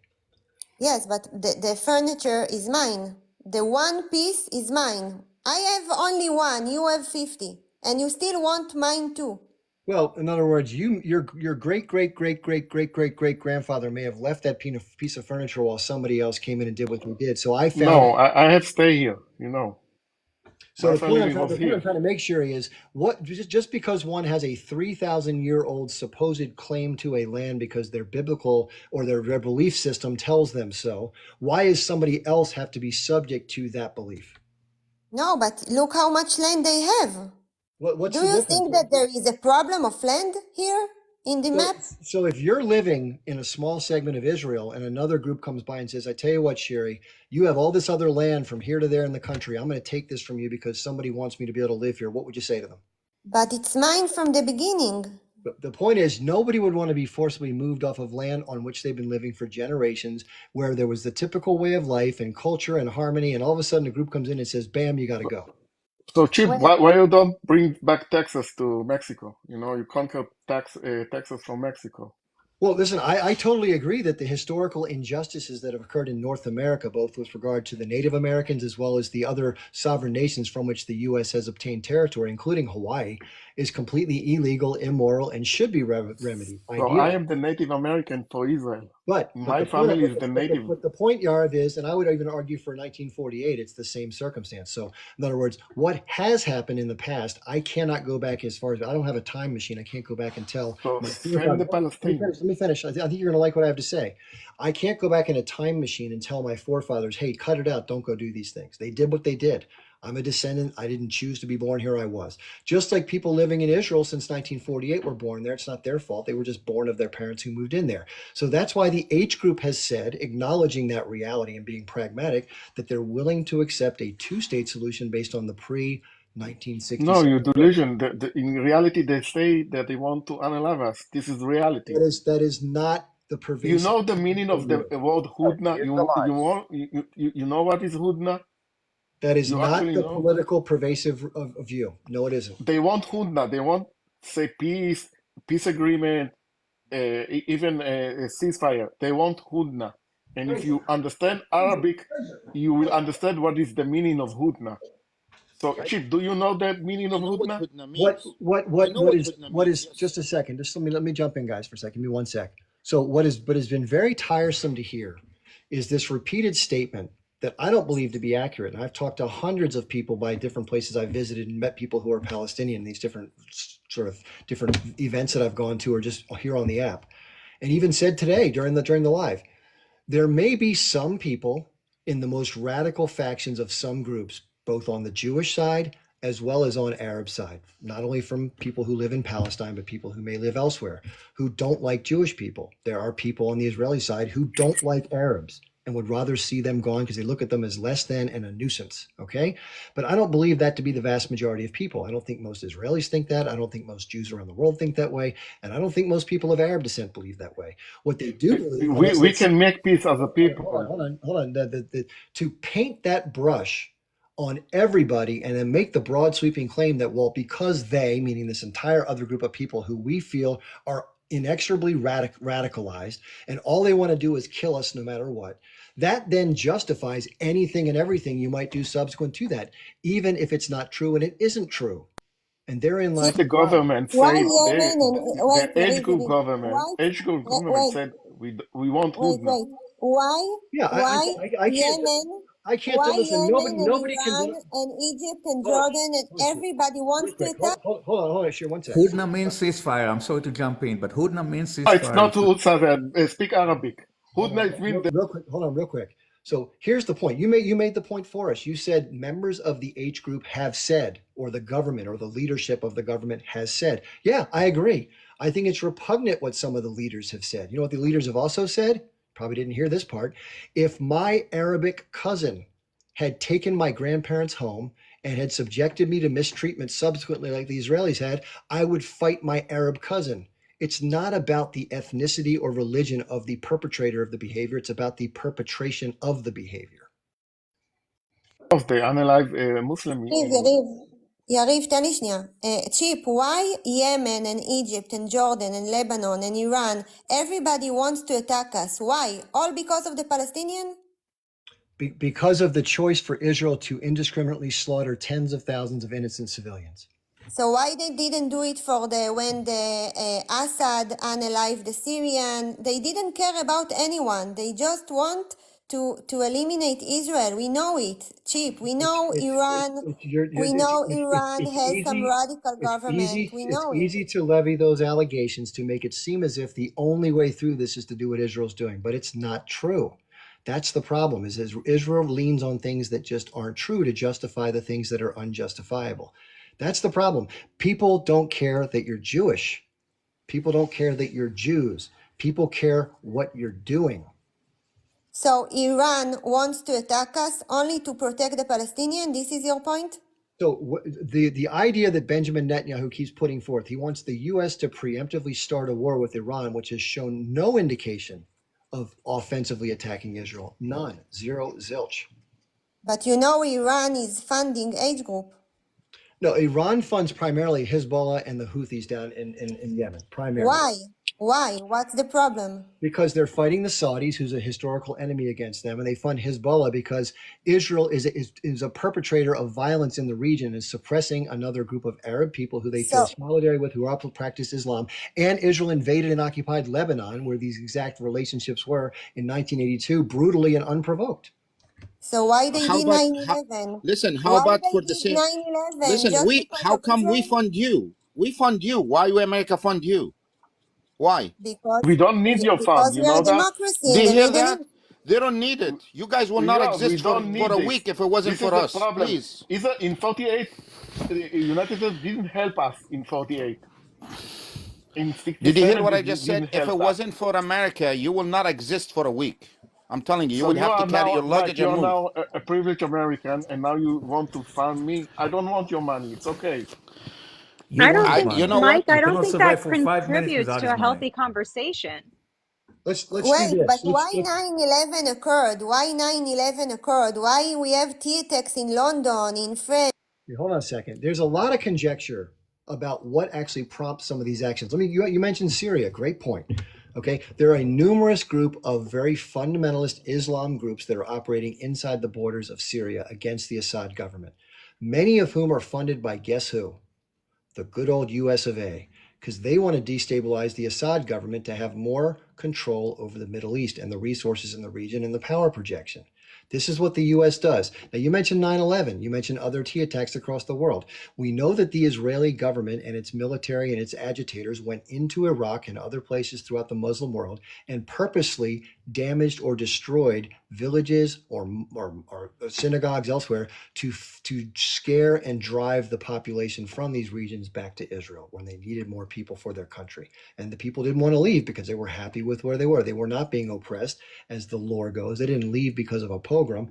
They left because of Israeli-sponsored terrorism that was used and then blamed on the domestic country. Now, go back to 9/11. Wait, so why did 9/11 so you happen? prefer, Chip, you prefer to live under Assad or Sinwar rather than Biden?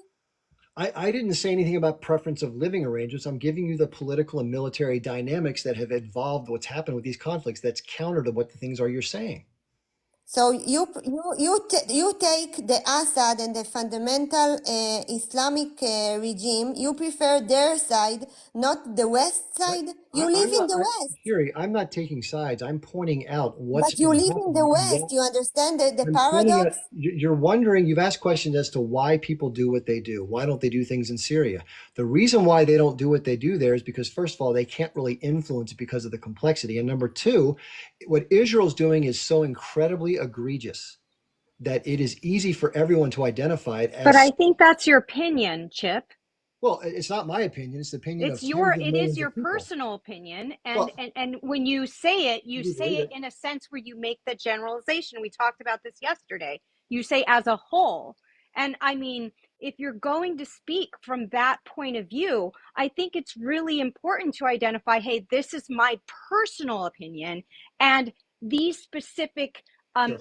That's entities fair. are also saying that. I think that's fair. Let me rephrase it. That's fair. So I happen to believe that most people that encounter this situation currently around the world, especially in those who practice Islam, but others as well, through social media and other means of actually seeing what's happening versus being told a story about what's happening, are now very angry and upset to the extent to which they're willing to take some action to try to counteract it. How about that? Much better. There you go. Okay, Chip, so we are Smotrich, an example. We are an example of a decolonize the Arab conquered. We are a very example, a good example how Israel decolonize and get back their land. Israel decolonizing? What the heck? Where did you Yes, come up with decolonize that? the Arab Israel conquered. is a colonizer. No, you are the Israel is a. colonizer. You are the Arab colonizer. I happen to be a Jew who identifies as a Palestinian Jew. Okay, I was born in Capo Israel. I Jew? served in the. Yes, yeah, you call me a Capo Jew. I happen to have served in the IDF. I'm an ex-rabid Zionist, and I became a rabid anti-Zionist. Just so you know. Now, you, Yariv, mentioned earlier that your great-grandfather or somebody left Israel on a Palestinian passport. So are you now admitting that My Palestine father did is exist? bound as a British Palestine mandate, yes. And my Okay, so family have a kushan. the passport was היה לנו a חווה Palestinian. בגליל.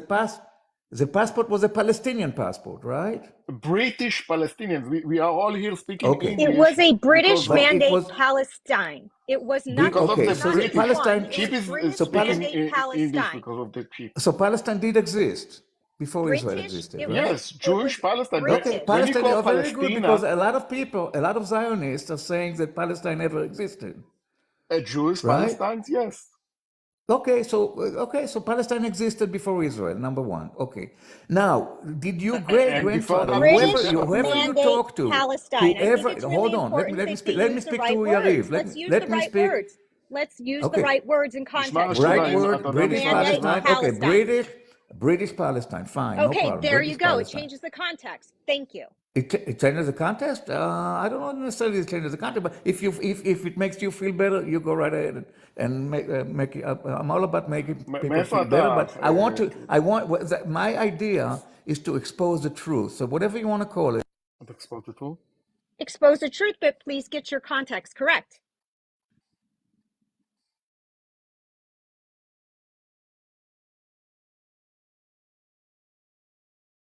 I'm sorry. You guys muted me for whatever reason. Right, yeah, I just want to say, sorry to interrupt. So I want to clarify this for the audience. What I'd like to do is play a short video. It's only less than 2 minutes. This is the former Prime Minister of Israel, the only female Prime Minister, Golda Meir, discussing how she views herself and her relationship to the territory and the name she calls herself in her life growing up in this territory. So if we're ready to go, I'm going to play this. The audience can decide where they want to fit this into their thinking, okay? Here we go. Where were Palestinians born? What was all this area before the First World War? When Britain got the mandate over Palestine, what was Palestine then? Palestine was then the area between the Mediterranean and the Iraqi border. You say there was no such thing as East Palestine? and West Bank, no. East and West Bank was Palestine. I'm a Palestinian. There you go. Thank you, Chip. I carried a Palestinian passport. Thank you, Chip. She carried a British mandated Palestinian Yes, passport. put That's the what whole she's saying. the She whole called That's herself a what she's saying. Palestinian. I just want to She make sure we're identified clear on that. herself as a Palestinian, Of Onida. course She she did. identified herself as With a a Palestinian. British mandate not Palestine passport, That's because fine. that's who was Whatever, issuing them. Isn't that right? whatever Am you I want to right call or it, wrong? Am I right or wrong? you're right. Okay, that's all. Did Golda Meir also say that she identifies as a Palestinian? Did she say But not that? an Arab And she was the Prime Palestinian. Minister of Israel. Did she say she was a Palestinian? Did she say that or not? Onida? But not an Arab Palestinian. Do you Not an understand that? Arab That ballot. was Like, an I don't issue. know what Who you're cares? like. What's your She was a point? Jewish Palestinian, so am You're I. talking semantics, sir. We're talking. You You talking want to get to your semantics. point. Get to your point. Get. My point Well, is that Onita, hold my on, point is that you all hung up on. Okay, I tell you what, guests, please don't tell other guests like how to do stuff. Let them make their point. I'll let you make yours. I want to show this map for the audience. So I typed into Google Palestine map 1947. So Israel had not been Bring formally the created yet. map of Palestine. Map of Hold on. Palestine. This is from Encyclopedia Britannica in 1947, which is a very common publication that covers geography, terrain, names of areas, etc. So if you can see, it says Palestine and there's Transjordan. So the West Bank, as you can see, is right there. So it was part of Transjordan. But it was Transjordan become in Hold on, 47. Yair, let me finish the comment. I'll let you back in.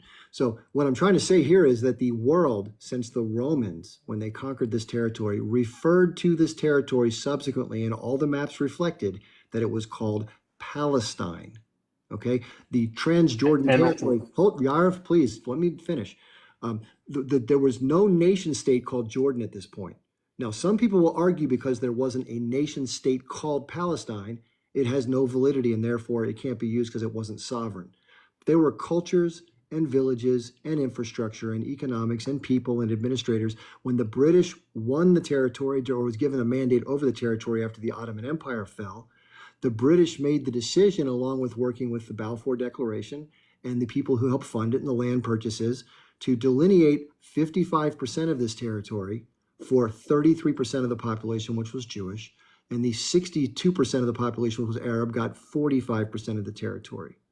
So it included this area here. Then in 1967, the Israeli government, the Israeli military came in and conquered the area you see that's green right there. And it currently occupies. Please put the map of the full map of the British Mandate, the full map before established Jordan. Please put this map because this will make a context of what happened. The map of the British Mandate of Palestine. Chip, I have a question. Did you hear about the auction? It's happening in New Jersey. They're selling lands right now on March 30th. Did you hear about that? In New Jersey.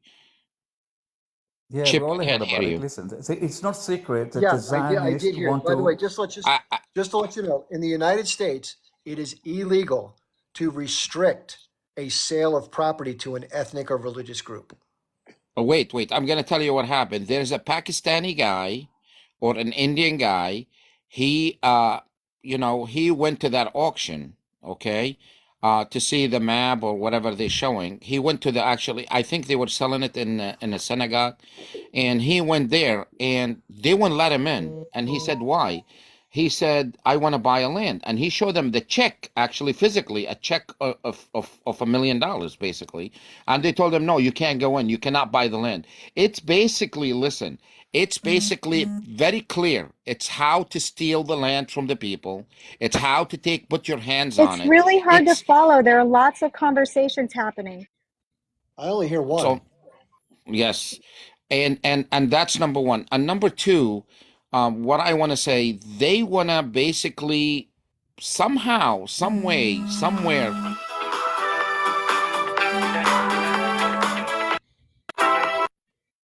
Yeah, please keep that now. Go ahead, Mike.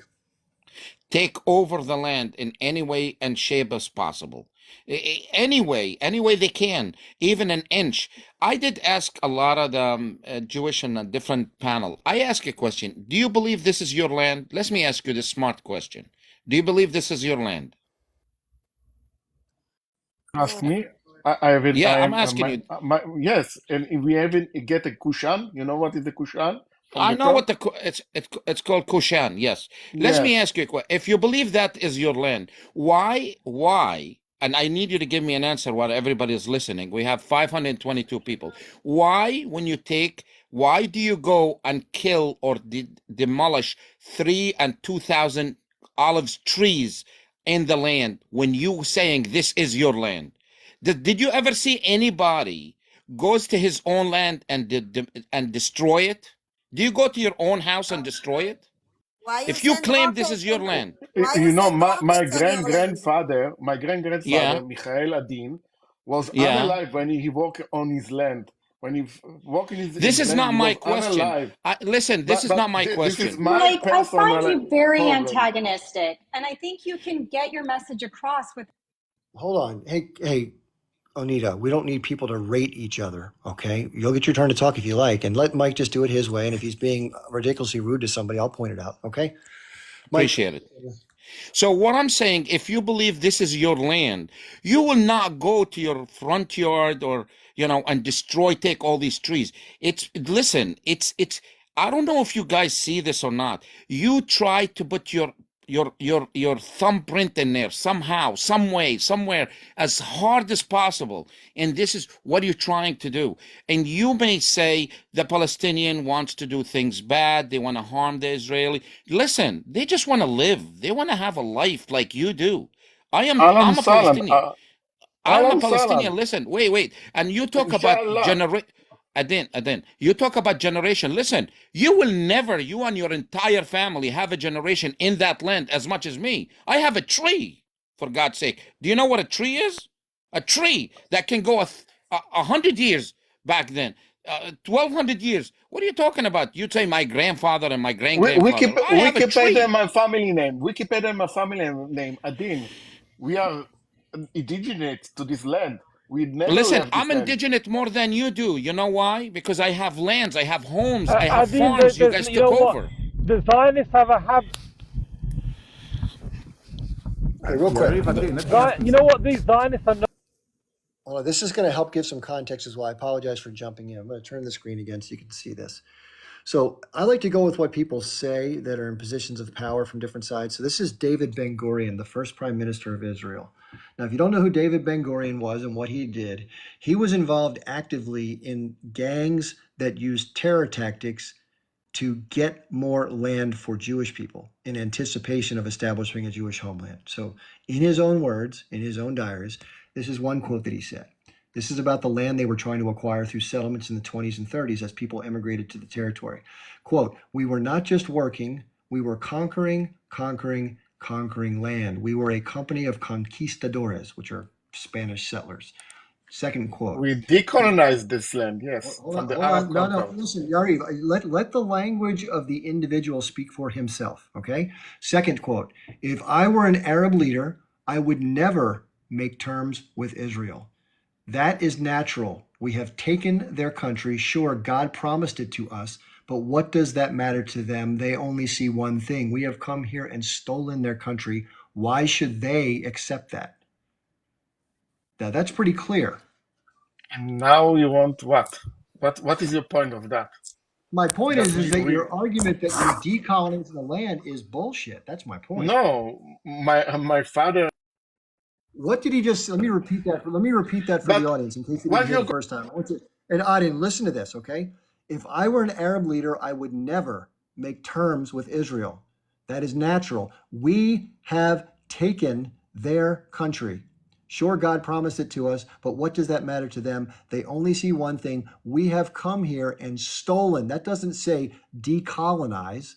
That says we have stolen, meaning taken. That's called theft.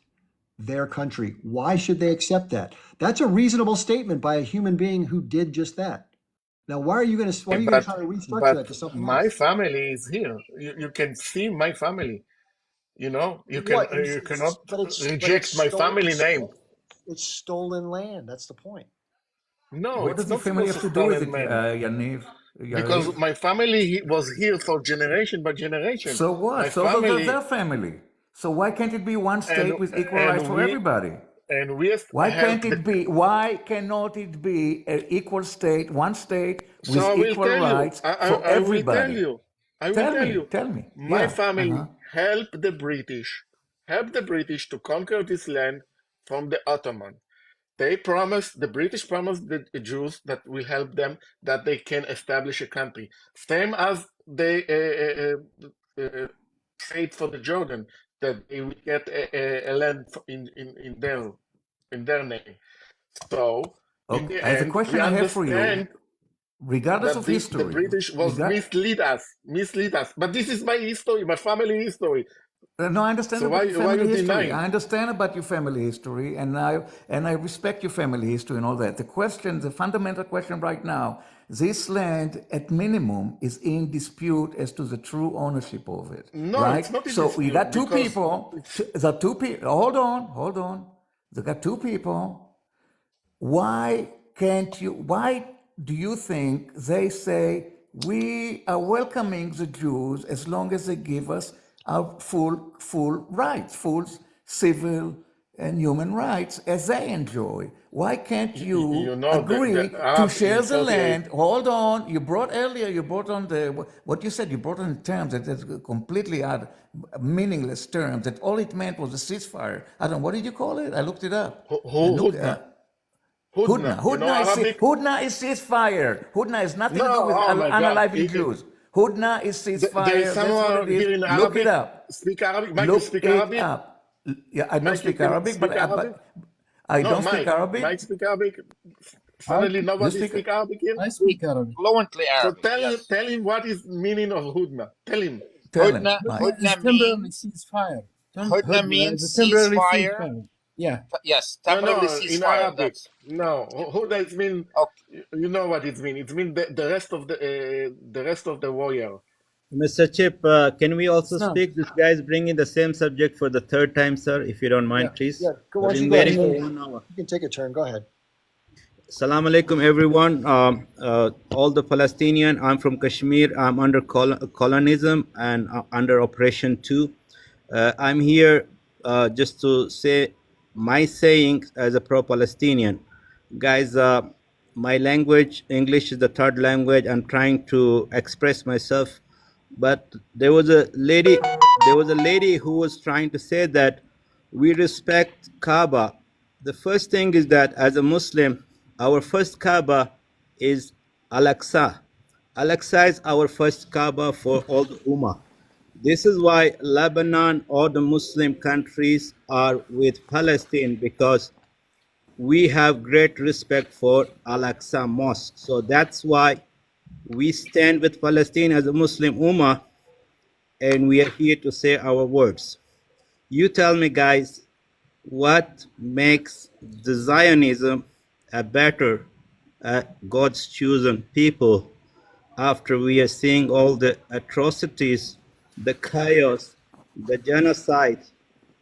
You tell me, guys, what makes you a good moral army in the world where we are seeing in 2024 everything you guys trying to sell the propaganda to us? We are seeing every bit of it the opposite of what you Zios are doing to the people, to the children, starting from the olive tree, like our brother was saying. Who the hell on earth will unalive their green trees? That's because you do not want the Palestinians to go back to their land where they have the keys, so they can find their houses where it was stolen from them by all the outsiders who don't even belong to that land. So here I am to tell you that what moral is that? We see videos that why are you taking the spices from a kitchen, throwing it to the floor, starving the humans in Palestine so they cannot have a food? Are you seeing the videos coming out, the babies who are going slimmer, starving from food, including the dogs, the cats? What kind of human beings are, what kind of moral value do you hold as an army from Israel? You have no right to stay in that land as a moral army. You do not belong to the land. You have occupied the land. The Palestine was Zionist there. ideology should be outlawed like the Nazi ideology was outlawed in Germany. The Zionist ideology should be outlawed. It's a באמת criminal אתה ideology. Should be אתה באמת outlawed ישראלי או completely. שם Like, חרא? כן, I אני think that's ישראלי, rather כן, אני ישראלי, and extreme, fuck don't you you. think? אני ישראלי, yes, I'm Israeli, and you go, you know what you... hold on, please don't tell each other that. Let's be civil, okay? So here's the question. I've heard this has been talked about often, so let's just talk about this. This is a good subject to talk about. So people like Ben Shapiro and Rabbi Shmuley and Rabbi Barclay, who recently were involved in this whole Candace Owens debacle, and also the House of Representatives, they have formally declared that anybody who is critical of Zionism or of Israel is anti-Semitic. In other words, anti-Zionism is anti-Semitism. And what I've tried to do on this channel, and I've been accused of everything under the sun as far as loving the H group or being a complete anti-Semite or being a JEW hater and all this stuff like that, is we try to make the distinction. I know a lot of people say that most Jewish people identify as Zionists insofar as the return to Zion, to have a Jewish state, to have a safe homeland away from harm. I don't think anybody in their right mind would be against such a thing because it protects people. That's great. But it did come at a cost to others. You know, if you were on the other side, for example, and I always like to make this comparison, if you flipped the script and you had a bunch of Jewish folks that lived in a territory and there was an Arab state that was granted by a mandate, and boom, a lot of people had to move and go and some people died and all these things, all this tumultuous stuff happened and has been happening, you'd probably be upset about it. That would make sense to me. I'd be upset about it. So if you flip the script, though, and you just happen to replace one word with the other, somehow it's justifiable. That's the part that I have trouble with. And then on top of that, in terms of that criticism goes, or identification and delineation, some people in Gaza do say the word JEW. Some of the leadership from the H group, the so-and-so's got to go. I think they synonymously use the term, but not purposely use the term. And here, let me try to make the delineation. I'm not speaking for them. I'm just saying my perception. And what they mean is that the very people who have harmed them happen to be Jewish. Therefore, people who are Jewish tend to embody the same ideology or embrace the actions thereof that have caused harm, and therefore they're the enemy. Now, I think most people in Israel are good people, are just like any other group of people. They're normal. They want to get through their day. They support the regular stuff. They're just normal people. And there are the hardliners, as there are in the H group and elsewhere. But most people are most people. They're just, they just want to get through their day. They're not crazy. Who has time The for all that? Israeli people are great people. I love the Israeli people. Let me finish the thought. So in criticism of Zionism, insofar as if people on one side perceive that Zionism means something different than just a homeland, that it means the imposition of one's political will on another with lack of concern for the outcome or the harm or the suffering of the other to which it affects. Okay, sounds good. So bottom line is this. People who are anti-Zionist do not, as much as they're accused of this, I don't feel this way, they don't hate Jewish people. They don't want to get rid of all Jewish people. And I look at both sides of this because I understand both arguments. But if my grandparents had been like booted off their land, My grandfather? yeah, Palestinian Jew, just be careful. They just gave me a violation based on what you said before. So don't use that language, okay? Otherwise they'll take the live down. Got to use normal language, no F-bombs or stuff like that. Okay, but the point is, any of that criticism nowadays, it's been coded in the House of Representatives, for God's sake. This is how much influence the Israeli lobby and the Zionist-based thinking has on our culture, our politics, etc. And that is unusual, and it's unfair to those of us who just want to analyze anything in life. If I talked about Bashar al-Assad being a bad guy, and they wouldn't condemn me for being anti-Arab or anti-Syrian. But when we criticize the fact that the Zionist state, the Jewish state, does something that we think is objectionable, now we hate Jewish people. How is that fair? How is that a standard? So think that Israel, the Zionist, is decolonizing the Arab conquered. This is the movement to decolonize the Arab conquered and bring back the land of the Jews. The land that they've been in for less time than they've been outside of it. Yariv, the reality is Jews, one second, Jews have been outside of Palestine longer than they've been in Palestine historically. So this idea that they're coming back to the land, you have more of a claim to the Ukraine or Poland than you have to Palestine, my friend. But regardless, if you talk about Zionism and anti-Semitism, the reality is that most Semites are anti-Zionist. If you talk about Semites, we're talking about Arabs, we're talking about Ethiopians, we're talking about But Eritreans, we're when you talking say about Assyrians. anti-Semitic, it's But if about Jews. no, It's no, it's not actually about about Jews. Jews. It's not It's about not Jews. about the Muslims. It's not about Jews. Are you If you referring to talk, Semites as a language yes, or just I'm talking about Semites as a group. If you talk about okay? Semites as a It's a group, Anti-Semite. If the you say one second, anti-Semite, it's Middle only let from me reference, Jews. right? finish. I'm Let me just trying to finish understand that. respectfully. Allow me to finish. If you talk about people who are Semites, ethnically. Just real Mason, move your mouth a little further away from your microphone. 'cause I'm you're sorry. getting- I'm sorry. It's okay. It's all good. The majority of Semites do not support Zionism, and the majority of Zionists are not Semites. The majority of Zionists are Christian evangelical fanatics in the West who send millions and millions of dollars to the Zionist project because they want to see the second coming of Christ. Those are the Can you majority of the define what Zionists. Zionist means in your context, please? Right. So Zionism is a settler colonial project, and the goal of it is to establish a European type state with a Jewish national identity in Palestine at the behest and at the So, cost of the Palestinian so are population you who are referring it to, indigenous. are you referring it from the ideology of politics in the current state of Israel, or just like, can you just point me to a resource where I can find that?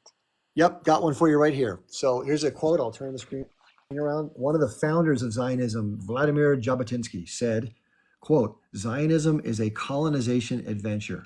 Also, the common reference here says Zionism has been described as a form of settler colonialism in relation to the region of Palestine and the Israeli-Palestinian conflict. Tell me, what is our motherland if we are the colonizer? You don't have a Yeah, motherland. there Your isn't one. motherland, That's the point. your motherland is Morocco. Your motherland is Poland. Your motherland is Holland. Wherever you've been for hundreds of years, I the feel Jews like have that's been. a my personal family statement, my though. family is So 100 year in here in this land. So Yeah. so what I So Jews have been a scattered people without a land for called hundreds of years and diaspora. have been terrorized and persecuted. I'm not denying that. But what I am saying is a but Moroccan you Jew. deny me. You What I deny am me. One second.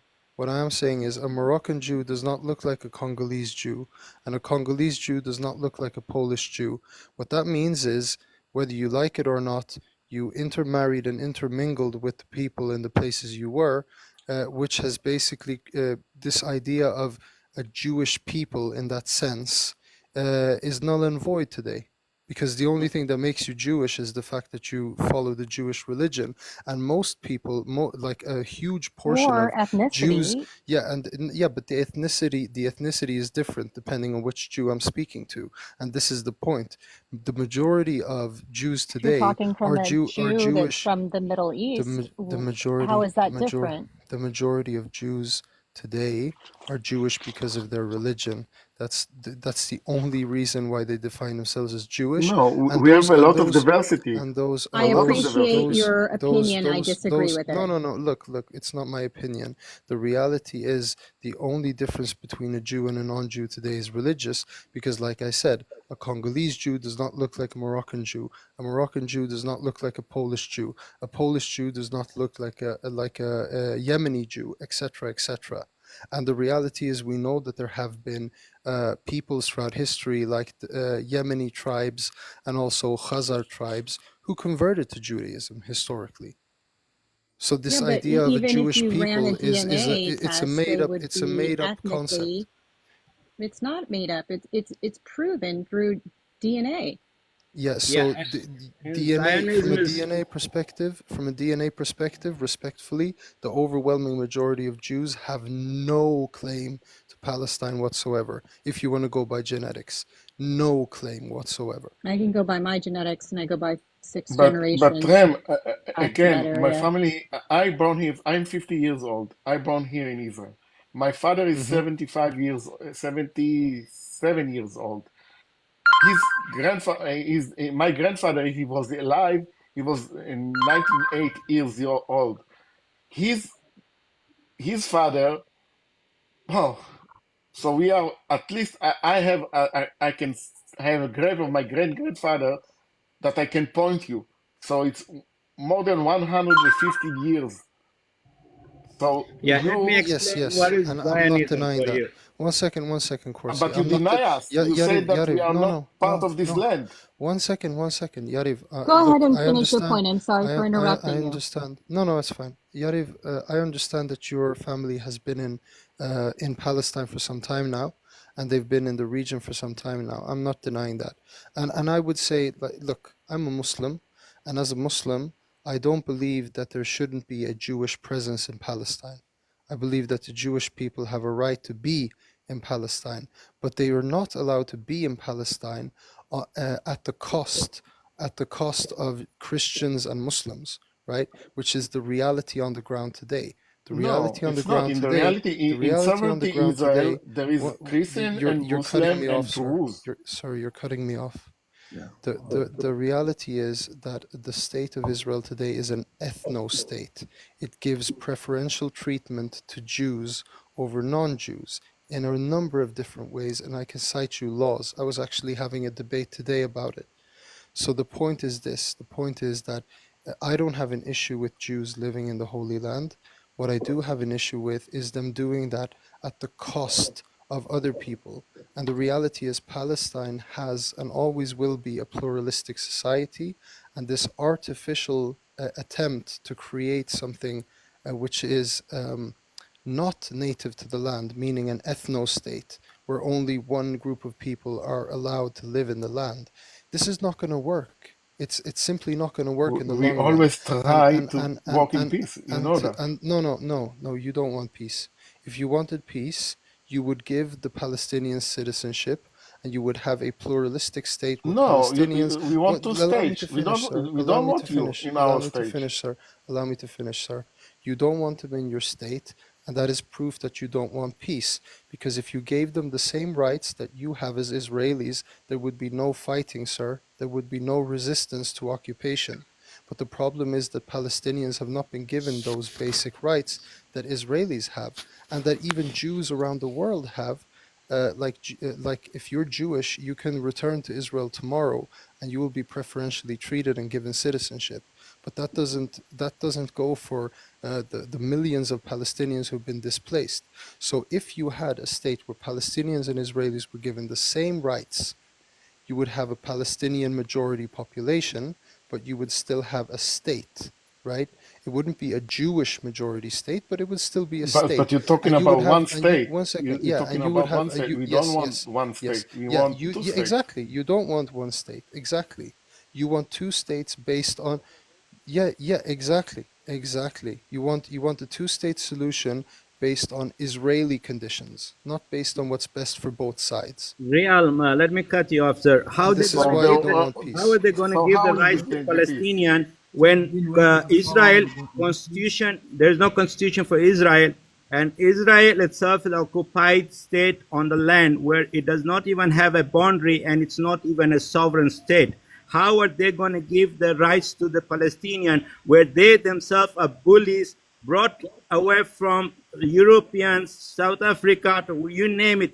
The bullies, they only force themselves to the people's mind.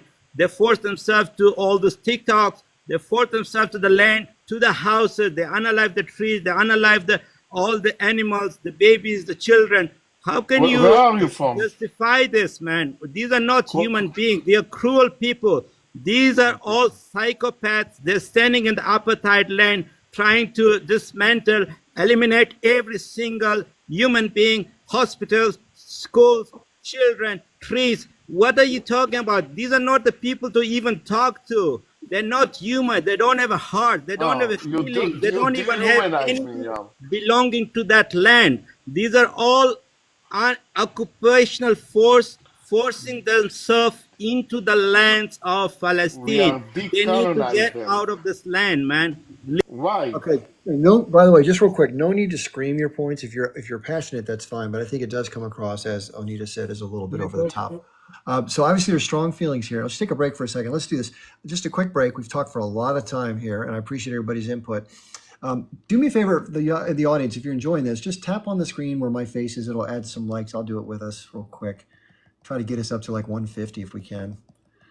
That'd be really cool. Another thing is, if you're enjoying the conversation, if you could please invite some more folks to it. The way you do that is you hold the screen down for like a half a second, and a list of all your mutual friends pops up, and then you can invite people to join us. We have a good balanced panel right now. And listen, it's nice to hear different points of view, and if we disagree, that's good. It's good to hear both sides. I like that, and I think it makes for a better conversation. Can I talk? And I hope that Adan, everybody I have feels a like- question. I Real have a quick, hold on. question for Adan. Let me ask you a Not question. great, Mike. I hope that everybody feels Play like this they're being mic. respected and not being disrespected. I would like to see us, unless people take a little more of a turn basis without jumping over each other quite a bit, but I know that sometimes it's hard to just do it that way. But I do want to give, let me think, who hasn't talked recently? I think, boy, Brenda hasn't had a chance to talk. I'll tell you what, ask your question, ask your question real quick, create account if you had one, and then we'll let Brenda come on. I don't have a question. I want to talk about what the people talked about today. First of Okay. all, I'm 60 plus years old. I'm a Palestinian from the West Bank. Of course, I'm not living in the West Bank anymore because of my parents left because of the war. Our village is on the borders of the so-called 67, borders, and the rest of our property is in the 48 occupied Palestine, and of course we can't, take it back. Now our village, since 1967 till today, is shrinking day by day until it's become unbelievable. You can't live in it. Anyhow, now regarding the British mandate on Palestine, my father holds a passport, a British passport, Palestine. I don't have the exact passport with me right now, but I can find it out and send you a copy of it. But if you Google, you can see the British passport, so-called British passport, Palestine, on the first page. And the back of the passport, you will see in Arabic and in Hebrew. Jawaz al-Safar means passport. Hukumat Palestine means government of Palestine. And Aleph Yud, Eretz Israel. You know what is Aleph Excuse me? Yud? Excuse There is me? in your passport, in your British passport, the word in Hebrew Aleph and the word in Hebrew Yud. That means Eretz Israel, the land of Israel. This is if you have this Palestinian British mandate passport, you will I have will translate that. Let me continue, please. I translated. don't like Yes, to interrupt please. me. No, I will translate it. I cannot trust your word. The Arabic, I can read it very well. Hukumat Palestine, government of Palestine, and I have the passport itself. I can give you a copy ship even. Now I want to elaborate about Sherry. She was saying the word Israel was mentioned in Quran. All right, Israel. Who is Israel? Israel is the prophet Jacob, peace be upon him. And not only Jacob was mentioned in Quran, Moses, Jesus, Mary, peace be upon him all. She referred to So, Bnei Israel. You know Bnei excuse me, Israel? I will come to that. Would you She please? referred to Would you Bnei please Israel. don't cut me? Would you please don't cut me? Let me talk. So Israel is the prophet, and he is Jacob. And who are the Bani Israel? Bani Israel are the sons of Israel, which is Prophet Jacob, his son and grandson and grandchildren and so on. And Israel, which you are talking about, have nothing to do with Israel himself, which is the prophet. You got it? So this is all the Zionists planted in the minds of the people and in the media. All right? So I told you about the And passport. You say it is Israel government, meaning the Brits were the cheating British both of us. mandate, Eretz Israel. Oh my God. Would you please let me talk? The passport was written in Arabic, and I know Arabic very well.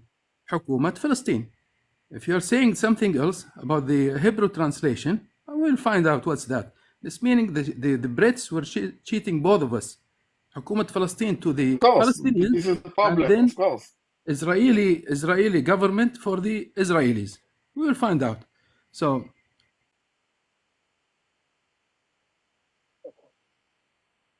my own village is shrinking. We cannot, claim our land which they occupied. And from my house in the West Bank, I can see Netanya. I can see the whole Mediterranean Sea. It's the best lands in the whole Palestine. It's now under their custody. By what law? Ask them. They will know. Well, something else. You guys don't want a single state, and you don't want two states. You don't want nothing. You don't want us to be there at all. I am in favor of one state solution. Why? Because we cannot live in two states. Because the West Bank, if we are talking about this, the West Bank, there is nothing left in the West Bank. Literally nothing left. About Gaza now and the Gazans. Who are the Gazans? The people of Gaza are the same people who were forced to leave their cities and villages from all over Palestine. So you will find in Gaza people originally from Al-Quds, which is not Jerusalem. The Arabic name is Al-Quds. And from Haifa, from Asdod, from all over Palestine. And it is not P, Palestine, it is Philistine with F, all right? So when you say about the H group, and they are using Gazans as, what they call it? Shields, human shields. This is crazy, and this is stupid for anyone to say something like that, or anybody to believe that. Because who are the Gazans? They are their brothers, sisters, cousins, relatives, neighbors, how they can use them as a human shield, all right? So the one state solution, which is, I know they will not accept it because they want the Palestinians anyway. The one state solution with equal rights, and those who were expelled, I'm talking about the Palestinians expelled to Lebanon, to Syria, to Jordan, to Egypt, all over the world, to return back to their original villages and cities, all right? And those Zionists who came from Europe and Poland and America, etc., gently and respectfully to go back to where they came from. This is what is logic. What happened in 1948 is But exactly this logic what's is not happening now. not Would you working, this please? logic. You were talking for more than an hour. You cannot wait for a few minutes. And what happened in 1948 He's is a exactly what's Zio. happening He now. will keep interrupting all the time, this guy.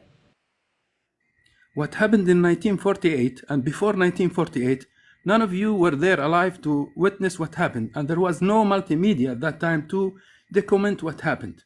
And the strategy was out of sight, out of mind. What does that mean? Meaning, force the Palestinians to move to Lebanon, to Syria, to Jordan, to Egypt. So once they are out there, nobody will ask about them. And the same thing they're trying to implement again for Gaza. We want them to move to Egypt. Once they are out of Egypt, out of Gaza, that's it. Game over. No more Palestine, no more Palestinians. Nobody will think about them. So the only difference, as I said, is social media. And by name, TikTok. Can I ask you a question? Gazans are all immigrants or refugees from inside Palestine. Thanks. I have a question for you. You said your family been in this land for a long time, right? And I think he doesn't know his history because in It's okay. 48 No. in Listen, talk to 48 me. Jordan occupied the West Bank. So what happened Okay. in 48 to 67 to your History very family? well. Okay. I know my history very well. I'm 60 Well, I plus have a years better old. I another witnessed question. all the wars. I saw my elderly. I saw my grandfather. I saw my father. I still have my father's passports. I even have more documents than you can imagine. Okay, I have a question for you. Chief Halak. Wait, I have a question for Adan. You didn't answer me. Wait 1 second. You said your family been living in this land for many years, correct? In 48, we need to run from the Galil to the center of Israel because of the war. And listen, I'm a smart guy, just for the record. Let me ask you a question. Did your family ever have a neighbor of Palestinian, your grandfather, or I don't know how old grandfather yet? Did you ever My live? grandfather. Did he have any Yes, Palestinian neighbors? And the Palestinian never killed my grandfather. What about the rest of the neighbors? When he walked on his field, Palestinians come and shoot him on his back, behind his back. No, this is my grandfather.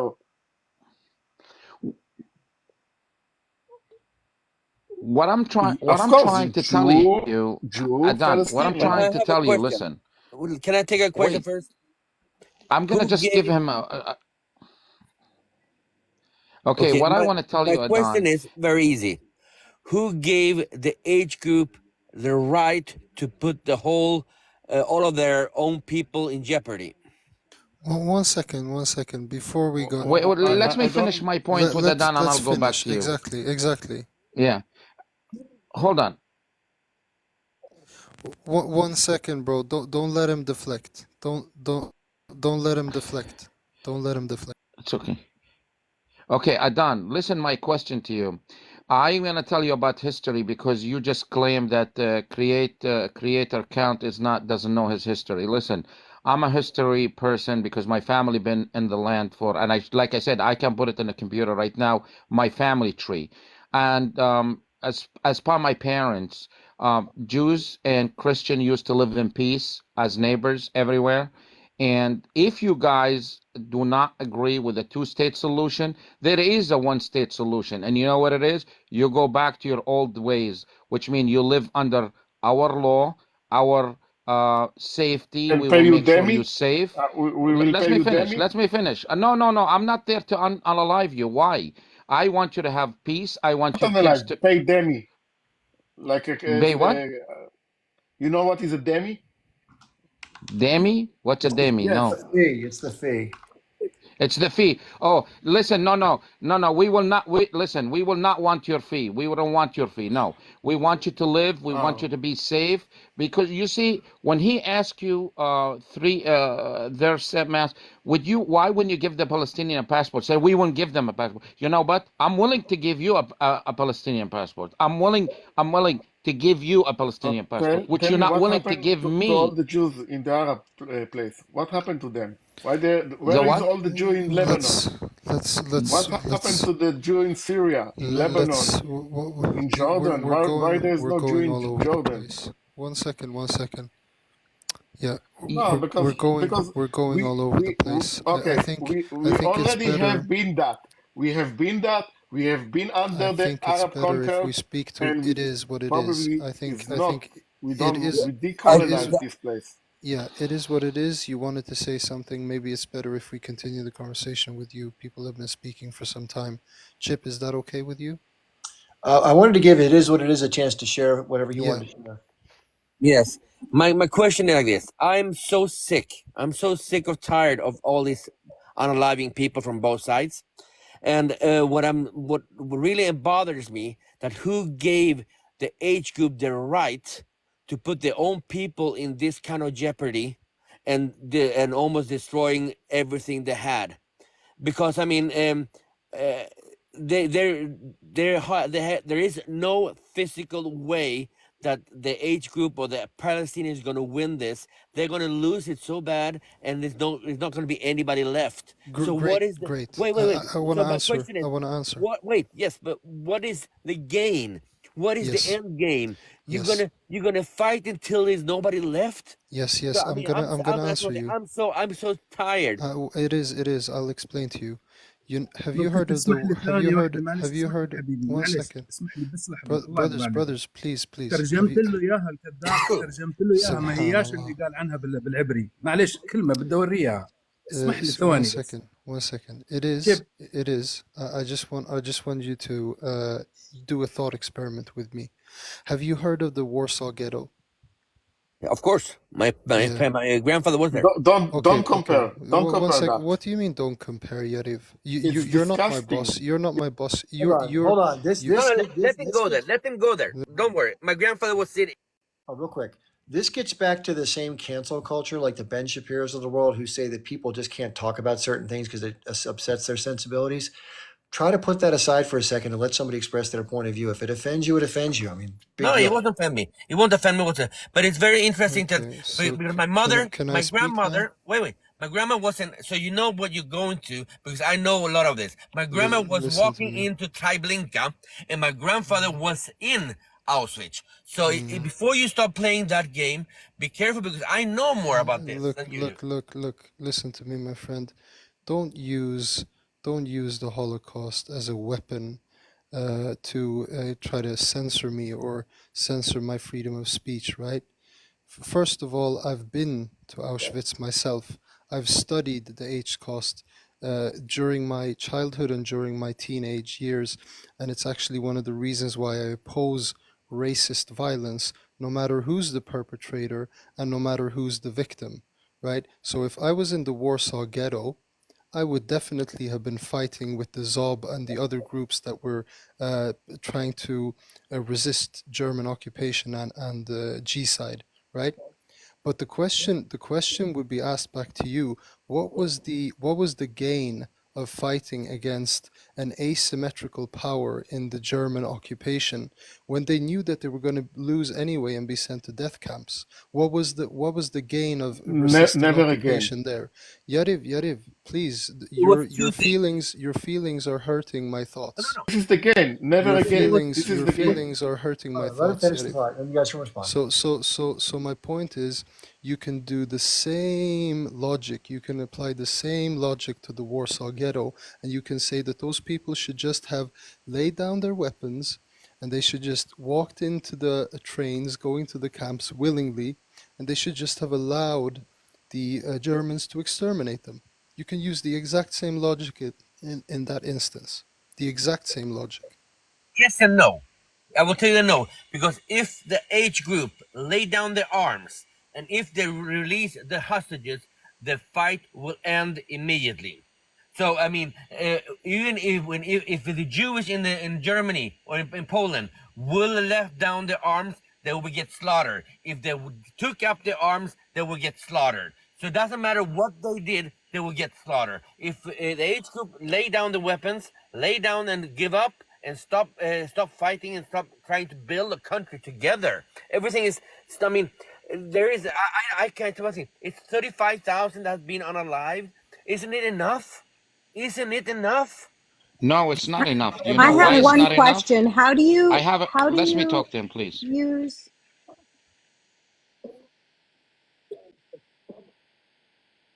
Just Shaq, just wait, Shaq, wait, Shaq. sir. Hold on. Shaq, can't use violent language like that. We have to keep it cool. Shaq, the reason why I haven't gone to you, hold on, let me drive the train for 1 sec. As a host, if we say loudly certain curse words, they send a warning to me and then I have to kick you off. I can't see you on the panel like last time you came in, so that's why I haven't gone to you. No, But go who's ahead. Shaq? Go ahead.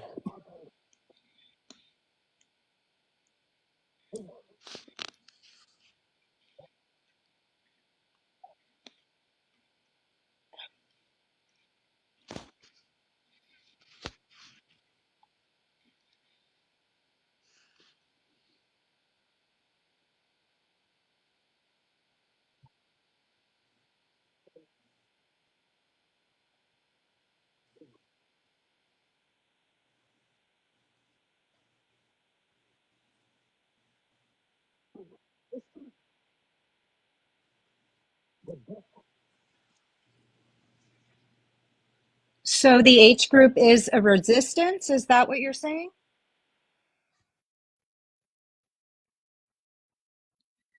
Okay, you don't have to use that kind of language towards me. It was just it was a question. No, you don't have to yell at me like that. Give him a chance to say so.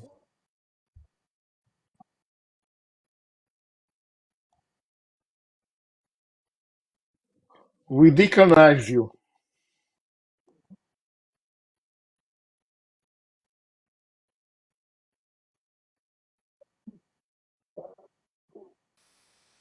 Tip. People on the comments are saying there's no sound. Be a little bit more respectful and kind.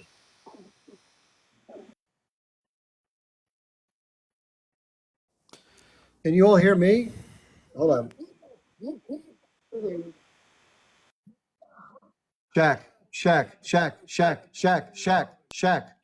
People can't. The audience cannot hear you. So if you take yourself down, come back into the live, maybe change out of the app, I'll bring you back up so you can finish your thought. Okay, but people can't hear you. All I did was ask a question. That's okay. Yeah, No, you didn't do go anything ahead wrong. and I'm ask just your letting Shaq question know again. that the panel can hear you, I can hear you, but the audience can, and they're saying no sound. So please come back in, and we'll let you finish your thought. Okay. Thank you. Okay. Onita, did you want to share some of your thoughts? Obviously, instead of telling somebody what they should or shouldn't do, how do you feel? My question was simple, Chip. I just asked if the H group was a is what he was considering a resistance group, and he lost his complete regulation, and so that would, and then started calling me names. So if you want to have a healthy, disregard him. The answer is very simple, Onida. Being a resistance movement and being classed as a terrorist group simultaneously, those are not mutually exclusive. The ANC were considered a terrorist group. The IRA in my country, who fought British occupation, were considered a terrorist group. The IRA, their political wing, which is Sinn Féin, is now the biggest political party in Northern Ireland. And it's very likely that we will see a unification of Ireland at any point in the future. And that's when interesting. that unification happens, I, as an Irishman, I want Protestants' rights to be protected as a religious minority. And that's what I also want to see in Palestine. And that's why we Irish people are in such solidarity, regardless of religion, with the Palestinians, because we want to see an end to occupation, but we also want to see an integration of the people who are living there, right? Because in our case, you had settler colonialism, you had people who came in and stole land in the 1500s that were loyal to the British Crown, but they've been there for so long that they're a part of the culture, they're a part of the country. And I would say that the same thing goes for the Israeli people. They've been there for such a long time now that it's inevitable that you're going to have a very big Jewish population in the region that weren't always there historically. But the point is, they have to live in coexistence with the Arabs, and the only way that can happen. I couldn't agree more with you. I couldn't agree more with you. Allow me to finish. Amen, and hallelujah. Allow me to finish, sir. The only way that can happen is if Palestinians are guaranteed the same rights, the same civic and human rights that the Israelis have been guaranteed since the establishment of the state. And that's what I'm calling for, and that's what most Jewish anti-Zionists are calling for. You have thousands of Jews who are protesting against the war that we're seeing going on right now in America and in other parts of the world. So we really need to find a way to coexist, because nobody's going anywhere, right? So may I Everybody ask loves a the land. question? Yeah. And you probably stated this. Are you Go two ahead. state or one state? I'm one state. I don't think two states have ever been on the table. I don't think that the Israelis ever have wanted to see a Palestinian state with the same level of autonomy and self-preservation and So how do you do determination how for do you the do one state Palestinians. solution with a formidable government, and then you Well, it's have very simple, really. Just It's remove very the simple, really. appetite. Just like One America, second. just like America. It's Simple. Yeah, it's very well, simple, one's really. one we got one group I'm running not a allowed certain to. area.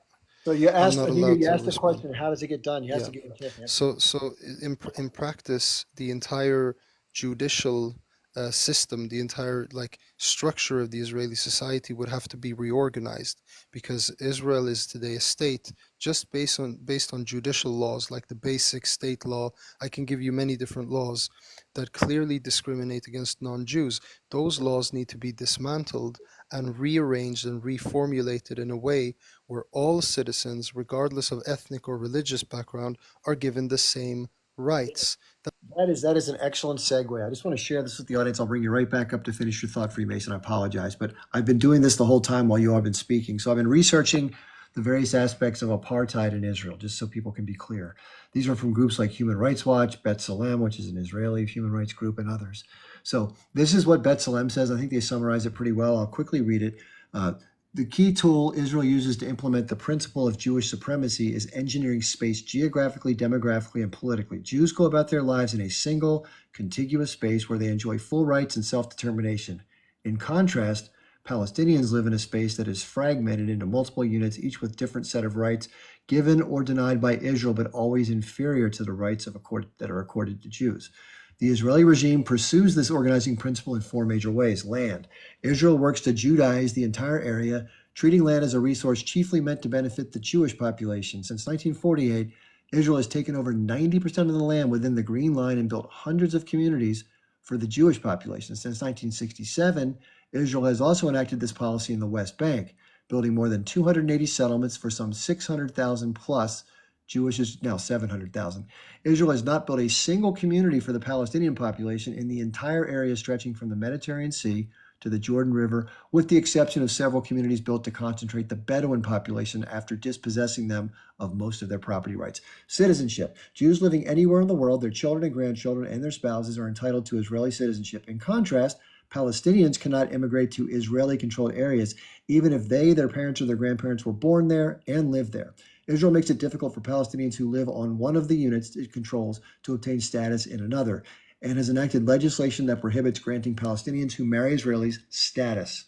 Freedom of movement. Israeli citizens enjoy freedom of movement in the entire area controlled by Israel, with the exception of the Gaza Strip, and may enter and leave the country freely. Palestinian subjects, on the other hand, require a special Israeli-issued permit to travel between the units and sometimes inside of them, and exit abroad also requires Israeli approval. So that's a different treatment.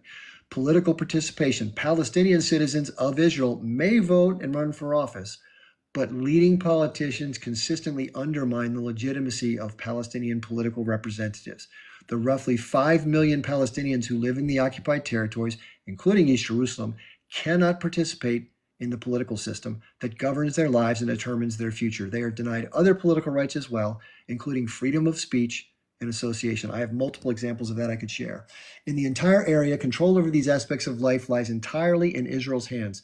The sole power determining the population registry, land allocation, voter rolls, and the right or denial thereof of travel within, enter, or exit any part of the area. The Israeli regime has grown increasingly explicit regarding its Jewish supremacist ideology, a process that has seen two major unmasking milestones in recent years. One was the enactment of the Basic Law, Israel, the nation state of the Jewish people, which declares the distinction between Jews and non-Jews fundamental and legitimate, and permits institutional discrimination in land management and development, housing, citizenship, language, and culture. The second came in the form of official statements regarding formal annexation of more parts of the West Bank, attesting to Israel's long-term intentions and debunking claims of temporary occupation. Here are some other notes from different sites. Okay, non-Arabs in Israel, the state of Israel controls 90% of the land in Israel and will not sell it, and non-Jews cannot purchase land or property in Israel. Rural Jewish majority communities can reject Palestinian Arabs as, quote, unsuitable applicants for residency. The Jewish government, the Israeli government, will heavily fine any government-funded institution, including towns, that provide health and education for commemorating the Nakba or expression deemed to, quote, negate the existence of Israel, end quote. Fragmentation into domains of control, which separates people into small clusters rather than contiguous land areas. Dispossession of land and property, decades of discriminatory land and property seizures, home demolitions, and forced evictions. Segregation and control. Systems of laws and policies keep Palestinians restricted to small enclaves to control their lives, segregated from Jewish Israelis. Deprivation of economic rights. Deliberate impoverishment of Palestinians, keeping them at great disadvantage in comparison to Jewish Israelis. Segregated roads. Expansion of Jewish-only settlements. Restriction of growth of Palestinian towns. Discriminatory granting of services, including permits, budgets, and access to natural resources like water. Then I just talked about the same before. The forcible transfer of Palestinians to make way for Israeli illegal settlements, preventing Palestinians from returning to their homes and lands, including the 1 million refugees. Systematic and severe deprivation of fundamental human rights based on their identity alone, denying Palestinians their right to freedom of movement and residency, murder, torture, unlawful imprisonment, and other severe deprivation of physical liberty, persecution of Palestinians because of their opposition to Israeli apartheid. That's a mouthful. It's nice because it's a B'Tselem, it's a Israeli, and hope that there will be a B'Tselem. Just to let you know, only the first like 30 seconds was B'Tselem. The rest was Human Rights Watch, Amnesty International, and other groups. Just to let you know. So when the Palestinian will have a B'Tselem, I hope there will be peace, because there's no Palestinian that will be against the age group, because you know what they happened to them in the Gaza when they tried to be against the age group.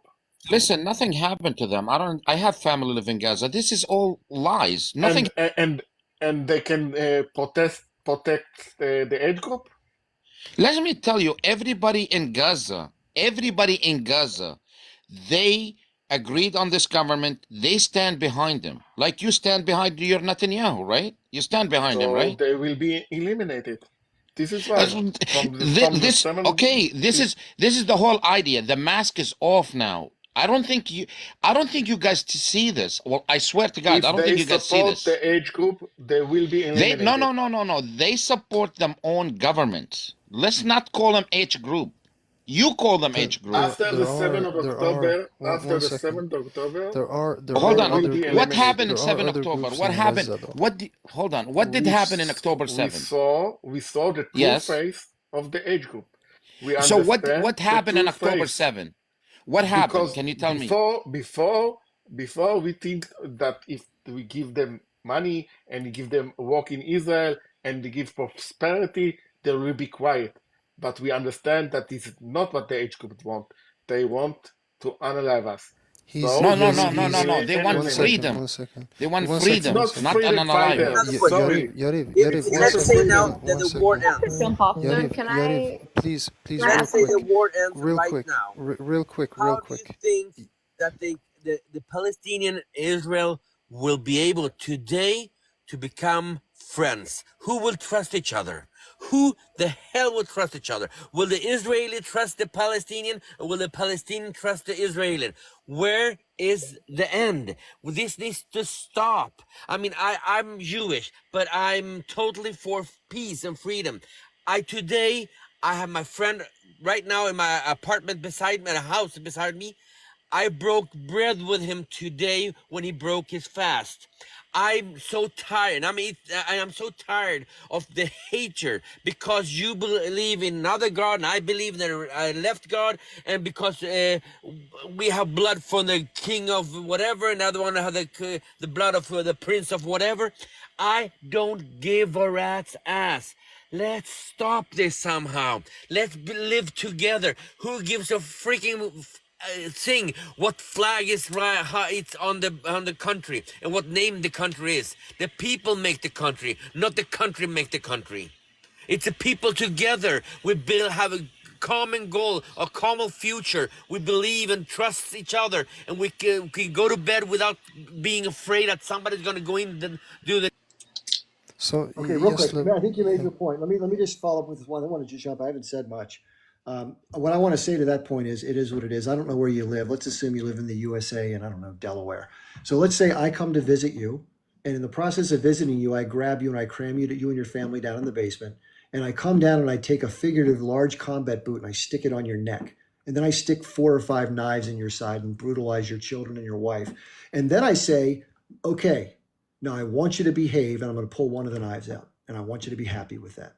And you're going to look at that person and go, what are you, out of your damn mind? Get off of me, get the knives out of me, stop brutalizing my kids, let me out of my own damn basement, get the hell out of my neighborhood, and then we can talk about peace. That's the problem. It's not about religion. It's not about, hold on. It's not about religion, and it's not about hatred towards the other people's ethnicity. That's the big lie. It's about dispossession of land, brutal mistreatment, occupation, blockade, and domination and subjugation, and giving somebody no autonomy while you humiliate them and kill them. That's what the problem is. And if the reality is, Israel didn't do those things, this would not have perpetuated to the extent that it has. But they choose to continue seemingly saying one thing, that they want peace and they want to have a solution, and doing everything they can to thwart it and do more that benefits them and harms the other, by virtue of the very systems I outlined earlier. Other people acknowledge it. It's not just guys like me. I just want to hear another lie. You lie, Chip. Real quick. Excuse me. Chip, do you wanna hear a new lie just now in your life? When I say the British passport Palestine, that have Hukumat Palestine, which is government of Palestine, this gentleman Yariv, he said, do you know what's the Hebrew sentence there? To him, no, I don't speak Hebrew. He said, I don't know what he said. That is in Israel. You Google it yourself, Chip. Now, a British passport, Palestine, translated with Google Translate. Guess what? The Hebrew written in the back of the passport translates to حكومة أو الحكومة الفلسطينية, حكومة فلسطين, which is Palestine government. This is a new lie, a new But who was the now. government? The British. What you're talking about? It's a Palestine, my friend. Palestine Jew. The British occupied so many countries. One of it was Palestine. So this is the country. This is why we speak in Palestine. English now. Thank you. No, you speak But the Hebrew. It's better. passport does say British passport Palestine on the front of the passport. Israel government. That's true. It does say British mandate, and then it says Palestine. That's actually true. And there is the Hebrew word Aleph Yud. In the Hebrew word Aleph Yud. Before we go anywhere else, I just want to Don't acknowledge translate something it. real Google quick. Translate. Hold on. Don't What I have lie, to do, please. I have to have somebody Don't volunteer to mislead. drop Don't it where I mislead the have- people, please. Hold on. I'm gonna Hold on. drop. I'm I here have for a to- long time, Courtside, are you but okay I want dropping? to. Yeah, I want to say something before I drop off because I'm from Kashmir. This is what the mess up they did. The British did not finish their job with between India and Pakistan. That land is my land. That's my home. So who is the British to give that land to India or to Pakistan? So I belong to the land. So now our brothers the Palestinians, let them have the saying. Listen to them. If the British generally gave the land, the occupation force to the Israelis, the Palestinian land to the Israel, and today you're forcing yourself to people's home and land, you calling the Israel. No, there was no Israel, man. This is occupational land. You guys occupied it. Cortez, I have an Bunch of- idea for you to There's Kashmir. a I have an bunch idea of for you. gangsters Kashmir. ruling the country. So who is British to give this land to the Israelis? So Take Palestine example of was. Tell you Israel. who Take it British. to Kashmir. Take British it to stole the Kashmir. land. Shut up. Let British me stole the And land. I believe the decolonize. UN gave it to the Let me Israelis. finish. Decolonize. British Shut up. stole the Decolonize land like and Israel. gave the Israeli by domain. That's what the Israelis say to me. They gave us by domain. Okay? Okay. They got our land by domain. They steal the land and they give it by domain, which is I never seen somebody steal something, give something by domain. This is like weird stuff. I mean, I live all my life in America. I never heard somebody can But steal you a piece get of land and give Jordan. it. Excuse me? How was Jordan was established? The country of Jordan. How it We're was talking about established? Palestine. Let's not talk about Jordan. It Let's was let's part of stay. Palestine. The West Bank was Listen, part of Jordan. let's talk about You know how that. The British Jordan conquered from domain 48 to gave 67. a lot of Israeli. They think we got the land. They say, not they think. They say we got the land by domain. That's what they say from British.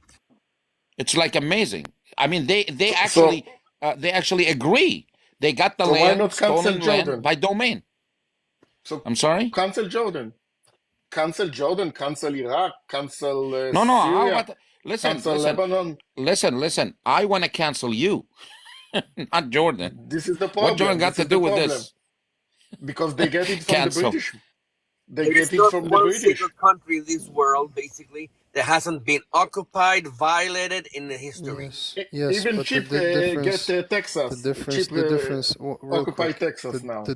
the difference between other states and Palestine is that in the case of Palestine, land is still being stolen, land is still being annexed through. One second, Yariv, you're not listening. Decolonized from the Arab conquer. Yariv, you're not listening. You have this script, you have this preconceived notion, and you just go by it, and you're deaf to whatever anyone else is saying.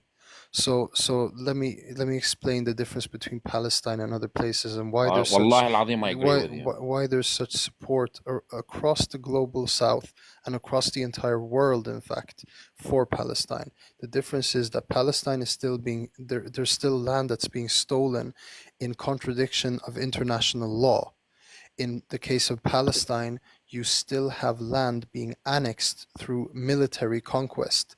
And not just land in Palestine, by the way, but southern Lebanon, the Shaba'a farms have been stolen by Israel through occupation. The Golan Heights have been stolen from Syria in contradiction of international law through illegal military occupation. So Israel is not interested in living in peace with its Arab neighbors. It has constantly attacked and invaded its Arab neighbors. What was the justification for invading Lebanon in 1982, which led to the creation of Hezbollah? Or H group, the other H group. I'm sorry, I won't use the term. I'll tell you why, man. The reality is that Israel is a pariah state which constantly attacks its neighbors and tries to destabilize its neighbors. Netanyahu was instrumental in lobbying for the invasion of Iraq in 2003. He was instrumental in the coup in 2011 of Mohammed Morsi in Egypt, and most Arabs from Rabat in the west to Baghdad in the east, they all agree, according to surveys, that Israel is the greatest existential threat to them as Arabs and to their sovereignty and their lives. And the best example of why this myth that Israel is a democracy, why this is a myth, the best example is the fact that Israel has been trying to normalize relations with Arab dictatorships. If Israel is a democracy like any other country in the West, then explain to me why it is trying to normalize relations with Arab dictatorships. Explain that to me, please. It's Brenda's guy now. Brenda's never talked yet. It's like. Hi, Brenda. Hey Chip, good evening. I just wanted to add a perspective. So I'm not Palestinian. I'm not Jewish. I actually don't even, just based on my location and my lifestyle, I don't have any Palestinian friends, any Arab friends, any Muslim friends. I don't even have any Jewish friends. Most of my friends are secular. Most of the circle that I run in is secular. But what I do have in common with the Israeli people and with Palestinian people is that I come from a historically persecuted community. My ancestors were completely obliterated in the Americas by colonialism, by the pillaging of the indigenous populations in the Americas. And so what I wanted to offer is that Palestinians and Israelis and Jews in the world, we all have the same enemy. That is the same enemy as most of us that are in these communities that have been persecuted for ages. Is that I want to offer to Israeli people, because I know that there's a lot of fighting. I know that there's anger on both sides. But to all my Jewish friends and Israeli friends, your government, if your government is making you live in the way that it's making you live, and it's making you it's dehumanizing another group of people, and it's promising you safety, and it's promising you that everything that they're doing is in the name of your safety, is in the name of your God, that government doesn't care about you, because they've been promising you this for how long now, and they haven't kept that promise, and they always blame it on the other side. So what I want to offer this is that everybody I've been listening intently to what everybody's been talking about, and everybody goes back to but the British mandate, and the British says the British and the British are the root of all evil from the beginning of colonialism. They were not anybody to give any land to anybody, and then we base our assumptions on what this map and that because the British say so, and because the Palestinians didn't have a government in the way that the West does. But again, we have depicted indigenous people. This is the MO for colonialism. We have depicted the native people as savages, as barbarians, as pagans, and that has been systemic and by design to keep us all fighting each other. And the reason that they're using the Jewish people is because you guys are the most oppressed white people that exist, and they're trying to separate you from the rest of us brown people that have been historically oppressed by the same people. And that's the only thing that I want to offer to everybody, just to put that seed in your mind that we all have the same enemy, and it's white supremacy, and it's colonialism, And it's neo-imperialism that is trying to keep us all separated and it's trying to keep us all fighting each other because you know what? It's working. It's working perfectly because our money is going to funding all of these wars instead of trying to actually achieve peace, because peace is cheap and war is what actually keeps the people above all of us. That's what keeps these people living the same lifestyle. That's why all of us are getting poorer while they're getting richer. So that's the thing I want to offer to you guys. It's not about Palestinians versus Israelis. It's about all of us. And even even us people in the Americas, like even us Americans, like even in people like Chip, like we're all suffering because of this. All of us, every single person, unless you're in the top 1%, we're all suffering. And so I want to offer to you guys that please put on your critical thinking hats, because the rabbit hole is a lot deeper than we think. As deep as you think that it is, it's deeper. And that's what we have to look at, because it is all by design, guys. It's working perfectly. So please don't give in to the hate. Try to base all of your actions and what you're thinking on love. And I know that it's hard to love each other right now, but that's exactly what they don't want us doing. Because if we all start loving each other, we're gonna start looking up, and we're gonna start noticing, the puppet strings that have been holding us up. So that's the only thing I wanted to offer. I got to put my daughter to sleep. Thank you so much, everybody. I hope that somebody listens to that, and let's please just stop fighting. I love everybody. Bye. Thanks, Brenda. Good message. That was a great message. Wow. Good stuff. Thanks, Brenda. That was really good. Okay, so who hasn't had a chance to speak yet? Me. Go ahead, neighbor. Assalamu alaikum, everyone. I heard an hour of bullshit. Excuse my language. All right. Mandate doesn't mean if a country occupies another country like the English did. It doesn't mean if they have mandate England doesn't mean it's not Palestine. To the woman up the top here, you're not smarter than everyone. You're acting like a lawyer. All right. So shut up. All right. And anyway, like this Brenda's right in a couple of ways, but Brenda's been so much. That wasn't respectful. I don't care. Well, you are respectful to my family, our people. Right? All right. It's always been Palestine, and it always will be. I have personally not done anything to you or your family. Let's be what you have. All right, shush. All right. I have not. I don't care what you say, shush.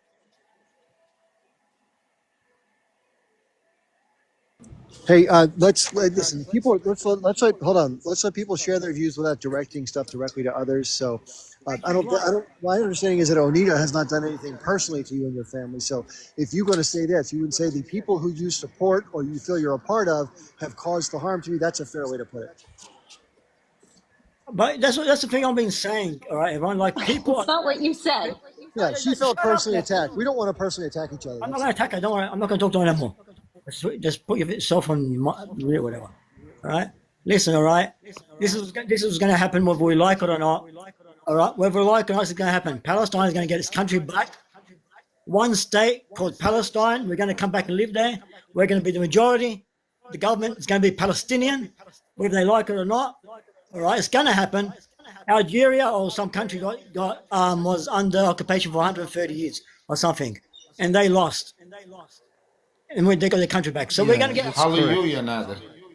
In the case of Algeria, it was occupied for 130 years, and what's very interesting is that in the case of Algeria, there were French colonial settlers who settled the coastline of Algeria, so the Mediterranean coast, and they actually started calling northern Algeria, they started calling it southern France. They said this is no longer Algeria even. It's not even a part of Africa. This is southern France. And the same thing goes for parts of northern Morocco, which to this day is owned by Spain. So this is going to change. It's going to change. It's inevitable. We're talking to people like Israelis, all right? They're using a religion called Judaism. All right, they're using that stuff on us. And that guy down the bottom said never again. They don't know what never again means. So never again means you go do it to other people. Does that mean that, does it? No, it doesn't mean that. It means you treat people good, because all over history, I don't care what no one says, these people have been causing riots in every country they do. All right, every country they go to, they've been causing mess after mess after mess. We took yous in after Europe didn't want yous What are you talking about now? Can you be specific about what you mean when you say they Yeah, I have said, caused when mess? the Jewish people, all right, I'm going to say the Jewish people of Europe, no one wanted them. No one wanted them. They took them to Argentina, didn't want them. Then they took them to African country and didn't want them. America didn't want them. Why do you think that was though? What did people Because do they tried, something? because they I'll tell you why, because the world, we don't like to face it, we don't like the truth. The world is racist. They're anti-Palestinian. They've always been anti-Palestinian. But in the case of the Jews, there was a hatred, an anti-Semitic Not by us, sentiment. not by us, like my No, friend. no. Hold on, I'm talking about Europe. I'm talking about Europe. The Europeans have never wanted to take in the Jews. They've always treated the Jews, discriminated against them, and placed them in ghettos and these type of things. They've never wanted to take responsibility for what they've done to the Jews historically. You had the Spanish Inquisition, you had the pogroms, you had the Holocaust, of course, and you also had the Crusades. When they went down to crusade to attack, What's it got to do with Palestine? no, I know it has nothing to do with Palestine, but the point that I'm making is this: that if the Zionist argument is that Arabs should take in the Palestinians, then maybe the Europeans should take in the Jews, and they never did. And there's a reason why they never did, is because they were racist towards Jews. They hated the Jews historically. That's the reality of Europe and the reality of the West. At the end of the day, I'm different to Mike a bit. All right, I don't see a two-state. I see a one-state, only Palestine. Yeah, I agree with you. That's all it should be. All the people from outside the Middle East, like me and other people around America, Europe, we're going to go back. We're going to take our land back. All right. Doesn't matter if you're born there, like that. Aiden, what's his name? Arden, was he Arvin? Whatever the guy. He said his grandfather and that were there. Did you hear what he said at the beginning? He goes, they were Palestinian. They had Palestinian passports. So he's probably a Palestinian, a traitor. That's what we call a traitor. Right? He probably said. He may have been his family may have been a Palestinian Jew, and so was Yes. Golda Meir. It's not nothing wrong with that. It's just they assimilated into Israel and they became. Chip, there was Palestinian Jews. I know. I got friends Palestinian Jews. Yeah, very much. Right, I know that. And some of them have actually went to the other side just for safety. And that's what sounded like this guy here. He was scared. Real quick, I just need to make an announcement. They're just real quick this is just administrative. So there's some people in the queue that are trying to come in as guests. We have a couple spots open. I think it's Onita. This happened like before. So sometimes on TikTok, for whatever reason, when people try to on the side of the host, it's just like a little spinning wheel, like your mouse on your computer, where it's not loading.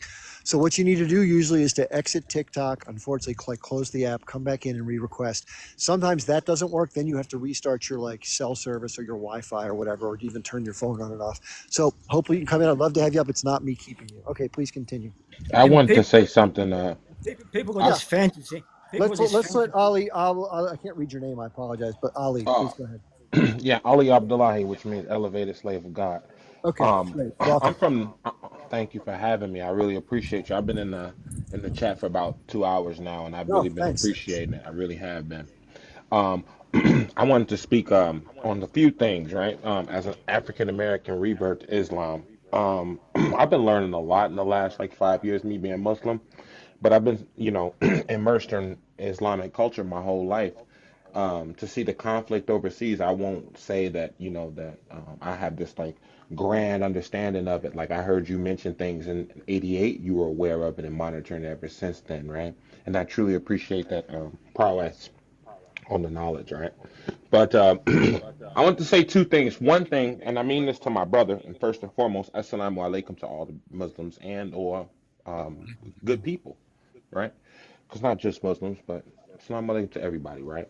But especially the Muslims, right? So, and with that being said, Nader, I seen you come in and you said assalamu alaikum too, and I had my phone sitting down and I ran to my phone so I could type wa alaikum assalam because that's just the way that we are as Muslims, peaceful people. But then 5 seconds after that, you kind of got really spicy with Onita, and honestly, I've been bashing her for like the last hour about her interrupting and how she jumped in and how she's been projecting her feelings on people. But as Muslims, we shouldn't behave like that. So I Yeah, really want you to use a little bit of edit when we speak, because but man, I like we gotta tell see. you, I just want to say one thing, and I don't mean to critique you too much because that's really not the point. I just wanted to point that out because it could be taken the wrong way. And if we take anything from the Palestinian plight, let's take how they behave in the light of adversity, of terrible can't adversity. expect that from you. Can't expect that from Palestinians. You want us to lay down and now. No, I'm not. I don't want you to lay down at Oh all. I man, want you man. to continue to. I want you Maybe to 100 years continue to of be. 100 years of them. I want you to continue to be great Muslims, and I don't want you to diminish that online anywhere because of our feelings. We have to remember our edit. We have to Great remember point. our manners. We have to remember our manners.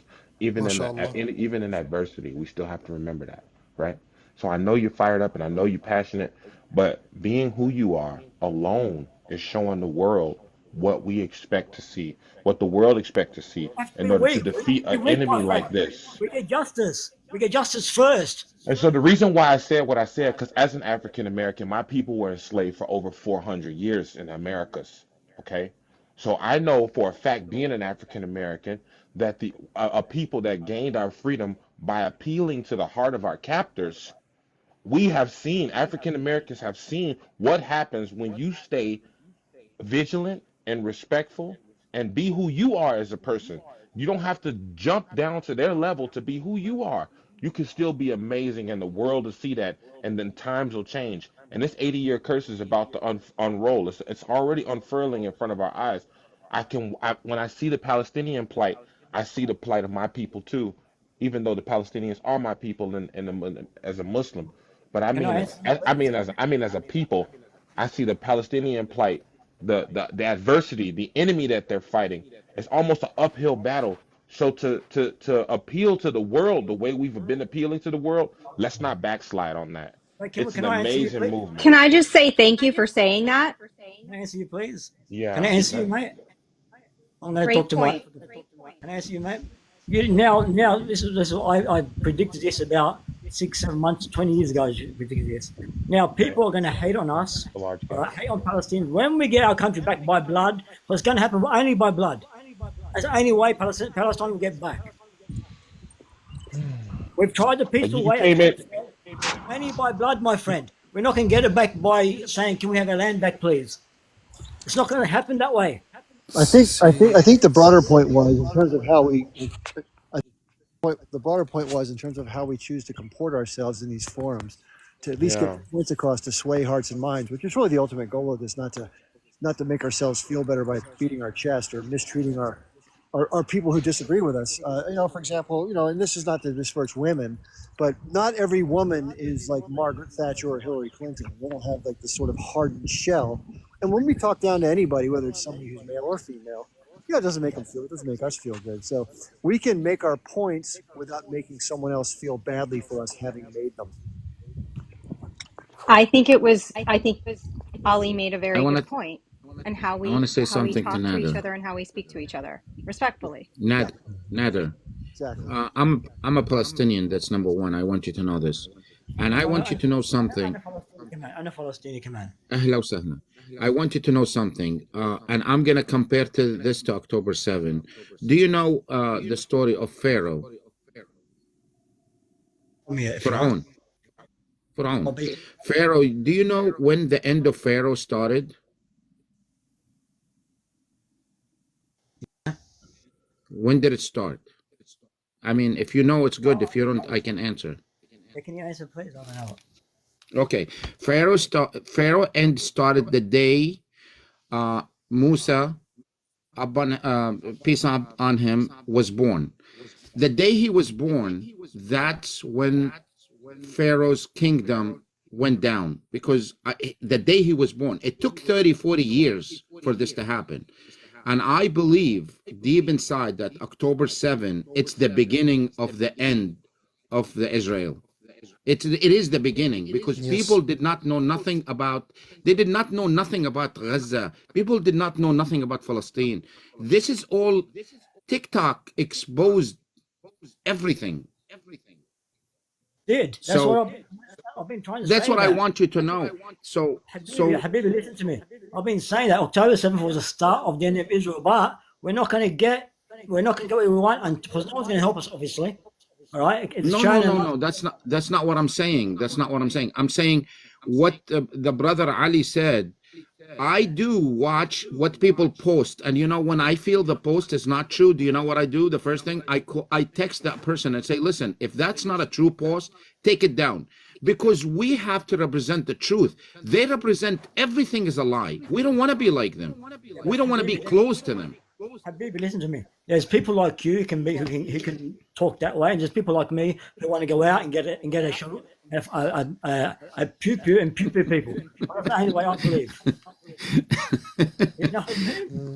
I understand, but at where we are today, we need to be smart, because they've been smart enough to scam the world to show they are the chosen people, they are the good people, they are the most peaceful people. I don't want to be good. I want to be bad.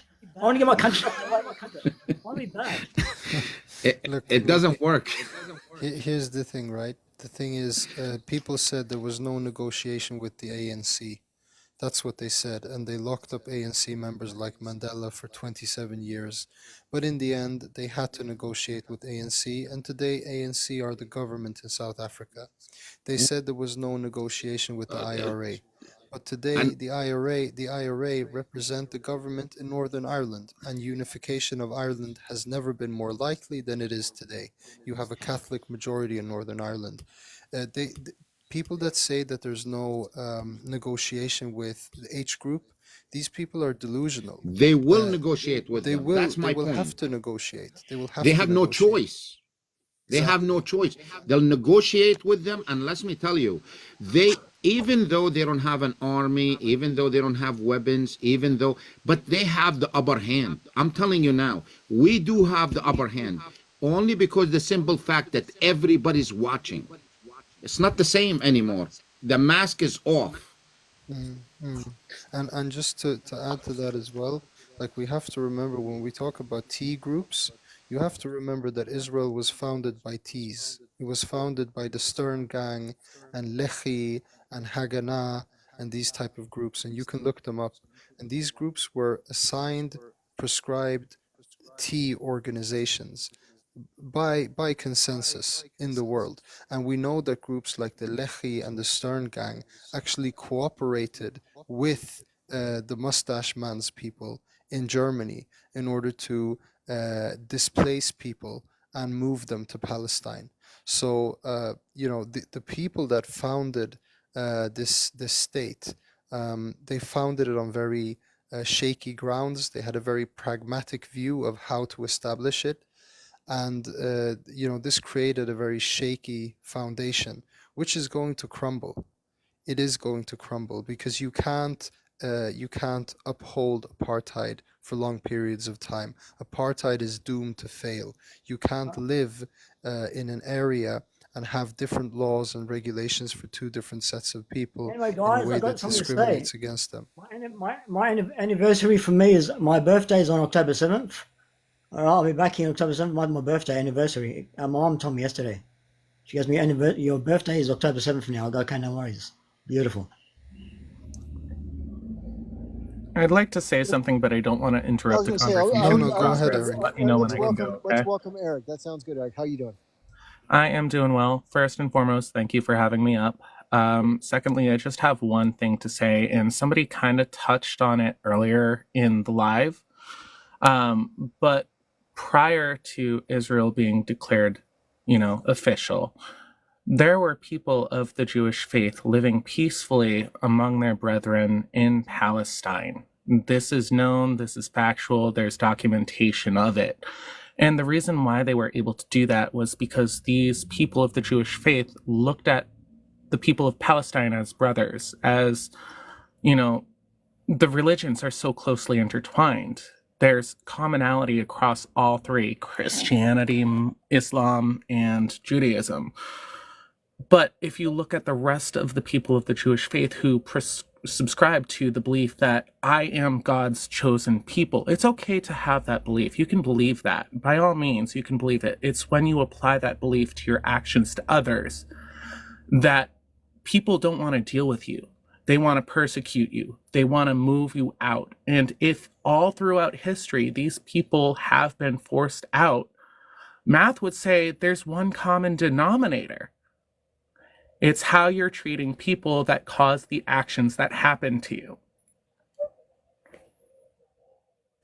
Absolutely correct. And I think that we also need to talk about how Judaism has been weaponized by the modern day Israeli government and by extremist settlers and extremist groups in Israel today. The religion has been hijacked by these people and interpreted in a very extreme, very racist way in order to justify the continuing occupation. It's not that they're ideologically, what's the word I'm looking for? They're not convinced of it in reality. They're just using it for political and material gain, in my opinion. But you have people like Netanyahu, for example, who's a self-proclaimed atheist, but his mentor is a rabbi in Brooklyn. So how does that work? Can somebody explain to me, how is he not considered a religious fundamentalist? And hold on, and do you know that his rabbi never went to Israel? Never. Just for I the record. completely agree that Netanyahu and his Knesset are fundamentalist, and they are proposing policies that are fundamentally wrong. But that doesn't, and while saying that, I truly believe that. But where I'm here and where my issue is I have difficulty when someone looks at me and say, well, you know, you're a Jew and you're a Zionist because you believe that you have the right to self-determination. That's what I believe when I say Zionist. I have the right to self-determination, just like Palestinians have the right to self-determination. What do you mean? When you say self-determination, you're excluding it to the Jewish people alone, and that's the issue with Zionism, is that it doesn't incorporate other groups into it. It's the idea of a nationalist ethno-state for Jews only. That's I'm the also issue. Mexican. I live in America. Yeah, I understand that, Onida. I mean, but it's like I've dealt with my own racism for being brown. So I understand. it's just like, I don't mean to say it, but when I say that, I'm not saying that to offend anybody. I believe Palestinian people have the right to have safety and self-determine in their land, in where, and have safety and not have to live through this stuff. The issue is that the founders of Zionism and the people who established the Israeli state, they didn't believe that. They never believed in self-determination of Palestinians. They believed that ethnic cleansing was necessary in order to create a Jewish state, and that's how the Jewish state was created in the first place. So you're saying that you believe in Palestinians' right to self-determination. I agree with you.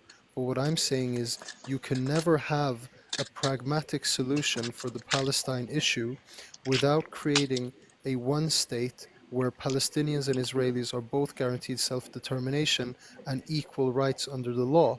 And the issue is, if you had such a state, Palestinians would be the majority of the population. They would be like, there are 10 million Palestinians worldwide.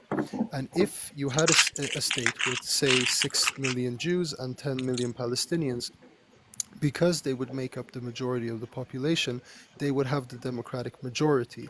And, racist Zionists, not yourself, I'm talking about the people who are in Israel, right? A huge part of the Israeli society that hold very deeply racist views about Arabs. They don't want to live in neighbors with Arabs.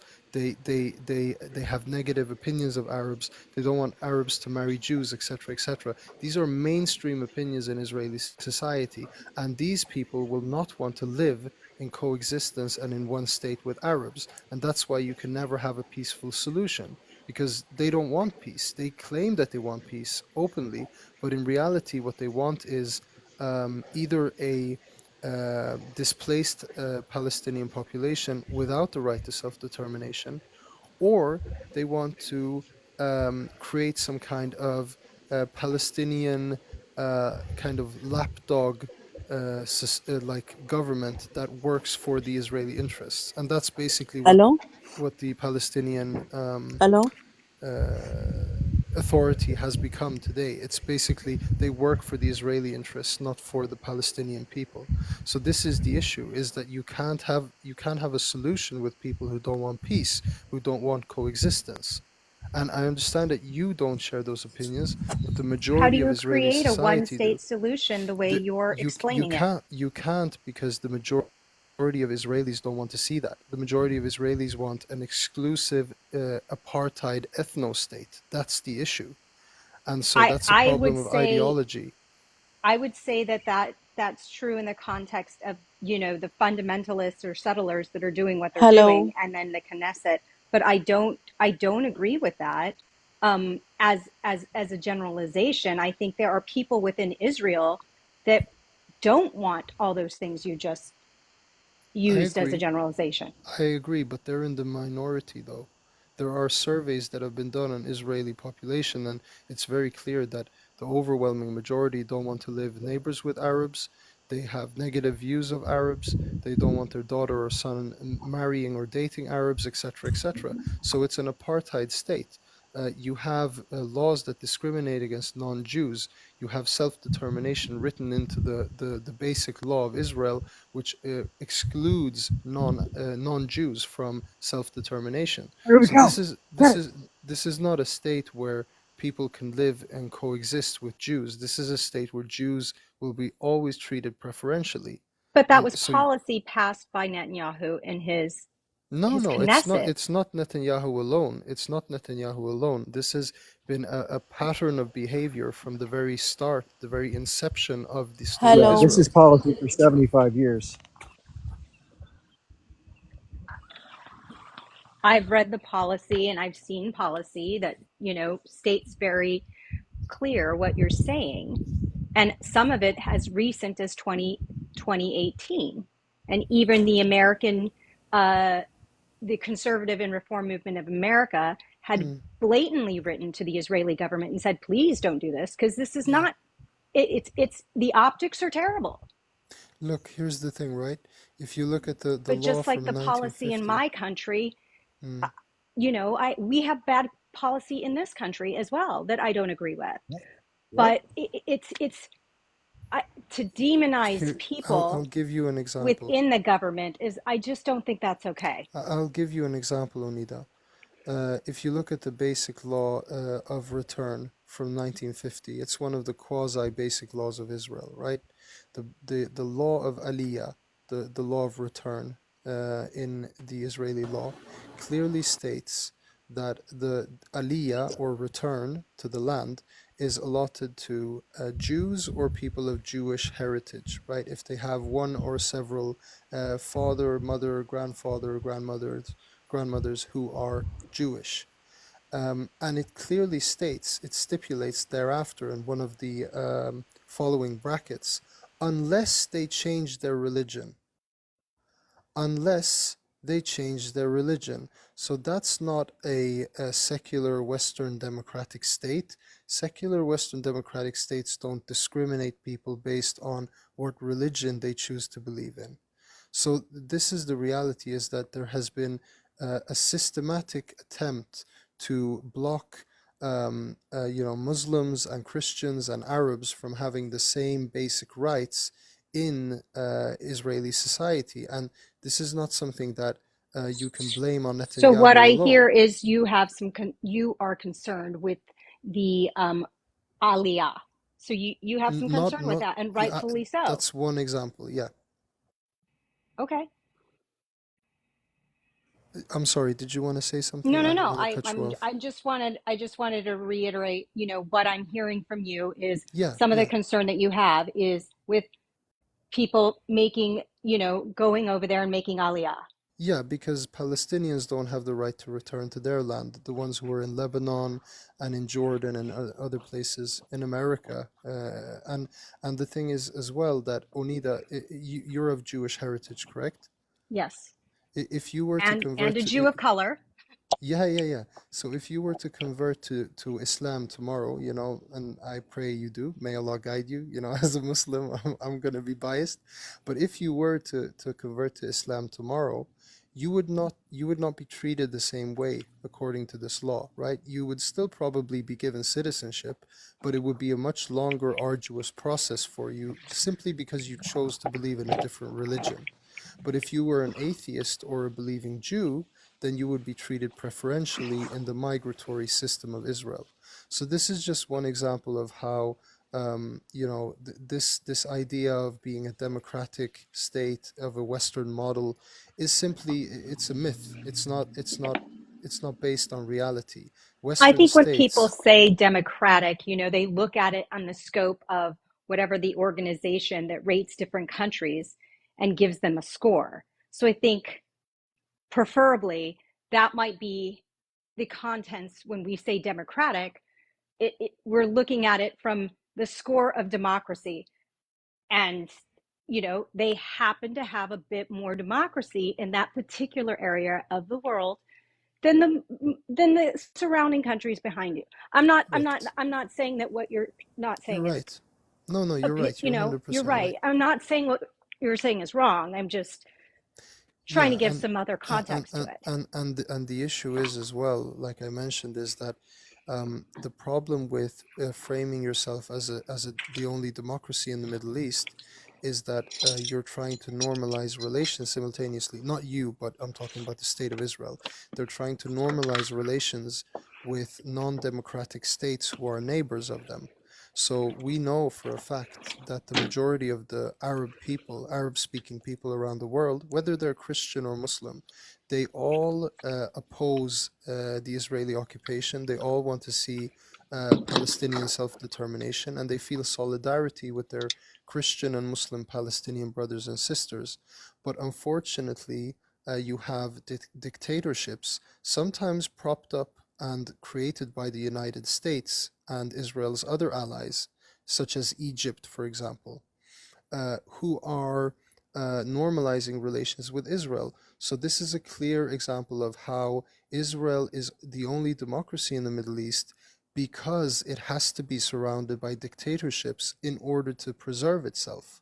So there can be no democracy in the Middle East outside of Israel, because if there was democracy in the Middle East outside of Israel, those democracies would start applying pressure to Israel. So strategically, Israel has to create and sustain dictatorships in the neighboring countries.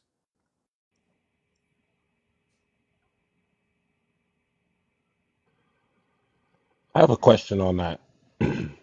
Go Means, ahead, Akhi. Assalamu alaikum, by the way. wa alaikum assalam. I was gone for a bit. I had to pray.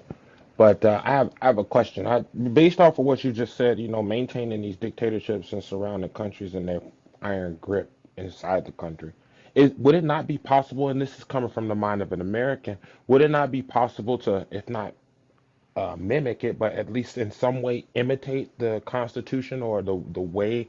I know the culture is really hard to adapt somewhere else. You can't take something that's fitted for one place and then try to force it onto another place. But with the values that the United States incorporated, and I mentioned this earlier, being African American, watching the plight of my people come from, full-blown slavery to fighting for civil rights in the 50s, 40s, 50s, and 60s, to finding ourselves in positions of power in the government. Wouldn't this, isn't this a plausible, isn't this goal plausibly, isn't it possible to achieve this goal in Palestine? Now, I don't know the environment. Like you said, the brother that was on earlier, Nader, he was full of anger and passion, and I understand that 10,000%. My brother was killed by police when I was just a boy. He was shot 7 times climbing the fence, and nothing happened. We tried to sue the state, nothing happened. I understand injustice, and my family's been affected by the government murdering my family before. Not on that level, but I can understand the loss. Okay, and I know how it feels to not be able to let it go. On this level that Palestine's going through, I could not imagine, right? But isn't it possible, and if it was a one-state solution, that we could immerse people into the armed forces? I'm ex-military United States, so I've seen African Americans in the military, and I know how it works and doesn't work. But I know the honor that comes behind it, and the understanding that people we meld with each other. And isn't it possible for them us? And there's more Palestinians, I would assume, than Jews. I'm pretty sure, right? Of course, right? Yeah, Demographics. if you had a So the one-state government would be. solution, if you had a one-state solution with the same civic rights, like I mentioned, you Yeah. would have a population of about 16 million people, which is the entire population of Jews in the world. You would have 6 million Jewish Israelis, and you would have 10 million Palestinians if everybody was allowed the right to return. So most Israeli Zionists don't want to live in such a state. They don't want to live neighbors with Arabs. I could just feel like if that were to happen, it would instantly, over time, I could just see it. You wouldn't have any choice but to live and love each other after time. Exactly, It and that's just, the point. And this is why they're working hard to stop a two-state solution. And this is why the entire yeah, international community is shunning Israel now, and even their allies in the West. Even their allies, like Russia, was an ally of Israel for so long, for the longest time. But now they've isolated themselves from all these countries and all these governments. Like the only people that are now going to be able to support Israel openly in the United States in the foreseeable future are going to be like hardline, right-wing, extremist Zionist evangelicals and their supporters in the Republican Party. The rest of the American political system, they're gonna have to like backtrack or hide their support for Zionism because it's not feasible anymore. Israel has destroyed itself. It is imploding. It is a hmm failed society. And it's only a matter of time before what you mentioned is going to come into fruition. inshallah. I had I'm about to head out. I don't want to take over the show or anything like that, but I did want to mention this one last thing before I left. If you'll have me. Um, this morning, while I was having my suhoor with my family, preparing to fast, my son, he was on my PC and he scrolled down. He said, "Dad, this guy's holding a cucumber." And bear with me, I'm gonna explain it. He was holding a cucumber in the picture, and I read the picture while we're eating suhoor. And the picture said this cucumber was smuggled from the southern end of Gaza, and it was smuggled to the northern end of Gaza. And my sister-in-law, husband, friend gave it to us as a gift, and we shared it. And then we gave it to my mother, and she shared it. And she gave it to the neighbor, and they shared it. They sliced it. And she gave it to the neighbor, and they sliced it, and they gave it to the neighbor. And when it got back to my sister, she took it and sliced it in half and made half of it for salads, and the other half she gave away to another family. Only half of a half of a half of a half of a half of a cucumber. And the man said, "This is just an amazing thing that 11 people ate off of one cucumber." He said, "When I stepped outside after eating my salad, a little boy came up to me and said, 'Guess what? You want me to tell you a secret?' He said, 'Yeah.' He said, 'We ate a cucumber last night.'" And I couldn't help myself but cry. I could help. Right now, I'm feeling like it just messed me up, you know, just to think about that, just to think about that situation, you know. And my son, I looked up and my son was crying. Even my 8-year-old son understood the concept of being put under the thumb of somebody like that, to be brutalized to the point where a cucumber is a feast for It's 11 people. It brother it was Ali. it was too much It's for me. worse. It's much worse than that. They are Yes. lucky to Can eat I a tell? cucumber. I'm gonna drop They are, because of Tar, but I want I'm to say gonna drop something as to well. Ali. Assalamu alaikum. Yeah, Alex, Ali, listen to me. Walaikum assalam. I'm a Palestinian and a Muslim too. Listen, what do you, I appreciate your like your human into this, but let me tell you, what my people goes through is a lot more than this. It's something Right. actually, like your brain cannot imagine it. But one thing you need to know. We Right. are strong by Iman. We are strong by Islam. They not Alhamdulillah. gonna move one hair. They not doing anything. They bombing we go to the left. They bomb, we go to the BB, we go to the right. We're gonna stand against them no matter what happened. It's written in the Quran, since you're a Muslim, it's written in the Quran, and it is the land where all the Jews get accumulate over there. It is, we believe in that, just so you know. It is, Wow. they all gonna go there. They all gonna go there. We know that. It's called Ard al-Ribat. It's called in Arabic, Ard al-Ribat in Islam. So they gonna all go there. So I appreciate the motion, but you know what? We are strong. I mean, I talk to my people every day on the camera, every day, and we are strong. We not weak. We not like with all the unaliving of family members. There's some families, they're not anymore in the books. They disappear. That's it. They don't exist anymore. But we all standing, and we all together, and we will stand no matter what happened until the end, and we will win. It doesn't matter. It might not be the 2024. It might be 20 years from now. But that's what they don't want to see this. They don't, because they don't scare us. You understand, with everything they do, we just get stronger because God is by our side. That's what I want to say. No. Okay, Chip, thank you. And hopefully I'll be in another show, but I love you and I love the way you stand and I love how you clear things out. I love you tell the truth. And even when they try to smear the truth, you actually say the truth. So I appreciate that, and may God bless you and bless your family. Thank you very much. Right back to you. Thanks for being here. Mike, Jazakallah khairan.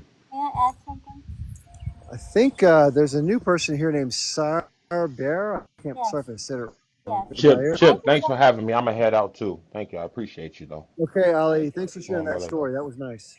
Thank you. Hi, Mr. Cheb. Hello. Can I tell you my story?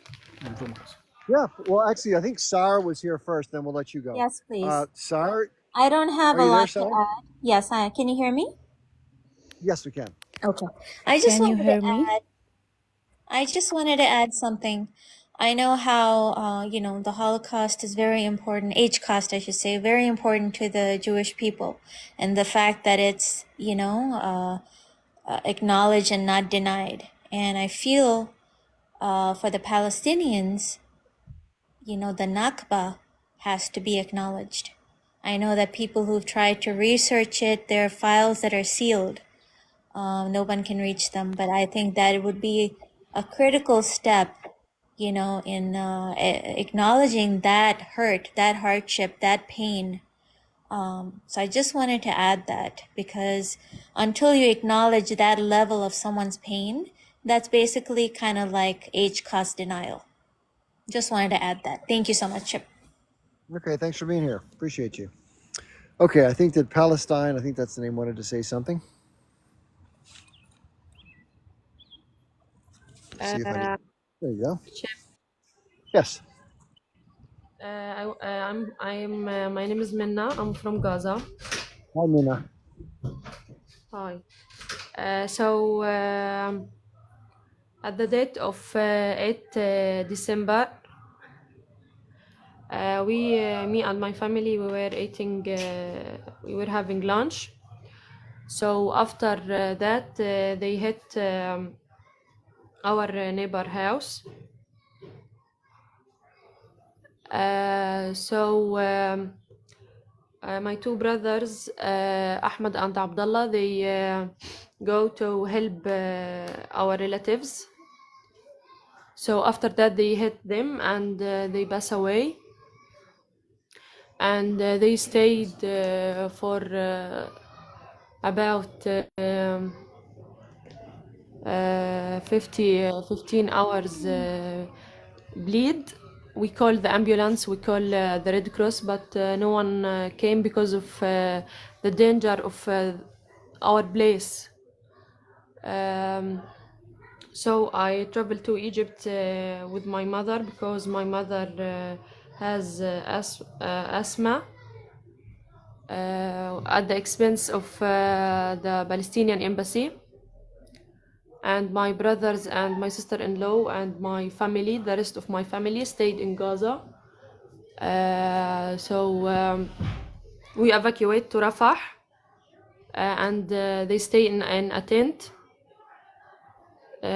We have 10 children, and my brother-in-law and my brother and my sister-in-law. She has a thalassemia. So and my sister has a mentality problem. What does that mean? What does that Thalassemia, mean? that That's it's a LAC. problem in blood. She needs a blood every week. Okay. So the situation there is so hard. The children need a treatment. They need a milk. But the problem that the prices there is so expensive.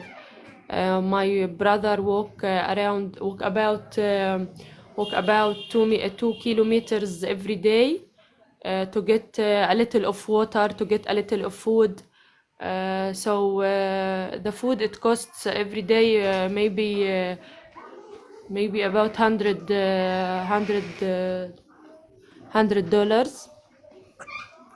But we evacuate without any money, without any clothes, without anything.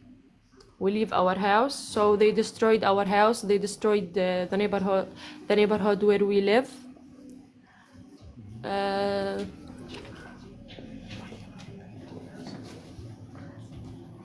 So the water is salty.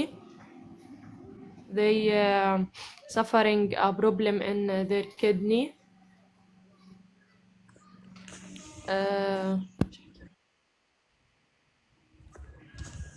يعني أنت الحين This في is all مصر؟ horrible. I'm so sorry. أنت So الحين في sorry. These are مصر؟ Are happening. you in These things are Egypt؟ أنت في مصر الحين؟ أنا مصر، أنا وأمي، وبس باقي عيلتي في I will غزة. translate, Chip. I am translating only. She's right now in Egypt. Did you pay money for the Egyptians? لا دفعتوا في لا مصاري؟ لا no the expense of Palestinian embassy. No, the borders. دفعتوا رشوة عشان تطلعوا؟ لا طلعنا تحويلة طبية عشان أمي وأنا المرافقة معها. They were transferred officially. They didn't pay much. They didn't pay anything themselves, but at the cost of the Palestinian embassy in Cairo. كملي. احكي بالعربي إذا ما أنت قاعدة ترجم لك أنا. فأنا عملت على GoFundMe عشان أطلع بقى أهلي، لأنه أنا هنا لحالي. فأنا مش عارفة أعمل إشي، مش عارفة أتعامل مع الوضع نهائيا. والوضع هناك صعب. أختي مريضة نفسيا، والأطفال، وابن أخوي عنده كهرباء، ابن أخوي اللي توفى. She's explaining the situation over there and her family. Most of them are having difficulties in, obtaining their day-to-day, food and everything. There is no water, there is no food. Everything is very expensive. She's alone in Egypt. كملي. فأنا عملت رابط على أساس أقدر أطلع عيلتي على GoFundMe. What is GoFundMe? I don't know what's GoFundMe. موقع ولا إيش؟ Hold on real quick. Unfortunately, we can't do any fundraising announcements in the middle of the live because I have to verify. I just want to make sure I'm making it clear. I have to verify first before anybody does. That's all. Yes. I understand. هنا الموقع ما بيسمح له إنه يسوي جمع مساعدات مالية أو كذا. فإذا هذا كان قصدك لا هو مش ما بيسمح له يعمل. لازم تعمل الفيريفيكيشن. لازم يتأكدوا إنه لا هو شب ما هو شب أصلا قالها بس هو كان عم بقول لك إنه he has to verify. ماشي. أنا عاملة كل إشي كله تلاقيه على الويب تبعي وينك أختي؟ روحي على في لايف على 7:30 ببلش بعد نص ساعة. اسمه إريك وارسا. إريك وارسا عنده كله فلسطينية هنيك، وبياخدوا معلوماتك وبيعملوا لك فيريفيكيشن، وهم بيعطوا المعلومات تاعيتك للناس اللي بتستاهل. أنا بشتغل معهم كمان. بتروحي عند إريك وارسا وبتطلعي إريك وارسا اسمه. تمام شكرا.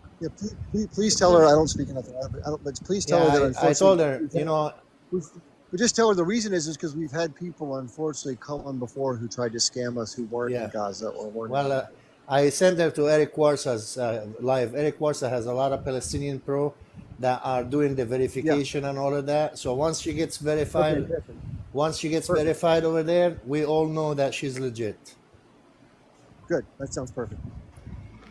تمام Perfect. I شكرا. think there's someone named Runda Asim who wants to say something. Or no, Asil. Is that who it is? Asil Imad? Sorry, did you have more you wanted to say, Palestine? Okay, so would you like to go next, Asil Imad? If you're there. There you go. Hi, Hello. I'm not hear anything. I'm speaking to you. Can you not hear me? Can you hear me? Yes, I can hear you. Yes. Okay, so Okay, she I'm not. can't hear us. I don't think so. So if you can hear me, I guess I can hear you. Yes, I hear you. Yes, but me, you, no. So what we need to do is she needs to come back in. So if you can hear me, Asil Ahmad, just exit, come back, exit, come back. Okay, the audio on your end is not working or something like that. Okay, we have Randa Okay, I need to tell my this is story. going to end at 7. Okay, yeah, we can't go more than 10 or 15 minutes because I've been on since And about you 1 comment, o'clock today. okay? She's gonna go Yeah, on the so yeah, comment. please just try to make it brief. Can you write in Okay, comment? yeah, that's fine. Let me try. Hold on, so one sec. Yes, but please keep it short. Okay, I just wrote you a comment.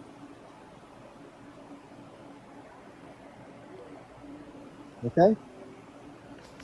Okay, We don't my have name's too much Asil. more. I live in Rafah now in a small tent.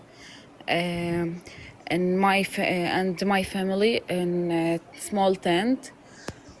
I have one baby. I lost the food and water and clothes and my baby very sick. I need to share my link and share my account and donate. Please share my account and share my links.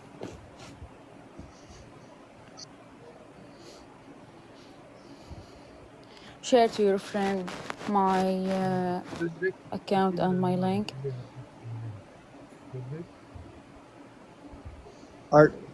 I don't. Are you asking for people to make donations? Yeah, she is asking for donation. I'm calling. Yeah. Again, here's what I need to do. I apologize. Okay, so I need to make this announcement to the whole audience. So if somebody wants to repeat this in Arabic, if they can, if it'd be easier. So here's the problem. Okay, unfortunately, people unfortunately have come onto my lives and other people's lives asking for money, and they weren't people from Gaza. They refused to open their camera, but they told us they were raising money for their families in Gaza, and it turned out they were not from Gaza or even Egypt. I'm not hear So you.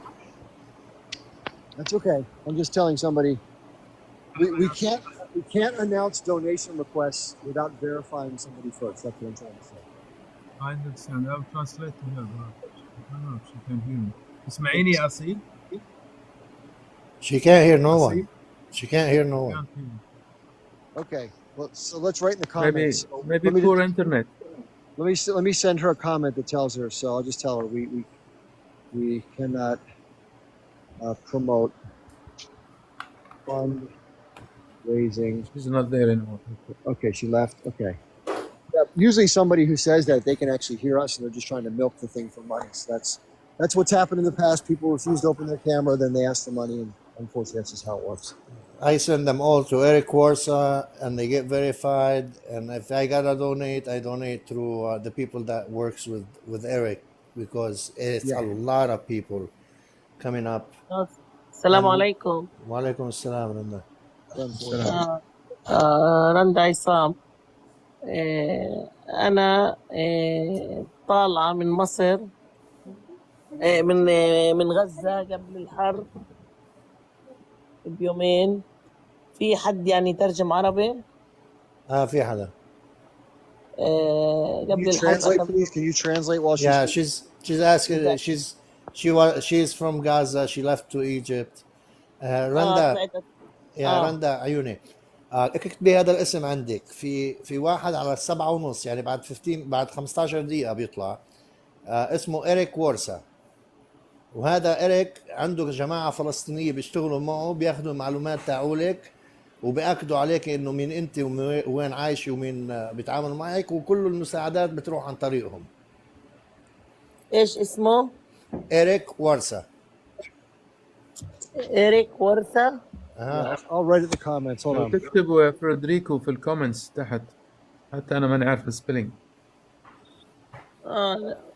طيب ماشي، لأنه أنا كل أهلي في غزة عالقين، تعبانين، مرضى، عيانين، في غزة في الشمال، ما في عندهم أي مقومات حياة. بعدين في عندهم أطفال في إعاقة، في قلب مفتوح، عندهم والدي قلب مفتوح عامل مرتين مش ضابطة العملية.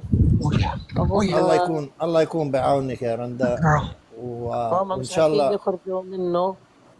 فهم بتمنوا طريق آمن يكون عشان يعرفوا يتحركوا، بس الوضع كتير صعب. لا في عندهم أكل ولا شرب، ولا حتى لما بيفطروا ما بيفطروا، ما في فطور يحطوه. فالوضع صعب جدا كتير كتير، يعني كل يوم بياكلوا من الأرض، الله يكون من الحشيش، خبيزة، مش عارفة إيش، يعني بيحتاروا إيش. كل يوم يفطروا 14 نفر فرد، كلهم محطوطين في نفس المكان. 10 مرات نزحوا من Can somebody مكان please translate at some point? I'm sorry, we're Yeah. very lengthy. She's talking about her dad. He had a failing surgery in his heart twice, and they have lack of food and nutrition. They're eating basically whatever grows off the field, the crop, watercress, or whatever comes out from earth. That's horrible. It is. It's really horrible. بس رندا عيني، خليه اطلعي عند على اللايف تبع إريك واحكي مع في صبايا فلسطينية هنيك كتير بياخدوا معلومات، وحتى لو ما ساعدوك على اللايف بيعطوا معلوماتك لناس يوصلوا لك مساعدات. خلاص ان شاء الله. شكرا كثير لك. يا اهلا وسهلا، لانه عندنا كتير عالم عم تطلع وما عدنا عارفانين مين الحقيقي ومين مش مزبوط. فبقى هيك كل لما بس يعملوا لك ياكدوا عليك من عند هداك من عند إريك، ساعتها الكل بيساعدك من دون ما حدا يسال. خلاص ماشي. طب ممكن تكتب لي بس في التعليقات كتبت اسمه، حارجع اكتب لك اياه. ماشي. شكرا كثير لك. يا اهلا وسهلا. خلاص نصور بدك ثاني يكتبه. Yeah, it's terrible. The situation there is really bad. It's like it keeps getting worse and worse, and it looks like today the United Nations resolution, United States didn't vote on it, but the Israelis said we're not gonna stop. So here you go.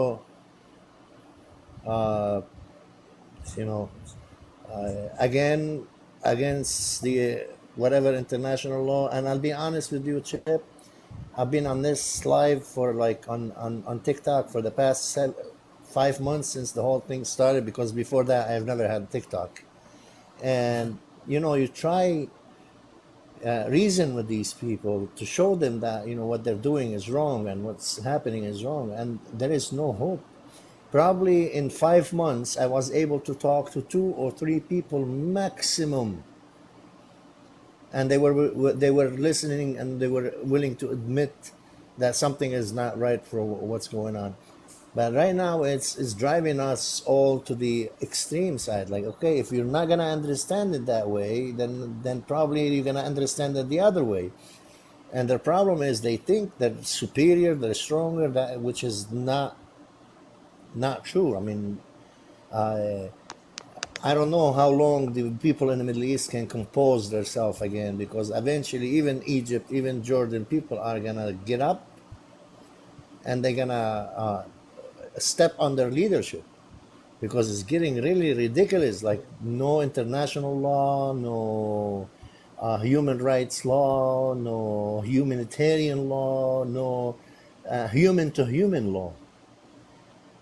Like Yeah, I think that it all comes from the mindset. I think the mindset is pretty clear. It's one of arrogance, hubris, feeling like you act with impunity, there's no consequences, and that you're invincible. That's what people believe. Unfortunately. I do have to sort of tie this up, folks. I mean, it's been quite a while. It's been a really interesting conversation. I really want to thank everybody who stayed through and listened. And I want to let the audience know really quickly. I do these lives, real quick, sorry for I do these lives typically, my schedule is Wednesday nights from 7 p.m. Eastern time to 9 p.m. That's my regular schedule. And then Saturdays, I go from 12 noon until about 4 p.m. So if you follow me, you'll get those announcements. And then the other thing is, sometimes they'll pop up today and just do it 5 times. So it's been very enjoyable. I did it. I look forward to a chance to come on next. Everybody have a wonderful night or day wherever you are. Take care. Thanks. Bye